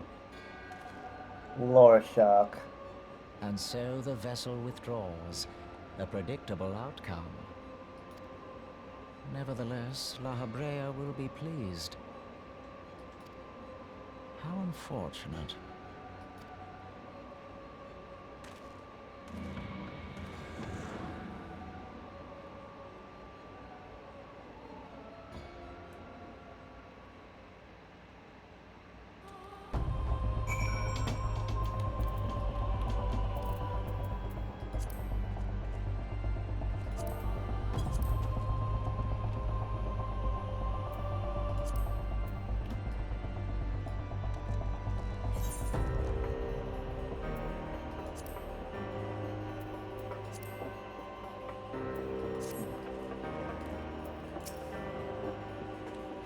By the 12, you're alive!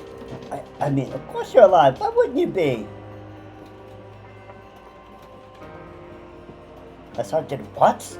You're certain about that, are you? Trifanians are skilled with glamours, after all. If you say that's what you saw, I believe you. It's just that I've never heard of a primal being summoned like that before. And you're sure you're not injured? Head trauma has been known to cause hallucinations, you see. No. Fair enough. I was only asking. Yes, Moonbreeder. I saw what I saw, and I did not have an hallucination, and I was not hit over the head. Keeper of the Lake and Chrysalis are a 2.5. So those will be done when we get to the story.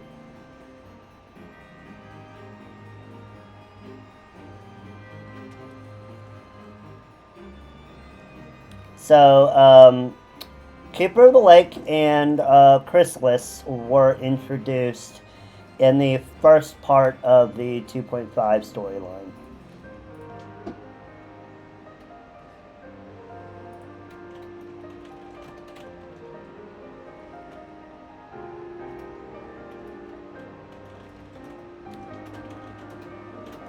So let me grab the wiki and I'll show you.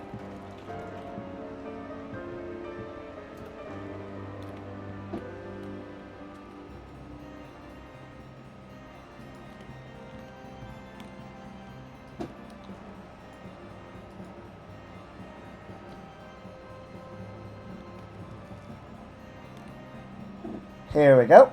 So, you see we are on patch 2.5 before the fall. And move this over a little bit so we can see a little bit better. We have a couple of... So, Keeper of the Lake was our story dungeon for the patch. Wanderer's Palace and Airport Keep Hard were dungeons. They're optional, so we're going to be doing those prior to doing 2.5. Then we've got Chrysalis, Steps of Faith. Now the Steps of Faith was turned from a trial into a solo duty, so we won't count that. We've got Chrysalis, Earth's Founts, another trial, not optional trial. Battle in the Big Keep, another trial, but this one was introduced with Hildebrand. So, because we'll be doing Hildebrand prior to doing the 2.5 story, we'll be doing Battle of the Big Keep for Hildebrand. We'll be doing Earth's Fount when we do the trial extreme stuff. And then Chrysalis will be done with the story, and Keeper of the Lake will be done with the story. Wanderer's Palace and Amderport Keep will be done when we do all of the optional dungeons, which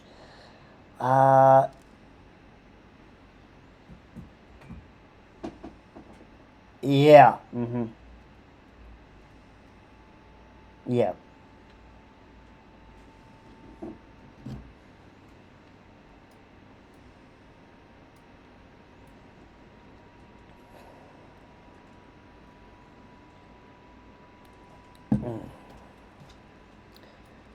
But yeah, that's pretty much what we got full untapped for 2.5. Because we're not patch locking ourselves, we'll do all of the optional dungeons, which include these two, and anything that is story related, we'll do it when we do story.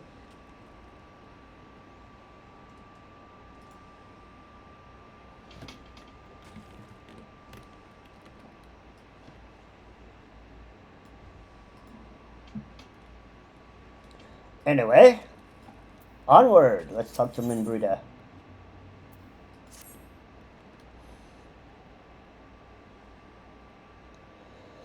If you ask me, there's not to be gained from mulling over the implications of your story in the freezing cold. Let us save it for the rising stones, eh? I'll get everyone to meet us there. Ah, but before that, you had best pay a visit to Wyburn Front and speak with Alphino. He's probably worried sick about you. Battery's busy playing at politics with the Ishgardians. Either way, I'm sure he'll be delighted to see you hale and healthy. Speaking of which, you don't have a headache or anything, do you? No? Good vision? No? No reason. Umbrita, I love you, but come on.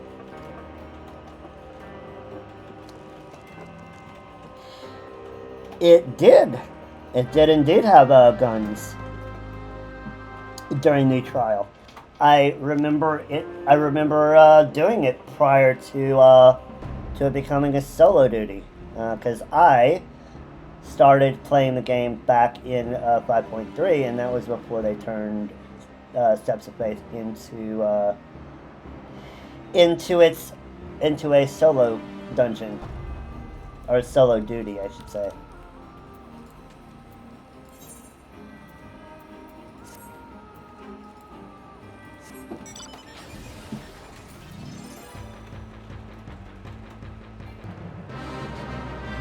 What? Behemoth Fate? Oh my god. Oh, we only have 7 minutes. Oh, that sucks.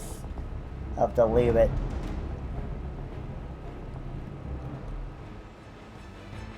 Oh, that's not enough time to get enough people to come do it.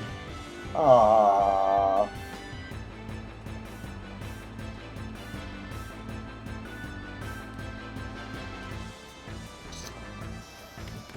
And I definitely do not have the ability to do that on my own.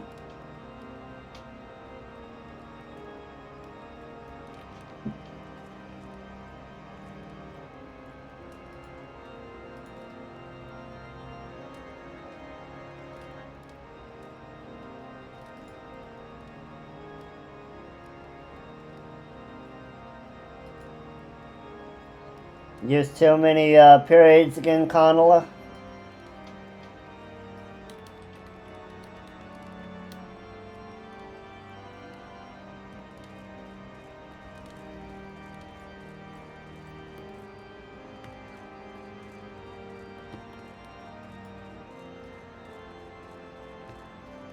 I removed your timeout, by the way.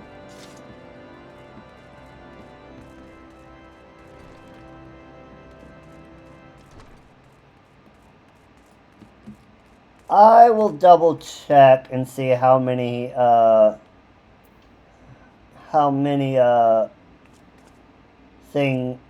symbols you are before you're timed out. I won't do it now. I'll take a look at it and I'll let you know via Discord. How many of them you need? You did 3. Okay.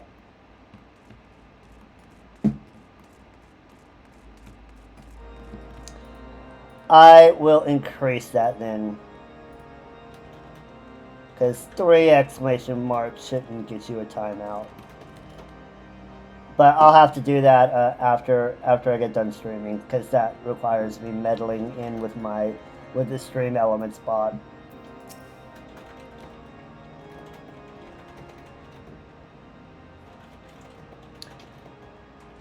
There she is, and none the worse for wear. Was there ever any doubt the Warrior of Light would succeed? I think I speak for us all when I say that I should like nothing more than to hear the stirring tale of your victory, if you would be so kind.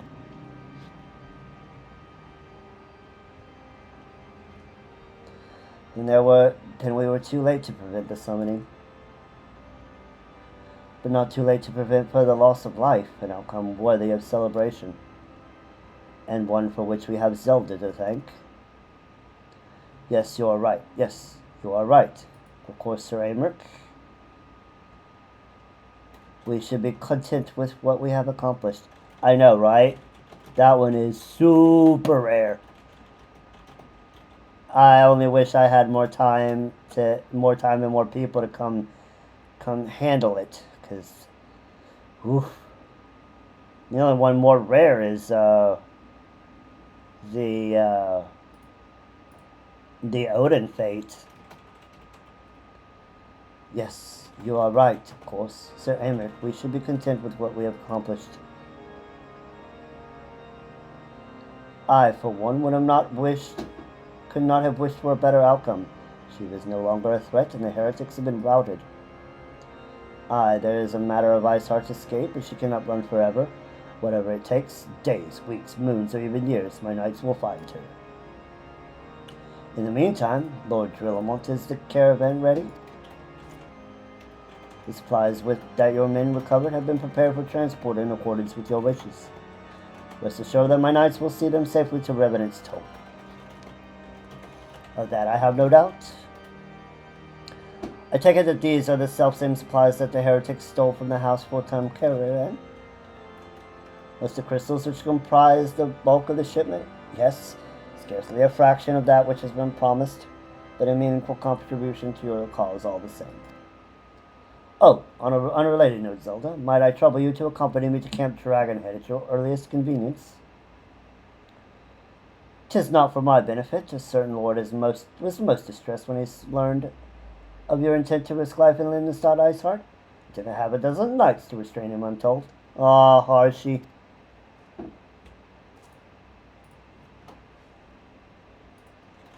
Men give vent to their anxieties in a myriad ways. I do not think less of him. No. Harshy can do whatever the fuck he wants.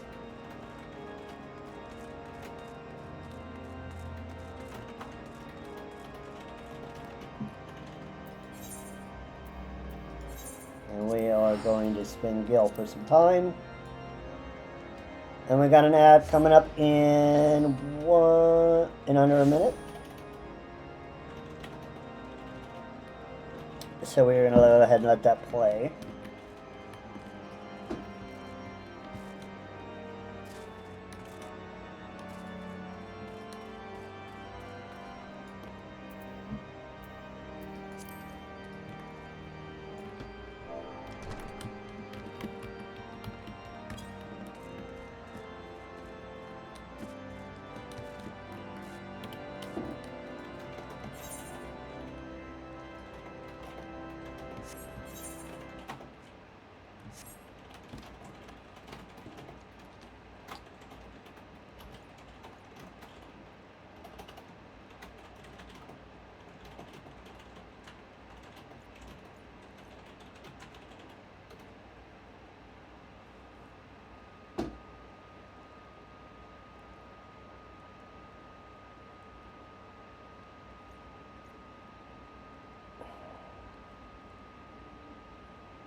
Here we are back from the ad. Let's start the Harshy.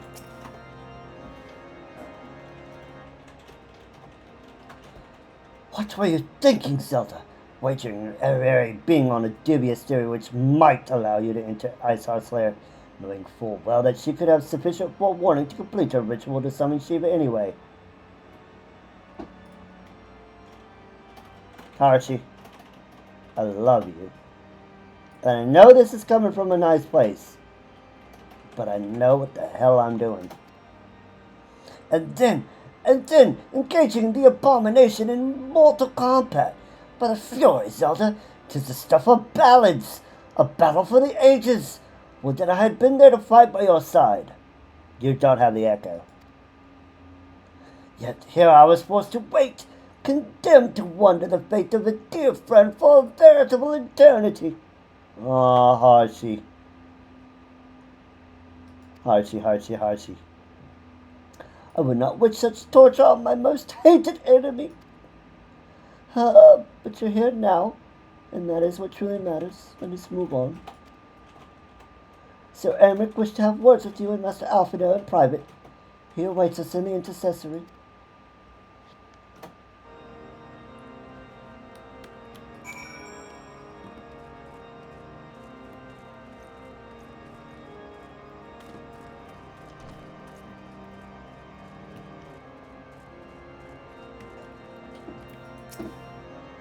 Greetings, madam. I shall show you in at once.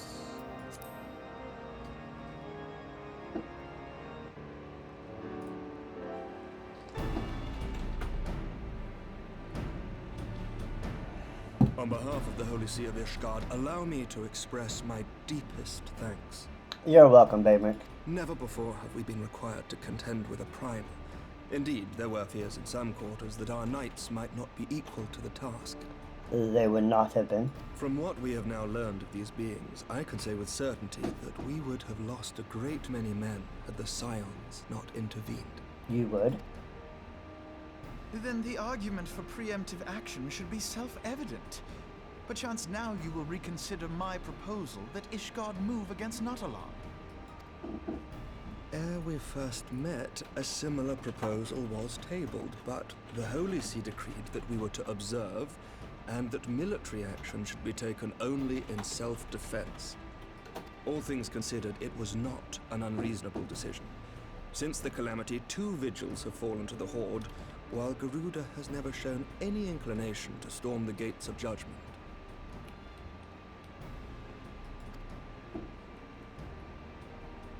Which is why this unprecedented crisis and its resolution may prompt a change in policy. You who have faced these primals know well the threat they pose. Ishgard did not.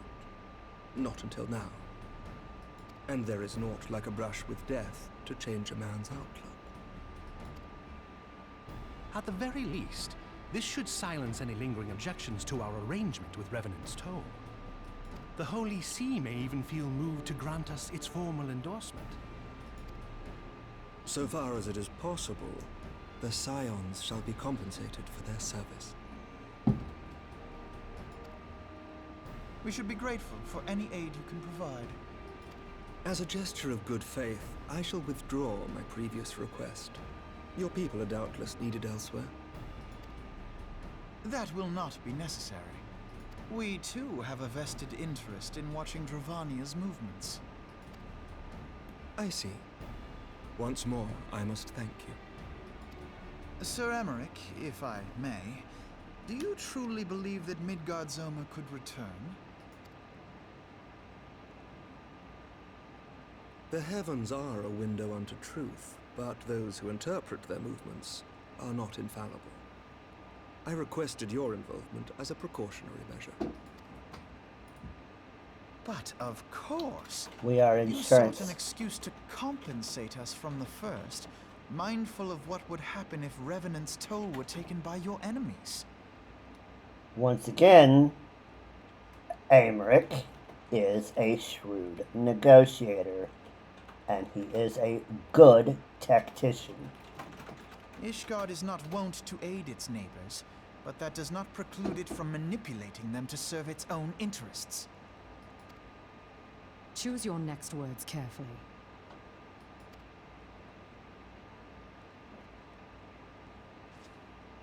Do you know what sort of man becomes Lord Commander of the Temple Knights? One who comes from good stock. I did not. Yet here I am. Now, why do you suppose that is? 'Cause you're shrewd. Because I swiftly learned to tell the difference between words, deeds, and beliefs. You are correct, Master Leveilleur. Ishgard desires to see Revenant's toll flourish, as it would present a troublesome obstacle to our enemies from the south. We are so glad to be of use to you. As we are to you. Ours is a mutually beneficial arrangement, lest we forget, one born of necessity. The dragons grow more restless by the day, and the heretics harry us nigh without cease. We have contended with such troubles for centuries, but there are limits to even our endurance. Yet as a pauper is loath to part with his meager possessions, the leaders of Ishgard are not wont to render up their trust to outsiders. But with perseverance on our part, they may yet be made to see the light. Nevertheless, one must take care when walking the road less traveled. Yes. Care. Wise words, Sir Emmerich. I shall make a point to remember them. Will you? I must apologize for my earlier outburst. I hope it will not sour our good relations. Not at all. You but spoke from the heart. I trust you understand that at times my duties may prevent me from meeting with you. On such occasions, my second-in-command will speak for me. Lucia, at your service. Pray excuse our reticence. We are but wary of speaking too freely, lest our sentiments be made known to our enemies. Know that the Lord Commander and I are of one mind. For the sake of Ishgard, and of Eorzea at large, I pray our peoples can put aside their differences. Those who dwell in the past risk losing sight of their future.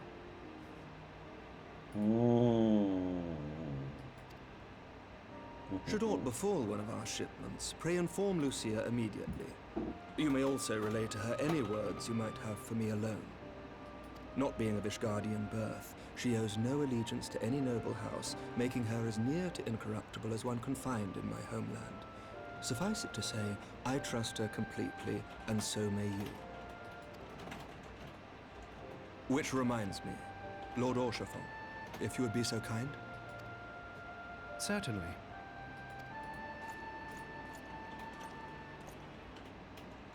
In times such as these, trust is ever in short supply. Mayhap this will go some way to rectify the problem. The results of our investigation into the heretics' recent attacks, as well as our interrogation of the merchant you detained. Sir Emmerich, I cannot thank you enough. Think nothing of it. Ishgard may be many things, but it is no friend to Garlemald. Did I not tell you to have faith, my friend? You did indeed, Hearty.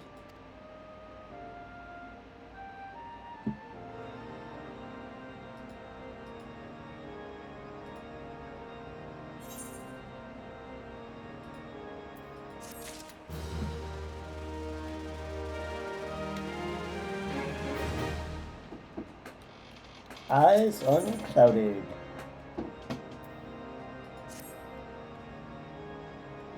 It would seem that we have much to discuss with our friends at the Rising Stones. If what you say is true, Iceheart's method of summoning Shiva defies all precedent. It necessitates a complete reappraisal of the primal threat and our approach to combating it. Moreover, we have grave ramifications. If word of this incident reaches Imperial ears, the Garlean Empire believes that primals are an insufferable menace, that their mere existence is a threat to this very star. As such, they deem any action taken against the beast tribes to be justified by default. Imagine then if it became known that it was not only the beast tribes of Eorzea that could summon primals, but of civilized peoples as well. Any lingering objections to the Eorzean campaign would vanish overnight. True. Where before we had to contend with a single Imperial Legion, we could well find ourselves facing the combined might of all Garlemald. But I speak unadvisedly, come Zelda. It's better that we continue this conversation in Mordonia.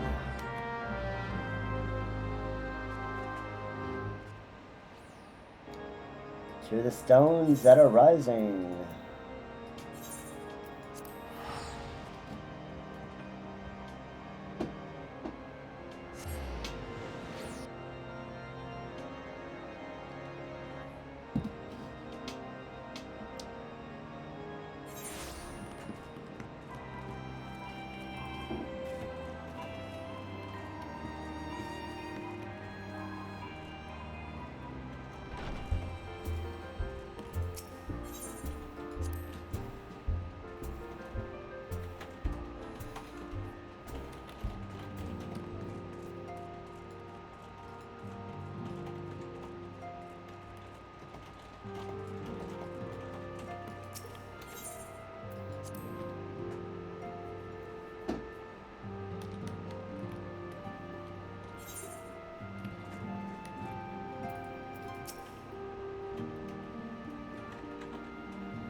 Words cannot well express how glad I am to see you return to us hale and whole.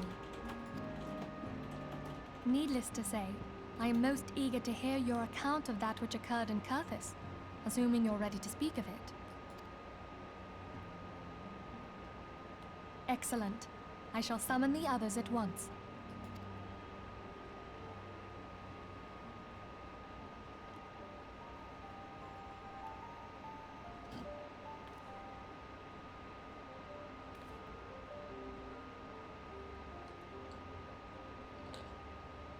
Iceheart used her own body as a vessel for a primal soul? Master Louisoir's writings make no mention of such a possibility. Can we be certain this entity was a primal? As certain as we can be that good King Mogulmog the 12th was a primal, I should think. Both were ostensibly summoned. Let's not quibble over definitions. Of more concern is the implication that Iceheart retained her will, even after she was possessed. We are talking about a mortal, wielding the power of a primal. It can't possibly be that easy, can it? There must be some sort of sacrifice required. Or maybe she's just special? What qualities this woman possesseth, I know not. But full sure am I that she was groomed for this role. Few are privy to the secrets of summoning, and but a single party standeth to profit from their dissemination. Well, I wouldn't presume to comment on how the lass came to know about summoning, but I will say that what she summoned was a primal. The readings were the same, or near as damn it. Strange as it all sounds, it's really no different from what you've faced before. Then mayhap it is time that we re-examined our previous encounters. Pack your things, Ida. We're going back to Gridania. Yes, sir. About Iceheart's final words to you. Hear, feel, think. Hydaelyn speaks to her as well. Yep. If Iceheart is blessed with the power of the Echo, she will doubtless have used it to further her goals. Yep. Or could it be that it was a revelation granted her by the Echo which first set her on this path? She did say that the Ishgardians were blind to the truth. She did? Do you think she has knowledge of the origins of the Ishgardian-Dravanian War? Very it would likely. do much to explain her unwavering conviction. Very, very likely. Did not the Lady Iceheart implore thee to seek the Keeper of the Lake? And did she not imply that in so doing thou wouldst come to see with eyes unclouded? Indeed. Midgard-Zoma was a king amongst kings who reigned for centuries on end. But he is dead and his wisdom lost to the ages. Unless the Ishgardians' fears are well-founded, it would seem we have yet another reason to stand watch over the Keeper of the Lake. For a mercy, we are well positioned to do so. Iceheart, Shiva, Ascians, and Midgard-Zoma. I shudder to think how they're all connected.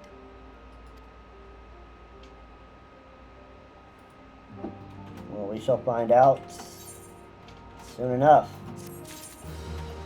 We've got an ad coming up in 15 seconds, so we will wait until the ad plays for the next quest. We are 2 away from the end of 2.4.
And we are back. The reason Royale, weapon coffer. I mean to scour the annals for knowledge of Midgard-Zoma. Given his great age, I dare say he appears in more than a few. Do you hear that? Commotion outside. Do you see if aught is amiss?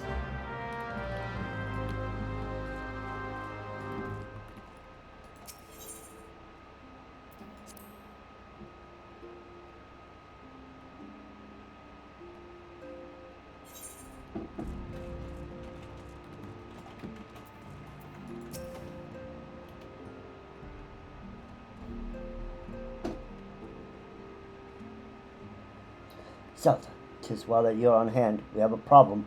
Royale has escaped. Oh, God. It happened shortly after the Immortal Flames took her into custody. She had been placed in a dungeon cell ahead of her coming trial, but apparently the accommodation was not to her liking. Lieutenant Kyo was found slain among the 2 guards. 'Tis plain she received inside help. Citizens report seeing Royale quitting the city via the Gate of Nald with a bloodied spear in her hand. She makes for Castrum Meridianum. I'm certain of it. With her fate in Eorzea as good as sealed, what recourse has she but to flee to her imperial masters? Even as we speak, Captain Ilbert and the first are hot upon Royale's heels. Pray, make haste to Camp Blue Fog and join the hunt. Camp Blue Fog, and here we go.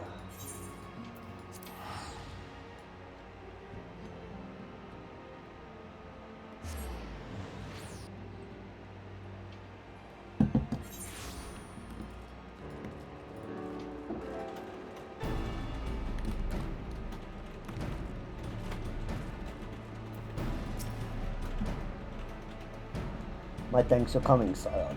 I have spoken with the soldiers here. They say that Royale walked through the camp not well ago. Aye, she walked right through. The Nam is here. We have Raban's decision to keep the matter secret to thank for that. Bad morale, he said. As a result, not a single flame in the garrison made any attempt to detain her. And so here we are. Royale must not be allowed to reach Castrum Meridianum.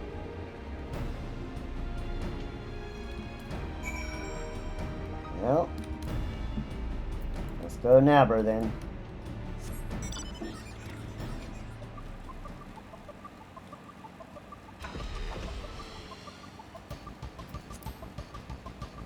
Let's nab the traitorous bitch.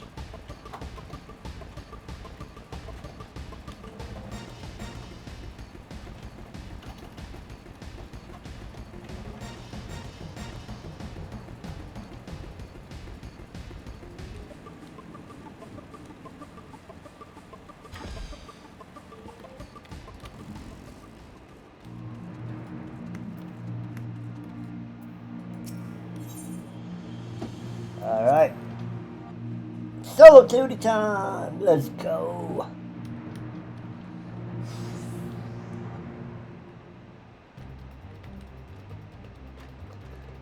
This wretch was with Royale. He threw himself at us, that his mistress might escape. She didn't blink when we cut him down, not even when he started screaming. No loyalty even to her own. Goddamn harpy. With me, Scion, we almost have her.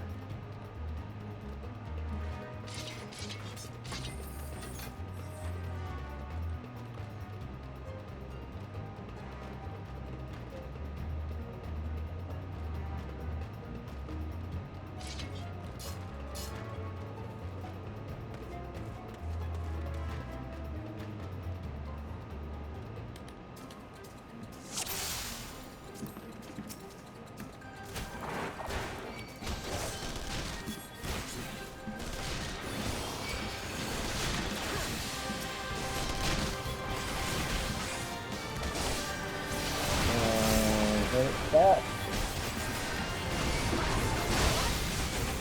Take out all of the unimportant people first.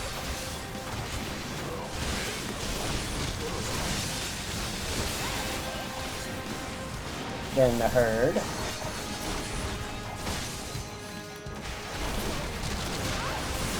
It is historian. Enemy reinforcements, look sharp, men. Show them no quarter.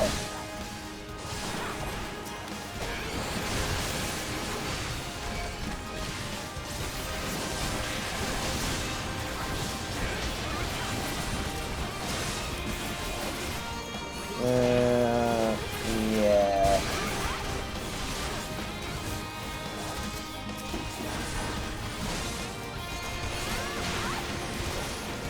Oh, you cannot stand against the Empire.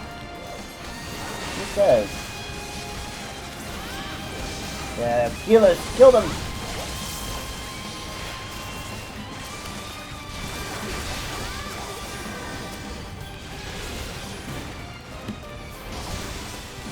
Alright, let's take out the healer.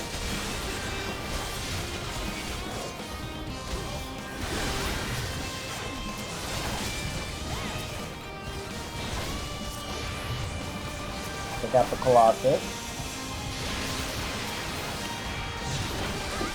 Pretty sure.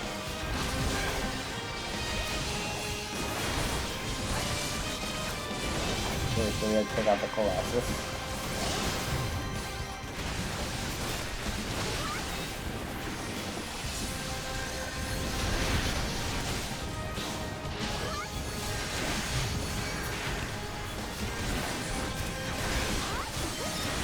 But kill us all later. Oh, we got reinforcements. Let's go. Come on, Yugiri.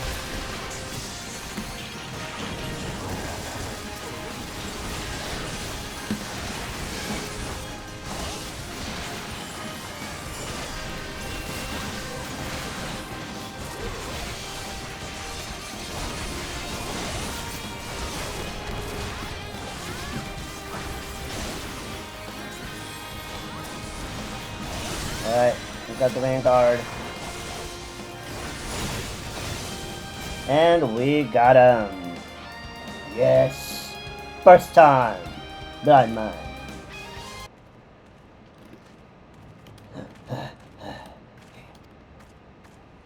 Bind her and do it tight. Yes, sir.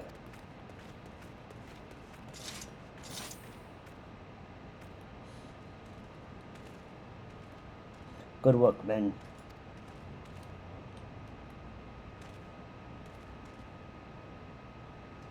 She and her Imperial cronies pushed us close, but we were better. Behold, the respected officer of the Immortal Flames, who looked up to you as one of the Order's founding members, one of its pillars. It saddens me to see you fallen so low. What would you know of the low, you spoiled little lordling who has never known any want? I. People such as you take wealth and birth for granted. You think it's your God's-given right to rule over others. You know not of our plight, the injustice we low-bornish guardians must endure. To the noble lords and ladies, we are not people but resources to be consumed. I did what I had to survive, stealing, killing, even whoring myself. It is no fault of mine if fools imagined me a paragon when I joined the Flames. To hear you tell it, one would think you're the only person ever to have suffered. In case you have forgotten, Brabon himself was born into poverty, as was I. We lived hand to mouth with little more than the shirts on our backs. Hunger was our caustic companion. Yet never did we bemoan our lot in life, nor did we begrudge others their fortunes. We accepted the hand that we had been dealt and played it to the best of our ability. That was a battle, aye, but no matter what fate threw at us, we took it on the chin and came back for more. The only have we had fought for. How are we any different then? 'Tis true that we are both mercenaries of lowly birth, and 'tis true that we both had our fair share of struggles. But whereas I sold my sword, you, martial, sold your comrades. If life has taught me one thing, it is that you never betray your own. I would sooner cut off my own arm than raise a hand against a friend. But enough talk. You will return to Uldar to face justice. The people who trust you have dragged through the and the people whose trust you have dragged through the gutter.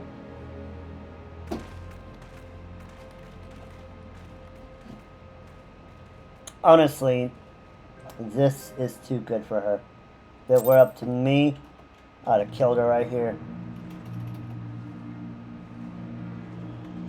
She would have not left this spot alive. Not so much as a hint of remorse. It's well that this sordid business is finally at an end. A friend's betrayal cuts deeper than steel. We must hope that we have chosen our own allies more wisely than Roban chose his.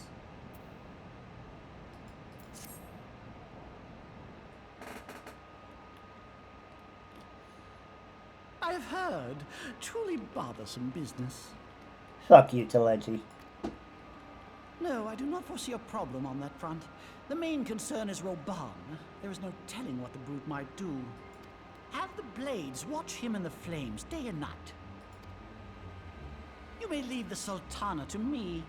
I shall personally attend her grace. What was that about? Treason?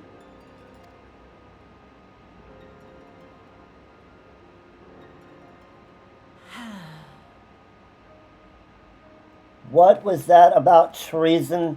Sever one of the East Aldenard trade routes. That ought to keep Lolorito occupied for a while.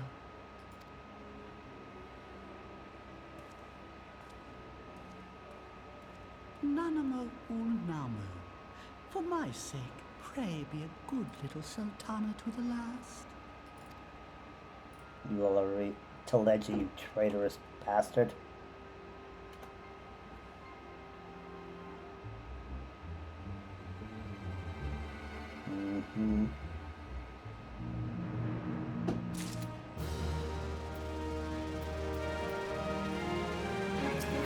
Last quest of 2.4.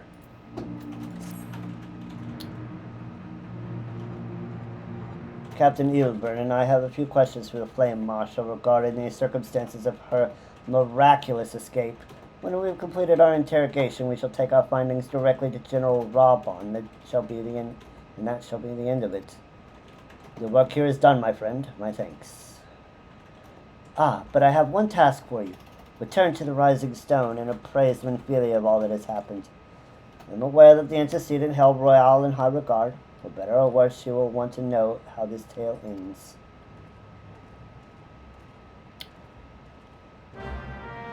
Okay, to the Rising Stones we shall go.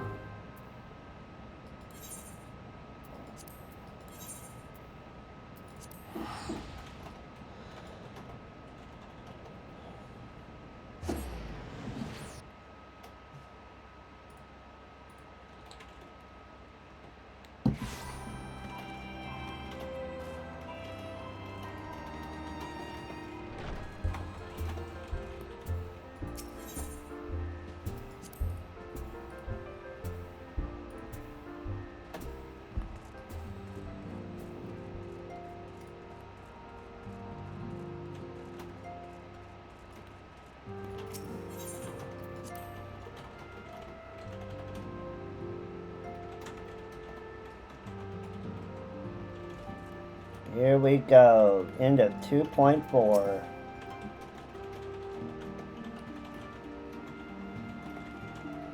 Welcome back, my friend. I have already received word from Alfino. To think that Flame Marshal Huayu was the Garlean agent. I know not what to say. Ryu. Together with Robon, Eileen lent us much-needed aid at the time of our Order's founding. She was particularly passionate about the need to tackle the primal threat. When we discussed the subject, her eyes fairly shone with determination. Whatever else she may have been, I choose to believe that it was her true self with whom I spoke then. But now is not the time to dwell on such matters. I have an important announcement to make regarding our effort to defeat the Ascians. We shall begin as soon as everyone is assembled.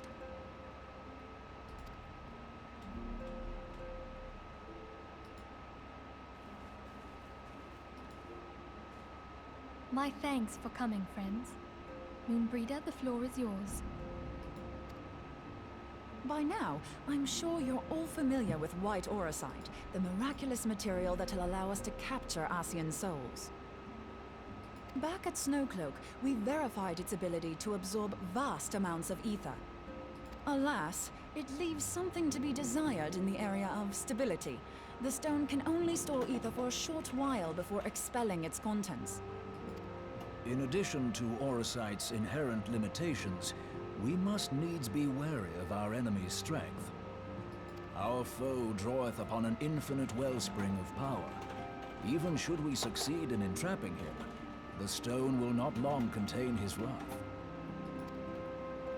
Meaning that, if we want to kill the swine, we'll have to be quick about it.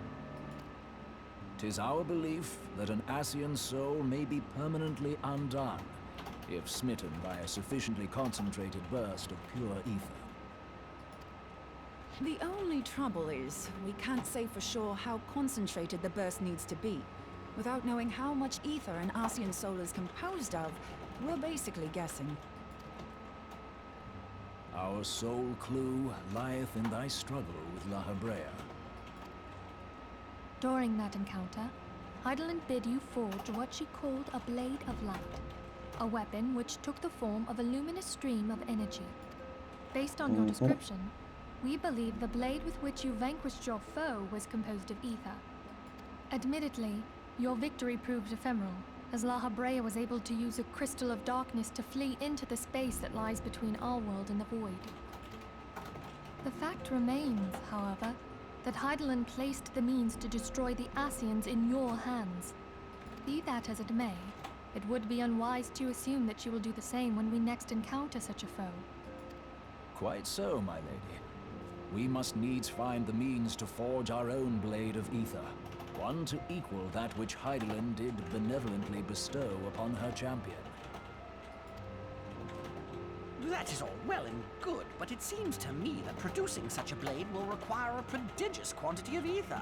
Whence will it come, pray tell? Oh, what if we had 2 pieces of white auricite? One to trap the Ascian, and the other to store the ether for the blade. Oh, nice try. But it's as I said, the stone won't hold ether for any length of time. We'd still need to collect the stuff there and then, sorry to say. And therein lies the rub. Finding a way to create the blade whenever and wherever we choose. It would seem more research is in order. I'm going to linger a while, perform a few more tests on the auricite. And I could do with some help. Urianger, why don't you lend me a hand? Mine apologies, but I am required at the Waking Sands. Are you now? Lady Minfilia hath given me sole charge of the premises. 'Twould be unseemly to leave them unattended. Sole charge, you say? So you're basically alone there, then?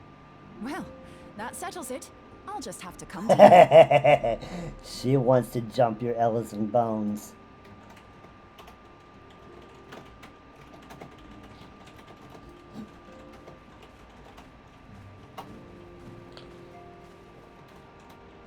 While you were afield, word arrived from the Sharlayan motherland. You will recall that a survey party was dispatched to investigate the incident at the Isle of Val. What they discovered was troubling, to say the least. According to the report, the Isle has been erased from existence. 'Twas as if a hole had been torn in the very fabric of reality. A hole, you say? Aye. Yet the mystery endeth not with the Isle's disappearance. It hath come to light that a number of scholars in various other locales were reported missing at a similar juncture. What's more, they all had something in common with the head of the students of Baldessian. Every last one of them was researching a phenomenon called dimensional compression, or the rejoining as the ancient texts call it. I'll be damned if that's a coincidence. Dimensional compression? Uh-huh. All indications suggest Ascian involvement. But I sense that a force greater still is at work. The entity the Dark Beings call the one true God. We must pray that my dear friend Kryl regains consciousness soon. If she bore witness to the Isle of Val's final moments, she may be able to shed some light on this mystery.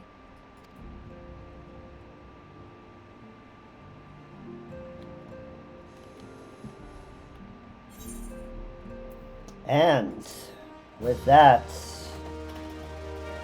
we have completed 2.4's questline. We get an extra cutscene.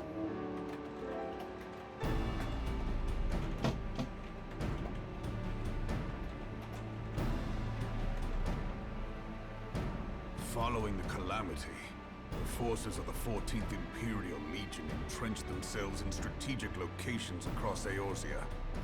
So swiftly did they accomplish this, it was suspected that they had received help. I think that it came from Huayu, my right hand. There is more. We have reason to believe that Huayu didn't deal exclusively with the 14th. She also answered to a higher authority in Garlemald. But this higher authority could not have been the Emperor. By consenting to the Meteor Project, Solus Zos Galvus showed himself to be more concerned about preventing the spread of primal influence than claiming Eorzea for the Empire. He would happily have seen the lot reduced to ash. We believe a number of high-ranking figures within the royal household were against the decision, but that they knew better than to oppose the Emperor openly. Of course, this didn't prevent them from making clandestine provisions, in which Huayu played a part. Alas, these provisions did not prevent Dalamud from falling, and the ensuing chaos changed the face of the realm forever. Yet Eorzea survived. To all intents and purposes, the Meteor Project had failed, and the Empire was left to rue its lack of a decisive means to eliminate the primals. Until, that is, it stumbled upon the Ultima weapon. Even before the accursed thing was dug up, it seemed to me the 14th had the might to overwhelm our weakened armies. Yet they chose to hide behind their walls. Why? The Black Wolf was wary of making the denizens of Eorzea desperate, lest more primals emerge to bleed the land. The discovery of the Ultima weapon, however, emboldened him to resume his war of conquest in earnest. But there was one in Garlemald who believed that Van Belsar's actions were premature. One who stood higher in the Imperial Army's chain of command. He ordered the Legatus to halt his advance, only to find that the Black Wolf had slipped its leash, and that the 14th now acted alone. In a bid to bring Van Belsar to heel, he used the agent he had planted in Uldar prior to the Calamity to undermine the Legion's efforts. A man who outranks Van Belsar, yet opposed the late Emperor's decision to annihilate Eorzea. This could only be the former High Legatus of the Garlean army, now known as Emperor Varus Zosgalvus. So he was Huayu's true master. But one of several in actual fact.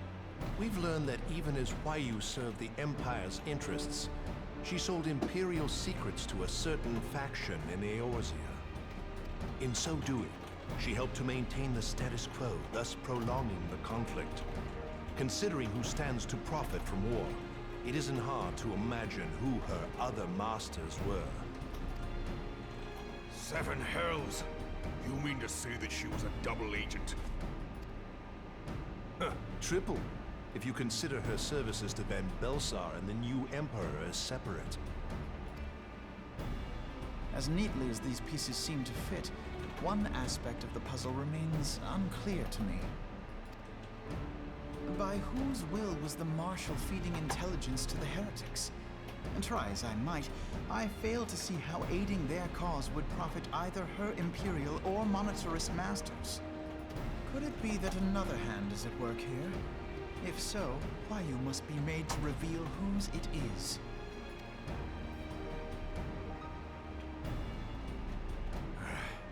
Not only have I lost a trusted friend, now I must interrogate her as a stranger. Not a pleasant task, I grant you, but a necessary one. Unless we weed out the ivy, root, stalk, and stem, it will simply grow back. I know that full well. Those closest to Huayu have already been detained, and I will question them alongside her. General, pray keep in mind that there may be unwitting abettors among them. All will be treated fairly. On that you have my word. Those who are innocent have no cause to fear. We got an ad in under 30 seconds, so I'm going to let that run, seeing as we already used two snoozes for the ads, so I was hoping to get through it with those, but apparently this is a little longer than I expected. So let the ads run, and we'll complete this when we get back from that.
No, she's already looking.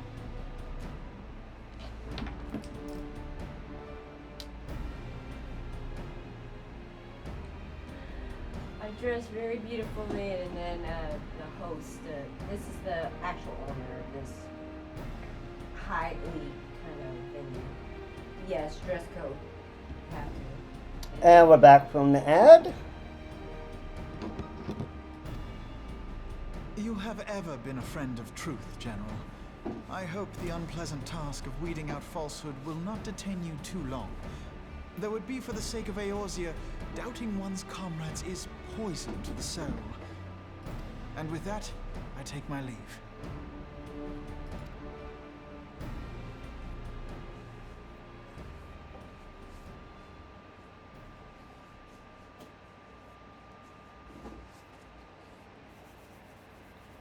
All these years, I've been made to dance to their tune.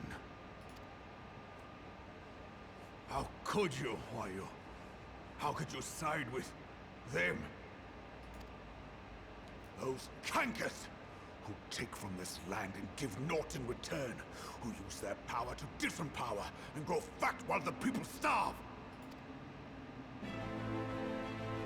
I know you can hear me, monitorous scum. Your crimes will not go unpunished. They have purged this land of your sickness before the eyes of the 12. I swear it.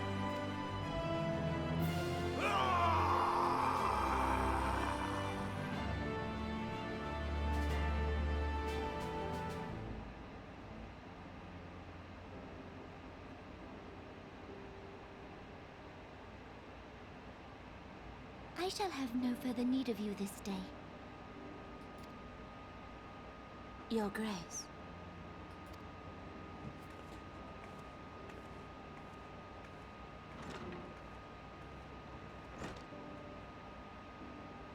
I fear that not even mine own chambers shall remain private for long. Has the situation grown so grim?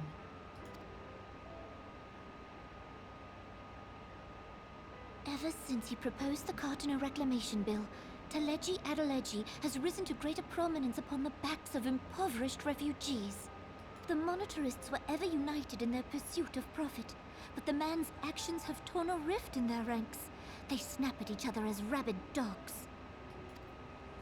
Yet now is not the time to be bickering among ourselves. If this bickering is a threat to law and order, might you not have grounds to dissolve the syndicate? Would that the solution were so simple, Admiral. Alas, my moving to dissolve the syndicate is certain to spark outrage among the influential merchant class, whom the Cabal represents. This would serve to exacerbate the current unrest, and peace would slip still further away. Be they rich or poor, natives or refugees, all who reside in Ul'dah have a right to pursue happiness. It is the duty of a ruler to protect this right. If I am to perform my duty, I must needs tread warily. It would not do to make enemies heedlessly. Were Lord Lolorito here, he would doubtless say that I have my head in the clouds. A ruler is required to take a wide view. Try as we might to cater to all needs, some will inevitably be overlooked. As such, there shall ever be citizens who feel aggrieved. It cannot be helped. But as you have informed us, the monetarists take no view but their own. They hunger for power while the masses starve. In the absence of a common cause, it seems beyond any one individual to make Ul'dah whole. And the presence of a Garlean agent within the Immortal Flames only makes matters worse. Even accounting for Ul'dah's historic reliance upon mercenaries, such a grievous breach of security is unprecedented. I fear this business will provide the monetarists with a rod to beat Rauban. Eorzea can ill afford for the Immortal Flames to be dampened now. Ere long, the Garleans will turn their ravenous gaze toward our lands once more. If we are to resist their might, our nations must stand together. Yet for this to happen, our nations must be whole. cannot be done to improve the situation in Ul'dah?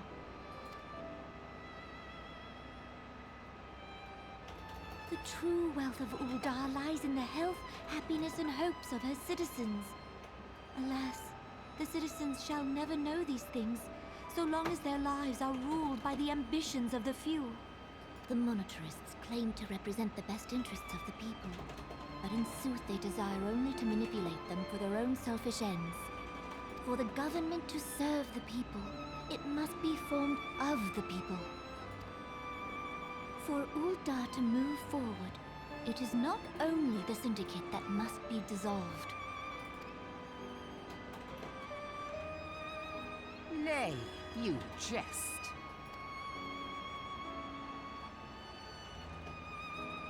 My friends, it was for no other reason than to make known to you mine intent that I requested your presence here. When I make my declaration to the people, chaos shall inevitably ensue. As the last monarch in the line of Ul, I make unto you this request. Help Roban to preserve order and protect the people. Forsake them, and you forsake yourselves. For a strong Eorzea will ever have need of a strong Ul'dah.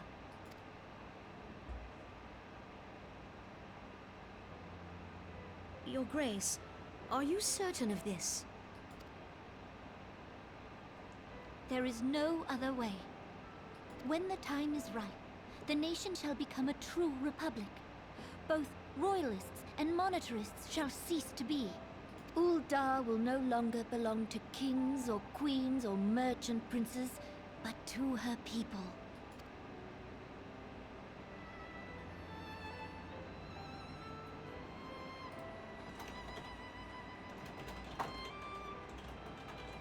You don't just will a Republican to be. Forgive me for casting aside all that you have toiled for in my name.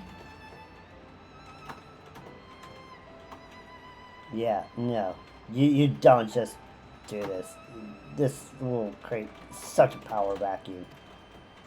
Beyond this gesture, I am powerless to help my subjects.